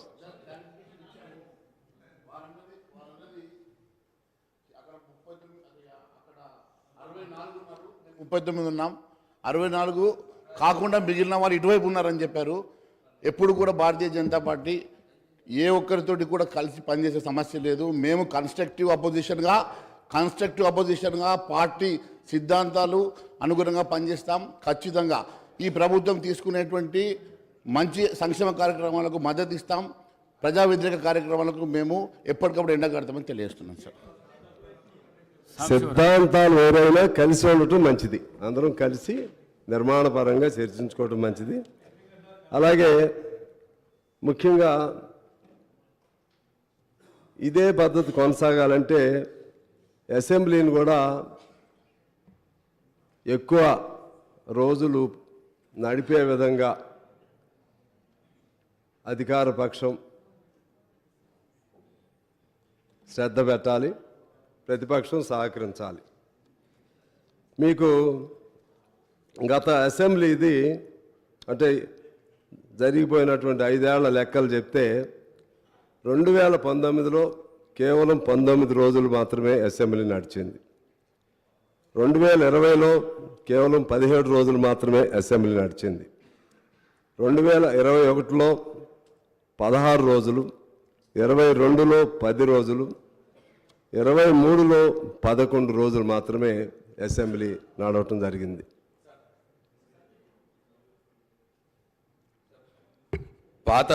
పాత అసెంబ్లీ గురించి మాట్లాడినారు కాబట్టి పాత ఎల్ఏ మినిస్టర్ నేనున్నాను. అప్పుడు అసెంబ్లీ ఎన్ని రోజుల కంటే ఎక్కువగా అప్పుడు మేము అవలంబించిన విధానం ఏంటంటే ఎన్ని అవర్స్ జరిగింది, ఎంత కన్స్ట్రక్టివ్ అవర్స్ జరిగింది, ఎంత క్వాలిటేటివ్ అవర్స్ జరిగింది అసెంబ్లీ అన్నదానికే మేము ప్రాముఖ్యతనిచ్చాము అధ్యక్ష.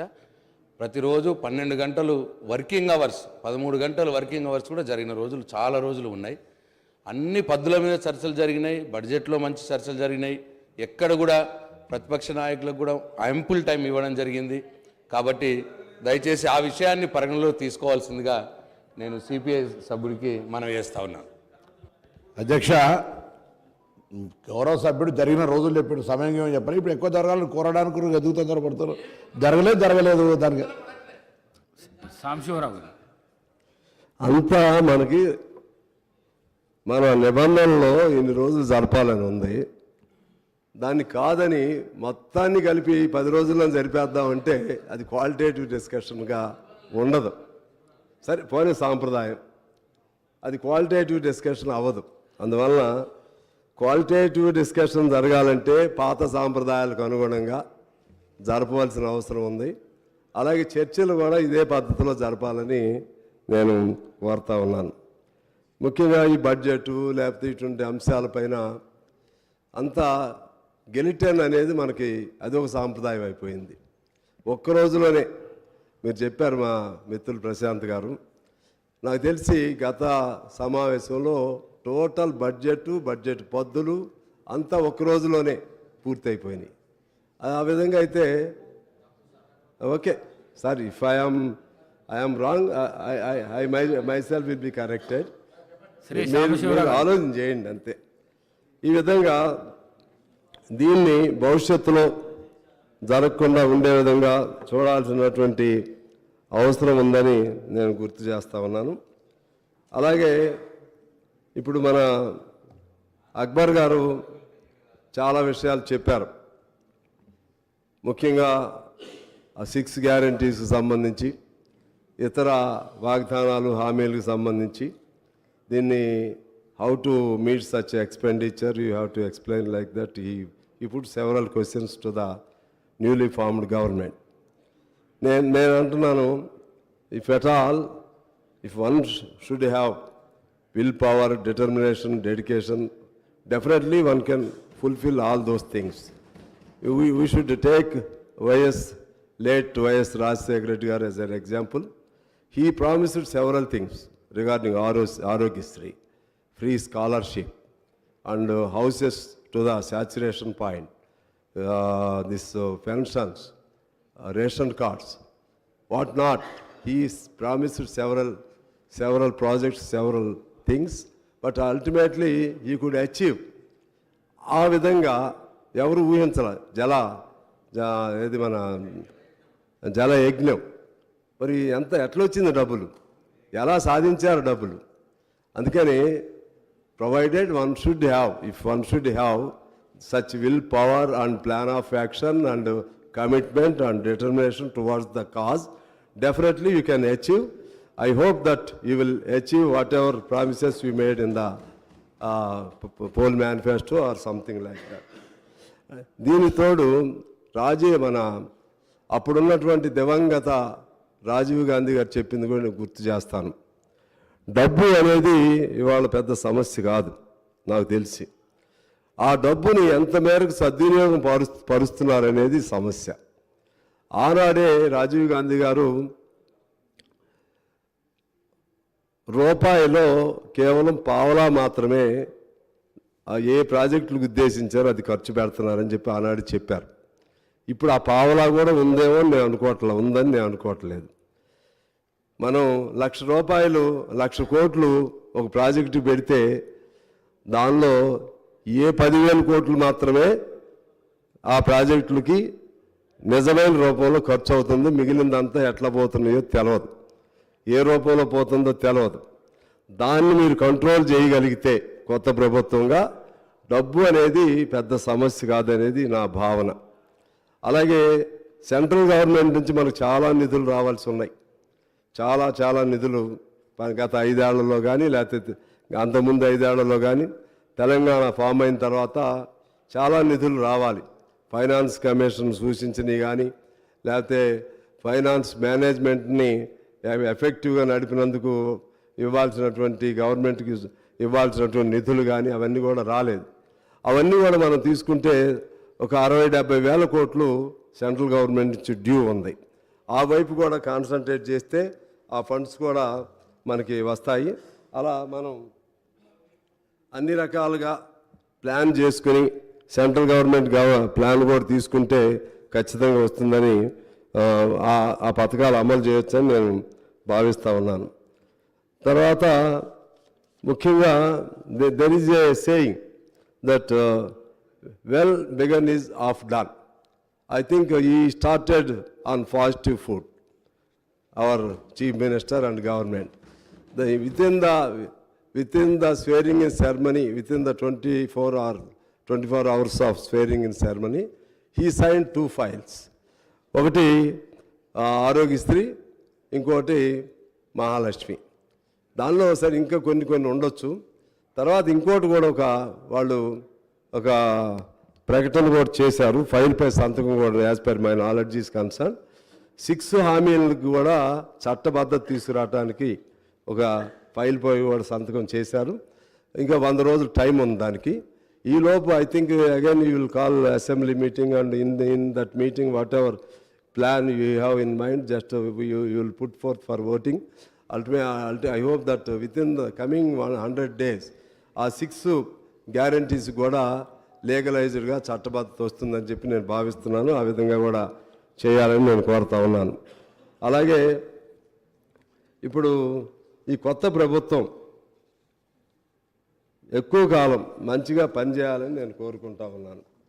ఏ ప్రభుత్వాన్ని కోరుకుంటాం.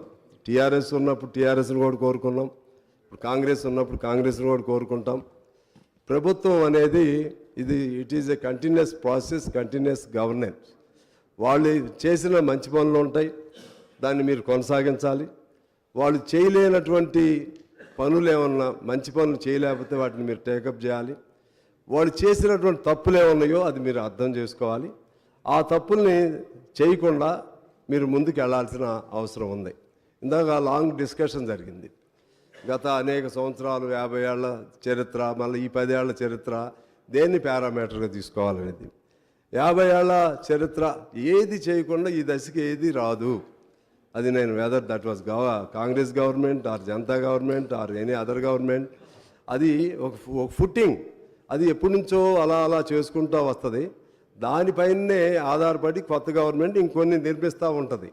మొత్తం మేమే చేసామని చెప్పి 10 ఏళ్లలో టీఆర్ఎస్ వారు చెప్పినా, లేకపోతే కాంగ్రెస్ వాళ్ళు ఏం చేయలేదని చెప్పినా, లేకపోతే టీఆర్ఎస్ వాళ్ళు అసలు ఏం చేయలేదని కాంగ్రెస్ వారు చెప్పినా, ఇది అన్రీజనబుల్గా ఉంటుందని నేను భావిస్తూ, ఇప్పుడు చేయాల్సిందేంటి, వాళ్ళంతా బాగానే చేశారు.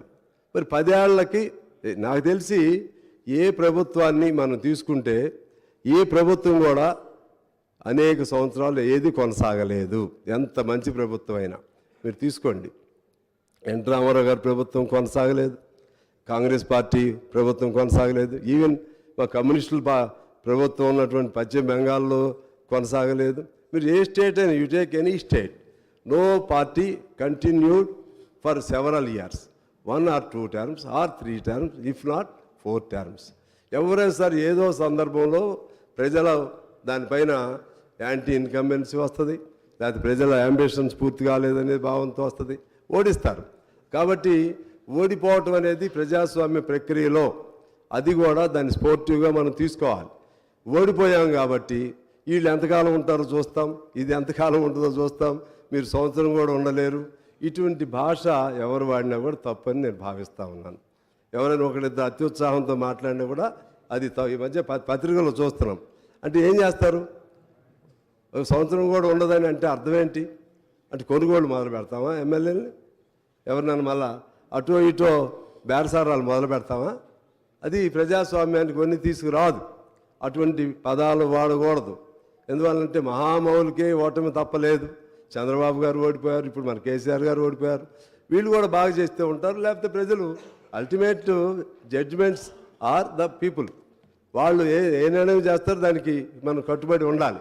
కానీ మన తెలంగాణ సంస్కృతిని, తెలంగాణలో ఉన్నటువంటి మన ప్రజలలో ఉన్నటువంటి నీతి నిజాయితీల్ని పక్కదారి పట్టించే విధంగా గత 10 ఏళ్లలో అనేక కొనుగోళ్ళు, అమ్మకాలు విపరీత స్థాయిలో జరిగాయి. రాజకీయ నాయకులు, ఎమ్మెల్యేలని మనం చూస్తే ఎంతమందిని కొన్నారో, ఎంతమంది అమ్ముడుపోయారో, నిజంగా వాళ్ళకి చిత్తశుద్ధితో పలానా పార్టీ బాగా ఉంటుంది, మేము అందులో చేరుతున్నాం అన్నా కూడా యాంటీ డిఫెక్షన్ లా ఉంటుంది. ఆ యాంటీ డిఫెక్షన్ లాని కూడా దాన్ని కవర్ చేసుకుంటూ ఎంతమంది అమ్ముడుపోయారో మనం చూసాం. అమ్ముడుపోయినటువంటి ఒక్కళ్ళు కూడా ఈసారి తిరిగి అసెంబ్లీలోకి రాలేదు. అంటే ప్రజలు అమాయకంగా లేరు, ప్రజలు తేలిగ్గా లేరు. నిన్నగా మనం జరిగినటువంటి మా ఎన్నికల్లో చూసాం, నెలగా వ్యక్తులను కొనేస్తున్నారు, సర్పంచులను కొంటున్నారు, ఎంపీటీసీలను కొంటున్నారు. ఒకరు కొంటాం, దాన్ని మళ్ళీ ఇంకొద్ది డబ్బులు ఇచ్చి ఇంకోళ్ళు కొంటాం. ఈ కల్చర్ ఇది ఎక్కడి నుంచి వచ్చింది, ఎలా వచ్చింది? చివరికి భారతదేశంలో నాకు తెలిసి తెలంగాణలో ఉన్నటువంటి ఒకనాడు తెలంగాణ అంటే పౌరుషాల గడ్డ, ఇది పోరాటాల గడ్డ, తిరుగుబాటుకి బానిసత్వం లేకపోతే స్వేచ్ఛ లేనటువంటి తనానికి వ్యతిరేకంగా నిలబడినటువంటిది. దీనిలో అటువంటి కల్చర్ని ఎవరు కూడా డెవలప్ చేయకూడదు అనేది నేను కోరుతా ఉన్నాను. ఎందుకు ఆ సందర్భం ఎందుకు చెప్తున్నానంటే జరిగిన తప్పులు జరిగినాయి, ఇక నుంచి జరగొద్దు. మీకు ఉదాహరణ చెప్తాను. 2011లో లెఫ్ట్ ఎల్డిఎఫ్ కేరళలో ఓడిపోయింది. ఎంత తేడాతో ఓడిపోయింది? 0.09 ఓట్ల తేడాతో. ఎన్ని స్థానాలు తేడాతో ఓడిపోయింది? కేవలం నలుగురే అప్పుడు యూడిఎఫ్కి ఎక్కువ ఉన్నారు అక్కడ. కానీ ఎల్డిఎఫ్ ఒక స్టేట్మెంట్ ఇచ్చింది, మీరు నిశ్చింతగా పరిపాలన చేసుకోండి, మీ ఎటువంటి అస్థిరత కల్పించం, మీ ప్రభుత్వానికి ఎటువంటి ఇబ్బందులు కల్పించం అని స్టేట్మెంట్, అంటే కమ్యూనిస్టు నాయకత్వంలో ఉన్న ఎల్డిఎఫ్ ప్రకటన చేసింది. 5 ఏళ్ళు కూడా సహకరించింది. ఆ పద్ధతుల్లో మనం ఒకరికొకరు సహకరించుకుని ముందుకు వెళ్ళవలసినటువంటి అవసరం ఉందని నేను మనవి చేస్తూ ఉన్నాను. అదేవిధంగా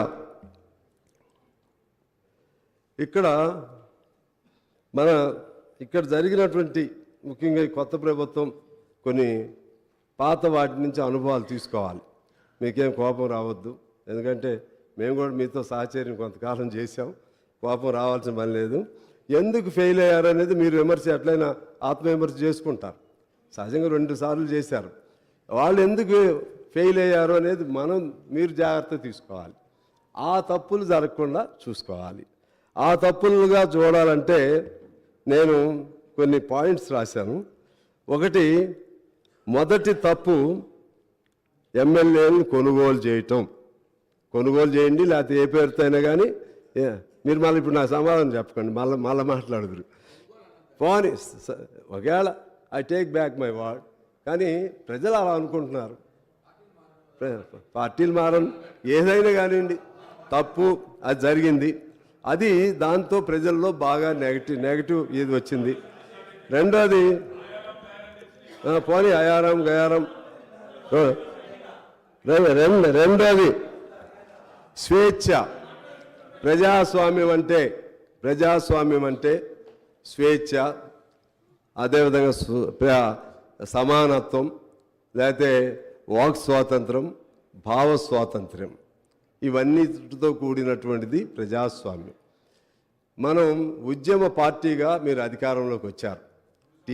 టిఆర్ఎస్ వారు ఉద్యమ పార్టీగా అధికారంలోకి వచ్చారు. ఆనాడు తెలంగాణ ఉద్యమాన్ని ముందుకు తీసుకెళ్లడంలో కేసీఆర్ గారి రోల్ అద్భుతమైనటువంటి రోల్. మేము వీ సపోర్టెడ్ దట్ మూమెంట్. నేను కూడా అప్పుడు ఎమ్మెల్యేగా ఉండి కేసీఆర్ గారిని ఖమ్మంలో తీసుకొచ్చినప్పుడు I was the lone MLA who went there and who consoled him and who tried to bring him from the hospital to the street. ఆ విధంగా నేను ప్రయత్నం చేశాను. ఆయన జైల్లో పెడితే నేను వెళ్ళాను. నేను 500 కిలోమీటర్లు పాదయాత్ర చేశాం. అప్పుడు తెలంగాణ ఖమ్మంలో లేదు. 7 రోజులు ఇండెఫినెట్ హంగర్ స్ట్రైక్ చేశా. 7 రోజులు ఇండెఫినెట్ హంగర్. ఎవరిని పెట్టారు? ఫస్ట్ ఖమ్మం జైల్లో తీసుకొచ్చి, నాకు తెలుసండి, నాకు తెలుసు ప్రభాకర్ గారు, ఫస్ట్ అక్కడికి తీసుకొచ్చారు. అక్కడి నుంచి తీసుకొచ్చి హాస్పిటల్కి తీసుకొచ్చారు. జైల్లో ఒక రోజు ఉంచారు, అక్కడి నుంచి మరుసటి రోజు హాస్పిటల్కి తీసుకొచ్చారు. నాకు తెలుసు. అవును, ఫస్ట్ మేము వెళ్ళామండి, పువ్వాడ గారు నేను ఇద్దరం వెళ్ళాము. తీసుకొచ్చి అక్కడి నుంచి తీసుకొచ్చారులేండి, తెలుసు అప్పటికి. సరే, ఓకే. అయితే అటువంటి ఆయన పాత్రని మేము ఎప్పుడు కూడా, కాకపోతే ఎవరు చేయలేని పద్ధతుల్లో ఆయన ఉద్యమాన్ని జాగ్రత్తగా నడిపారు. ఆ తర్వాత జరిగిన ఈ 10 ఏళ్ల కాలంలో ఎవరెవరు ఎన్నేసార్లు జైలుకి వెళ్ళారు, ఎవరెవరు ఎన్నేసార్లు హౌస్ అరెస్టులు అయ్యారు, ఇది ఒకసారి మనం తీసుకోవాలి, గమనంలో తీసుకోవాలి.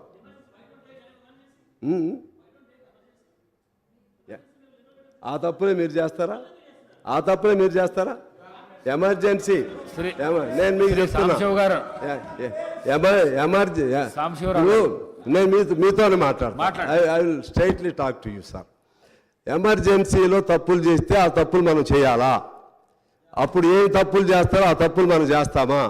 ఇప్పుడు కాంగ్రెస్ పార్టీ కంటే తప్పులు చేసింది, అందుకనే కదా వారు కూడా అందులోంచి కూడా తిరగబడి ఆ తప్పులు సరిదిద్దుకోవడానికే సోనియా గాంధీ గారు తెలంగాణ ఇవ్వడానికి సంసిద్ధురాలయ్యారు. ఆ తప్పులంటే ఉమ్మడి రాష్ట్రంలో జరిగినటువంటి కొన్ని తప్పులు ఉన్నాయి, కొన్ని మంచి పనులు కూడా ఉన్నాయి. మనం అవి చేయొద్దు కదా. ఇప్పుడు కూడా నేను ఏం చెప్తున్నానంటే అవి వీళ్ళని చేయొద్దని చెప్పడానికి సూచనగా సలహాలుగా నేను చెప్తున్నాను. ఎందువల్లంటే సార్ మీరు అంగీకరించకపోతే నేనేం చేయలేను. నేను వ్యక్తిగతంగా ఏం మాట్లాడట్లేదు. కోదండరామ్ గారిని ఎన్నిసార్లు హౌస్ అరెస్ట్ చేశారు చెప్పండి? ఇదే రేవంత్ రెడ్డి గారిని ఎన్నిసార్లు హౌస్ అరెస్ట్ చేశారు చెప్పండి? మేము మీకు సపోర్ట్ ఉన్నప్పటికి కూడా ఎవరైనా మంత్రి వస్తుంటే, ఏదైనా ప్రాంతానికి ఎవరైనా వస్తుంటే మమ్మల్ని అందరినీ కూడా ఎన్నిసార్లు అరెస్ట్ చేశారు. మేము సపోర్ట్ ఉన్నప్పుడు కూడా మేము మంచి ఉద్దేశంగా కూడా చెప్పాం, ఇది మంచి పద్ధతి కాదని కూడా చెప్పాం. ఇలా చేసుకుంటా పోతే ప్రజల్లో నువ్వు బంగారం పెట్టు, బంగారంతో కూడినటువంటి లేకపోతే పంచభక్ష పరిమాణాలు పెట్టు, హంస తూలికా తల్పాలను ఏర్పాటు చేయి, నువ్వు ఎంతైనా చేయి, స్వేచ్ఛ లేనటువంటి మానవ జీవితాన్ని ఎవడు అంగీకరించడు. తెలంగాణలో అసలే అంగీకరించడు. తెలంగాణ అస్తిత్వం ఆవిర్భావం మొత్తం కూడా అటువంటి తిరుగుబాటులో నుంచే వచ్చిందని నేను మీకు మనవి చేస్తున్నాను. ఆనాడు 48లో 45 నుంచి 52 వరకు జరిగినటువంటి ఆనాటి ఉద్యమం కూడా ఆ విధంగా తిరుగుబాటు ద్వారానే వచ్చింది. అయినా కూడా పాతయన్నీ మర్చిపోయి మరలా మనం ఇది శాశ్వతం అనుకుని, ఈ అధికారం శాశ్వతం అనుకుని ఎవరు కూడా చేయటం తప్పు అనేది ఆ జాగ్రత్త తీసుకోమని నేను మీకు మనవి చేస్తూ ఉన్నాను. ఎందుకంటే రేవంత్ గారు లోపల ఉన్నాడు, మీరు మన ప్రభాకర్ గారు మీరు అందరూ లోపల ఉన్నారు, మేమందరం కూడా లోపల ఉన్నాం.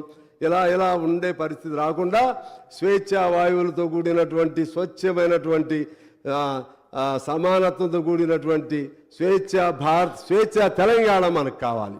ఆ విధంగా ఉంటే మీరు మీ హామీలు కొన్ని ఫెయిల్ అయినా సరే వాళ్ళకి వెంటిలేట్ చేయాలి, వాళ్ళు మాట్లాడి ఇది మీకు చెప్పాం చేస్తా ఉన్నాం, చేయలేకపోయాం, ఇది చేయలేకపోయాం, ఈ ఇబ్బందులు ఉన్నాయి, మరలా చేస్తాం, మాట్లాడాలి కదా.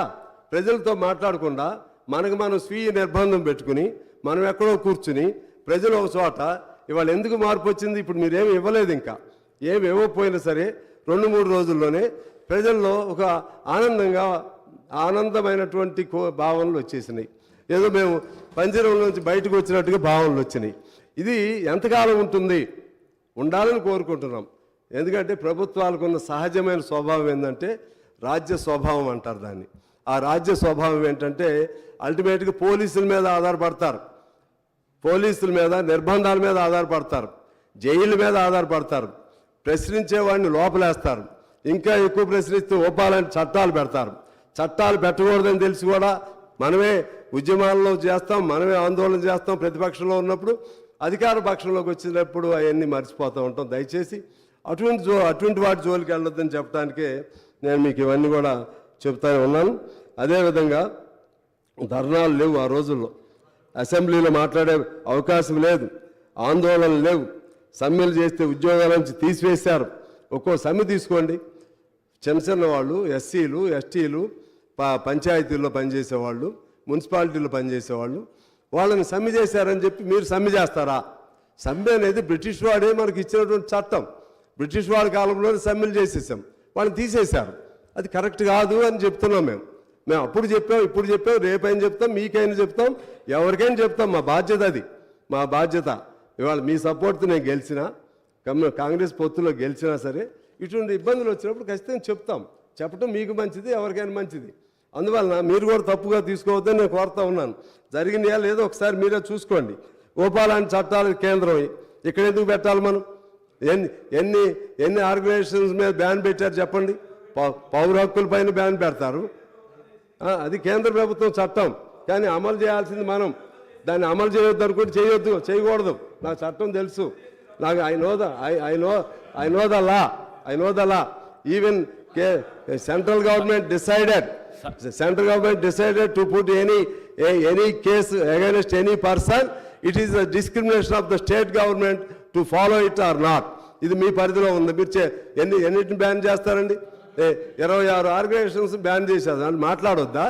ఏం చేయొద్దా? తీసేయాలి. ఓపా చట్టం ఫైట్ చేయాలి వాళ్ళు కూడా. నేను అంటున్నా ఓపా మీద నేను వాళ్ళకే చెప్తున్నా మీరేనండి ఇటు సాంబశివరావు గారు ఎటు చూడాలో నేను చూస్తాను ఆగండి. ఇక్కడ చెప్పండి. నేను అనేది ఏంటంటే మీ అల్టిమేట్ మీ వైపే చూస్తాను. స్పీకర్కే వీళ్ళు డైవర్ట్ చేస్తున్నారు. నేను అనేది ఏంటంటే అటు కేంద్రంలో డ్రెకానియన్ లాస్ ఏదైనా ఉన్నా సరే అమలు చేయకపోవటం అనేది మన ప్రెరోగేటివ్, అది మన పరిధిలో ఉండాలి. అది జాగ్రత్తగా ఉండమని చెప్పి నేను మీ అందరికీ కూడా మనవి చేస్తూ ఉన్నాను.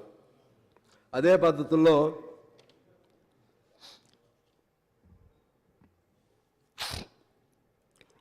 ఇంకా కొన్ని కేసీఆర్ గారిని చూస్తే బాధేస్తుంది. ఎందుకనంటే ఆయన చాలా విజన్ ఉన్న నాయకుడు, అందులో తప్పులేదు. ఏదైనా సరే తలుచుకుంటే చేయగలుగుతాడు, వద్దనుకుంటే చేయకుండా కూడా ఉండగలుగుతాడు. ఈయన అంత తెలియగలిగిన వాళ్ళు అన్ని వాగ్దానాలు ఎందుకు చేశారు, ఎందుకు చేయాలి? ఇప్పుడు మీకు వచ్చిన ప్రాబ్లమే. మరి మా అక్బర్ గారు I don't think that whether you have asked during the rule of the KCR when he promised about several things, like just like 3 acres for every Dalit family, 3 acres for every Girijan family, and 2 bedrooms for everyone, one employee from every household. Okay. గౌరవ సభ్యులు సాంబశివరావు గారు. Okay, మాట్లాడండి, పర్లేదు. కాంగ్రెస్ పార్టీకి మిత్రపక్షం అయితే సంతోషం, కాంగ్రెస్ పార్టీకి అనుకూలంగా మీరు మాట్లాడండి, మేము కాదనన్నాము. ఎందుకంటే మీరు కలిసే పోటీ చేసినారు, తప్పులేదు. కానీ ప్రతి ఇంటికి ఉద్యోగం ఇస్తామని ఎక్కడన్నా చెప్పినామా? మా మేనిఫెస్టోలో ఉందా? నేను ఐ ఛాలెంజ్ ఎవరన్నా ఎక్కడన్నా మేము ప్రతి ఇంటికి ఉద్యోగం ఇస్తామని స్పీచ్లో కానీ మేనిఫెస్టోలో కానీ మేము ఎక్కడన్నా చెప్పుంటే చూపియండి. నేను I'm ready for the challenge. కానీ ఎందుకంటున్నా అంటే అనవసరంగా ఇట్లా స్వీపింగ్ రిమార్క్స్ గతంలోనే ఎన్నికల టైంలో ఇదే కాంగ్రెస్ పార్టీ నాయకులు బయట చేసినారంటే సరే బయట చేసినారు, రాజకీయాల కోసం మాట్లాడి ఉండొచ్చు. కానీ సభలో మీరు అట్లా గౌరవనీయులైనటువంటి అనుభవజ్ఞులైనటువంటి సాంబశివరావు గారు మాట్లాడడం కరెక్ట్ కాదు. మీరు గవర్నర్ ప్రసంగం మీద మాట్లాడండి, కానీ అక్బరుద్దీన్ ఓవైసీ గారిని ప్రశ్నించడం, ఇంకోరిని ప్రశ్నించడం సరి అయింది కూడా కాదు. You please speak on the governor speech. అంతే తప్ప మీరు ఇంకొకరిని ప్రశ్నించడము, స్వీపింగ్ రిమార్క్స్ చేయడము, మేము చెప్పని దాన్ని చెప్పినట్టుగా మాట్లాడడం అనేటువంటిది మీ వయసుకు మీ అనుభవానికి తగింది కాదు. Sir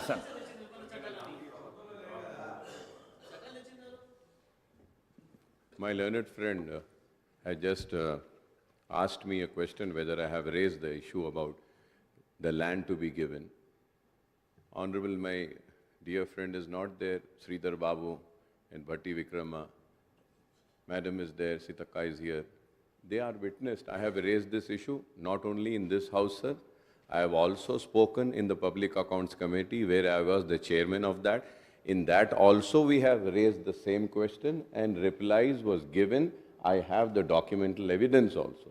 I have told before and repeating once again that we have played a constructive role and we will continue playing the constructive opposition role, sir. I have no such doubt because always you will be on constructive side. But just I wanted to know that whether you have raised it or not. So anyway, so all these things are related to the government speech only, Mr. Brother Harish Rao. All whatever we have spoken here, everybody spoke something. Everybody spoke something. దీనిలో ఈ budget అదే మన governor స్పీచ్కి సంబంధించి అన్నీ వచ్చినాయి. Governor నేను ఇంకా మీకు చెప్పాలంటే అంటే అదే మీకు వచ్చిన ప్రాబ్లం. అందుకే మమ్మల్ని అన్చేయండి, మా వాయిస్ కూడా అన్చేయండి. ఏం చెప్తున్నారో మీరు వినిపించుకోకపోతే ఎలా? సార్ దయచేసి మేమేం చెప్తున్నామో వాళ్ళు అర్థం చేసుకోవట్లా. మేమేం చెప్తున్నాం, మమ్మల్ని మీరు ఏం చేయలేరండి, బయటికి పంపిస్తారు, పంపిండి మాట్లాడి వెళ్ళిపోమంటే వెళ్ళిపోతాం. ఎందుకంటే మీకు నాకు ఘర్షణ కాదు కదా, మీరేం అర్థం చేసుకోకుండా మాట్లాడితే ఎలా? నేనేమంటున్నానంటే నేనేమంటున్నానంటే ఇటువంటివి హామీలు సహజంగా ప్రతి గవర్నమెంట్ కూడా చేస్తూ ఉంటుంది. ఉన్నప్పుడు దాన్ని అమలుకి ఎలా చేయాలని నేను చెప్తుంటే అప్పుడు భూమికి సంబంధించి కానీ ఇలా మీరు మమ్మల్ని బెదిరించలేరండి. హరీష్ రావు గారు మమ్మల్ని బెదిరించకండి ప్లీజ్ సార్. మీరు ఇలా డిబేట్ చేస్తే ఇలా బెదిరిస్తారండి? ఒక వ్యక్తి మాట్లాడుతుంటే అరుస్తారా, బెదిరిస్తారా? ఇది సభ ఇదండి, సభ సార్ మీరు చెప్పండి సార్, సభ మర్యాద అండి, సభ భద్రత. నేను మాట్లాడేటప్పుడు నన్ను మాట్లాడాలి, వాళ్ళు ఏమన్నా మాట్లాడవచ్చు. గౌరవ సభ్యులు మాట్లాడుతూ ఉన్నారు. గౌరవ సభ్యులు మాట్లాడిన తర్వాత ప్రతిపక్షానికి సంబంధించి ఏదైనా మాట్లాడుకొని మాట్లాడే ప్రతిసారి గౌరవ సభ్యుని ప్రతిసారి ఆపుతా ఉన్నట్టు సార్. ఈ పద్ధతి కాదు. వాళ్ళు ఏం చెప్తారు చెప్పారు, మిగతా సభ్యులు చెప్పిన మౌనంగా ఉన్నారు కదా సార్. ఒకటి తెలుసు కదా నేను చెప్పేది అధ్యక్ష, నేనేమన్నానంటే అప్పుడు కూడా చాలా వాగ్దానాలు చేశారు. సరే పోనీ అదేంటంటే పబ్లిక్ మీటింగ్స్ చెప్పి ఉండొచ్చు, మేనిఫెస్టో లేకపోవచ్చు. కానీ 3 ఎకరాలు అనేది ఉంది కదా, డబుల్ బెడ్రూమ్ అనేది ఉంది కదా, ఇంకా చాలా దళిత బంధు అనేది ఉంది కదా. నేను అనేది ఏంటంటే నేను దళిత బంధు సార్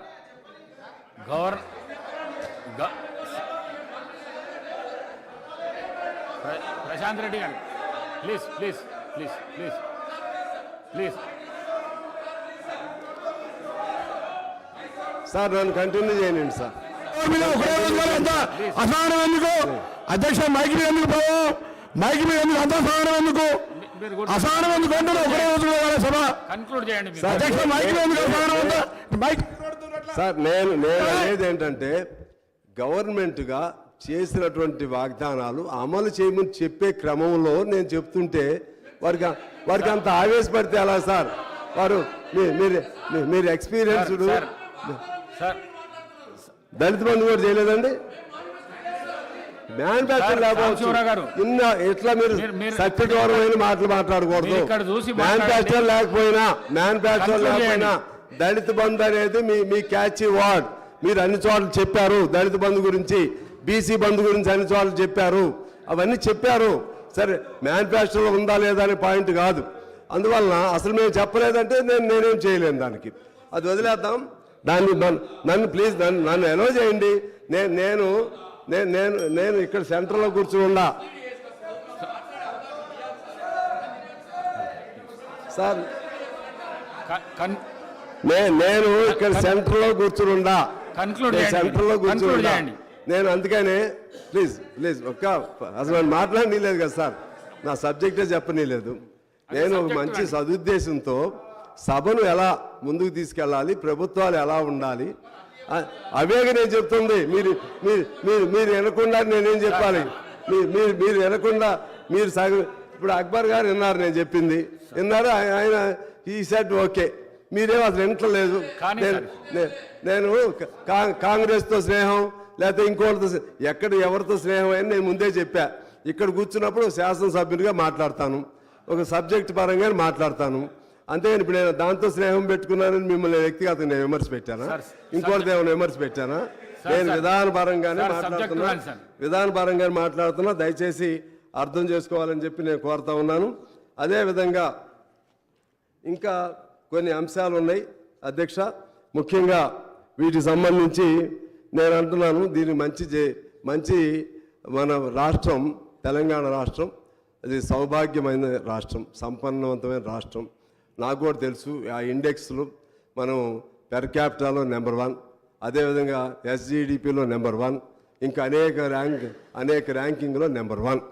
కానీ నా అనుమానం ఏంటంటే ప్రతి నెల 1వ తారీఖున జీతాలు ఎందుకు ఇవ్వలేకపోయారు? అది నాకు కావాలి. డబ్బులు ఎటుపోయినాయి. రెండోది స్కాలర్షిప్లు పిల్లలకి స్టూడెంట్స్కి 7,800 కోట్ల రూపాయలు స్కాలర్షిప్లు ఇవ్వలేదు. అది ఎందుకు ఇవ్వలేకపోయారు నాకు కావాలి. అదేవిధంగా గ్రామ పంచాయతీలకి రావాల్సిన నిధులు ఎందుకు ఇవ్వలేకపోతున్నారో అది కావాలి. ఈజీఎస్ ఫండ్స్ వచ్చిన వాటిని డైవర్షన్ ఎందుకు జరుగుతుందో అది కావాలి. అటువంటి మీరు చేయొద్దని నేను చెప్తున్నా. వారు ఏమి తప్పులు చేశారో దానికి మంచి పరిపాలన చేసినప్పుడు కూడా ఇటువంటి కొన్ని తప్పుల వలన వాళ్ళు అధికారం కోల్పోయారు. ఆ తప్పులు చేయొద్దని వాళ్ళకి నేను సూచనగా చెప్తున్నాను అధ్యక్ష. అదేవిధంగా ఇప్పుడు ఈ పవర్ ప్రాజెక్ట్ సంబంధించి సరే 85,000 కోట్లు దానికి ఏదో అరౌండ్ 85 or 81 జరిగింది. నేను అదే పద్ధతిలో చెప్తున్నా. సింగరేణి ఉంది. సింగరేణి నేను మా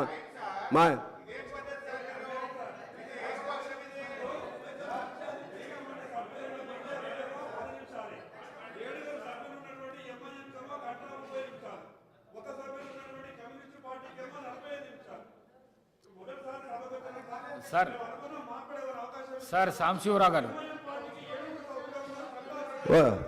సార్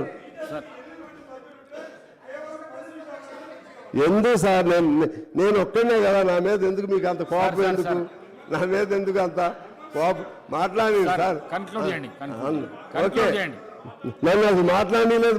మా మిత్రులు, మా మాజీ మిత్రులు, ప్రస్తుత మిత్రులు, భవిష్యత్ మిత్రులు నన్ను అసలు మాట్లాడినారు. ఓకే సరే, బ్రీఫ్గా just I will conclude with in short time. సరే, ఒకటి సింగరేణికి సంబంధించి దాదాపు 40-50 కోట్లు డైవర్ట్ అయింది. సింగరేణి ఫండ్స్ని ఎక్కడెక్కడో తీసుకెళ్ళి పెడుతున్నారు. దాన్ని మీ దృష్టికి తీసుకుని వస్తున్నాను. అదే పద్ధతుల్లో ఇప్పుడు మిమ్మల్ని కోరేది ఏంటంటే ఈ అవుట్ సోర్సింగ్ అలాగే కాంట్రాక్ట్ కార్మికుల వ్యవస్థ లేకుండా చేస్తామని చెప్పారు. దయచేసి కొత్త గవర్నమెంట్ దానిపైన ఆలోచన చేసి అటువంటి ఆ వ్యవస్థని రద్దు చేయటానికి నాకు తెలిసి మన సిఎండి గారితో గౌరవ ఉప ముఖ్యమంత్రి గారు ఆయన సిఎండి గారు సింగరేణితో మాట్లాడితే వేతనాలు పెరుగుతున్నాయి కాబట్టి మేము అవుట్ సోర్సింగ్ పెడుతున్నామని చెప్పారు. నాకు తెలిసింది వేతనాలు పెరుగుతున్నాయని కోరు మెటీరియల్ని అసలు ఎప్పుడు కూడా లోపల కోళ్ళు తీసే దానిలో ప్రైవేట్ వాళ్ళని అవుట్ సోర్సింగ్ వాళ్ళని పెట్టకూడదు. ఇవాళ కేవలం లాభాల కోసం సింగరేణిని ఆ విధంగా ఒకనాడు 130,000 మంది, తెలంగాణ వచ్చినప్పుడు 60,000 మంది, ఇవాళ 30,000 మంది దిగిపోయారు. మన ఆంధ్రప్రదేశ్లో లేకపోతే ప్రస్తుత తెలంగాణలో లేకపోతే మొత్తం సదరన్ స్టేట్స్లోనే ఒక మొదటి గొప్ప ప్రాజెక్ట్ ఏదైనా ఉంటే సింగరేణి. దాన్ని పరిరక్షించుకోవడానికి ఈ కొత్త ప్రభుత్వం ప్రాధాన్యత ఇవ్వాలని చెప్పి నేను కోరుతా ఉన్నాను. అలాగే ఇవాళ ఆశ, ఏఎన్ఎం, మధ్యాహ్న వర్కర్లు, హమాలీలు, ఇప్పుడు ఆటోలు కూడా వాళ్ళు ఏదో యాడ్ స్టేషన్లో వస్తున్నారు. వాళ్ళ కన్సర్న్ కూడా వినాలి.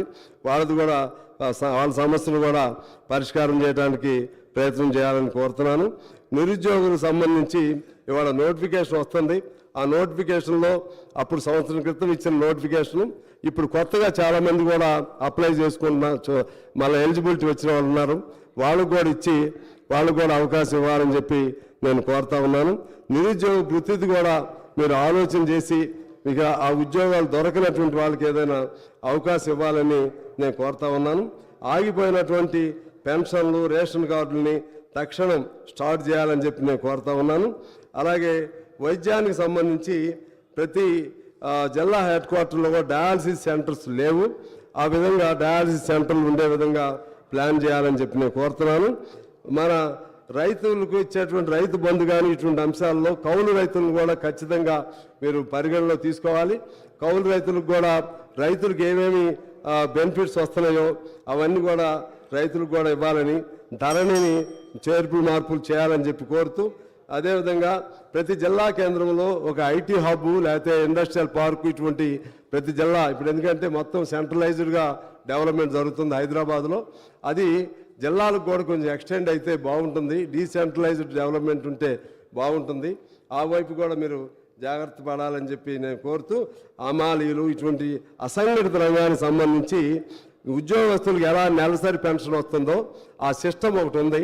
మాకు అవకాశం ఇస్తే ఒకసారి మేము కలిసి కూర్చుని ప్రతి అసంఘటిత రంగంలో పనిచేసి ప్రతి ఒక్కరికి కూడా ఈ 2,000, 3,000 పెన్షన్ కాకుండా వాళ్ళ పనికి తగ్గటువంటి పెన్షన్ వచ్చే పద్ధతుల్లో ఒక ప్లాన్ చేసుకుంటే మీరు చరిత్రలో మిగిలిపోతారని చెప్పి భావిస్తూ, ఆఖరిగా ఈ ఇరిగేషన్ ప్రాజెక్టులకు సంబంధించి మన ఈ దక్షిణ తెలంగాణ పూర్తిగా నిర్లక్ష్యం చేయబడింది. అందులో భాగంగా మా ఖమ్మం జిల్లాకు సంబంధించి సీతారాం ప్రాజెక్టు దానికి 2005లో అప్పుడు రాజశేఖర రెడ్డి గారు శంకుస్థాపన చేశారు. ఇప్పుడు 2003లోకి వచ్చాం. 18 ఏళ్ళు అయింది. ఇప్పుడు అది పూర్తి అయ్యేట్టు కనపడట్లేదు. మొన్న జరిగినటువంటి ఒక అధికారులతో కూడినటువంటి సమీక్ష సమావేశంలో మంత్రి గారు, మన ఉత్తమ్ కుమార్ రెడ్డి గారు, భట్టి గారు, శ్రీనివాస్ రెడ్డి గారు, రాజగోపాల్ రెడ్డి గారు, కోమటిరెడ్డి వెంకటరెడ్డి గారు అందరూ ఉన్నారు. నేను కూడా వెళ్ళాను. దానిలో వారు చెప్పింది ఏంటంటే ఇంకా 24 నెలల నుంచి 30 నెలలు పడుతుందని చెప్తున్నారు ఒక్కో ప్రాజెక్టుకి. అంటే ఇంకా 5 ఏళ్ళు అయినా కూడా అది పూర్తి కాదు. అందువలన ఆ విధంగా ఆగిపోయినటువంటి ప్రాజెక్టులు ఏమేమి ఉన్నాయో ఫేజ్డ్ మేనర్గా దాన్ని పూర్తి చేసుకుంటూ వాటర్ ఇస్తే కొంత అయినా ఉపయోగం జరుగుతుంది. అలాగే ఇప్పుడు మన నెట్టింపాడు, జోరాల, కలవకుర్తి ఇటువంటి కొద్ది ఖర్చు పెడితే అవన్నీ కూడా పూర్తి అవుతాయి. ఆ విధంగా వాటిపైన కూడా శ్రద్ధ పెట్టాలని కోరుతూ నాకు ఈ అవకాశం ఇచ్చినందుకు మీకు ధన్యవాదాలు తెలియజేస్తూ, సహకరించిన మా మిత్రులకు కూడా ధన్యవాదాలు తెలియజేస్తూ అందరికీ నమస్కారం. Tea break for 15 minutes.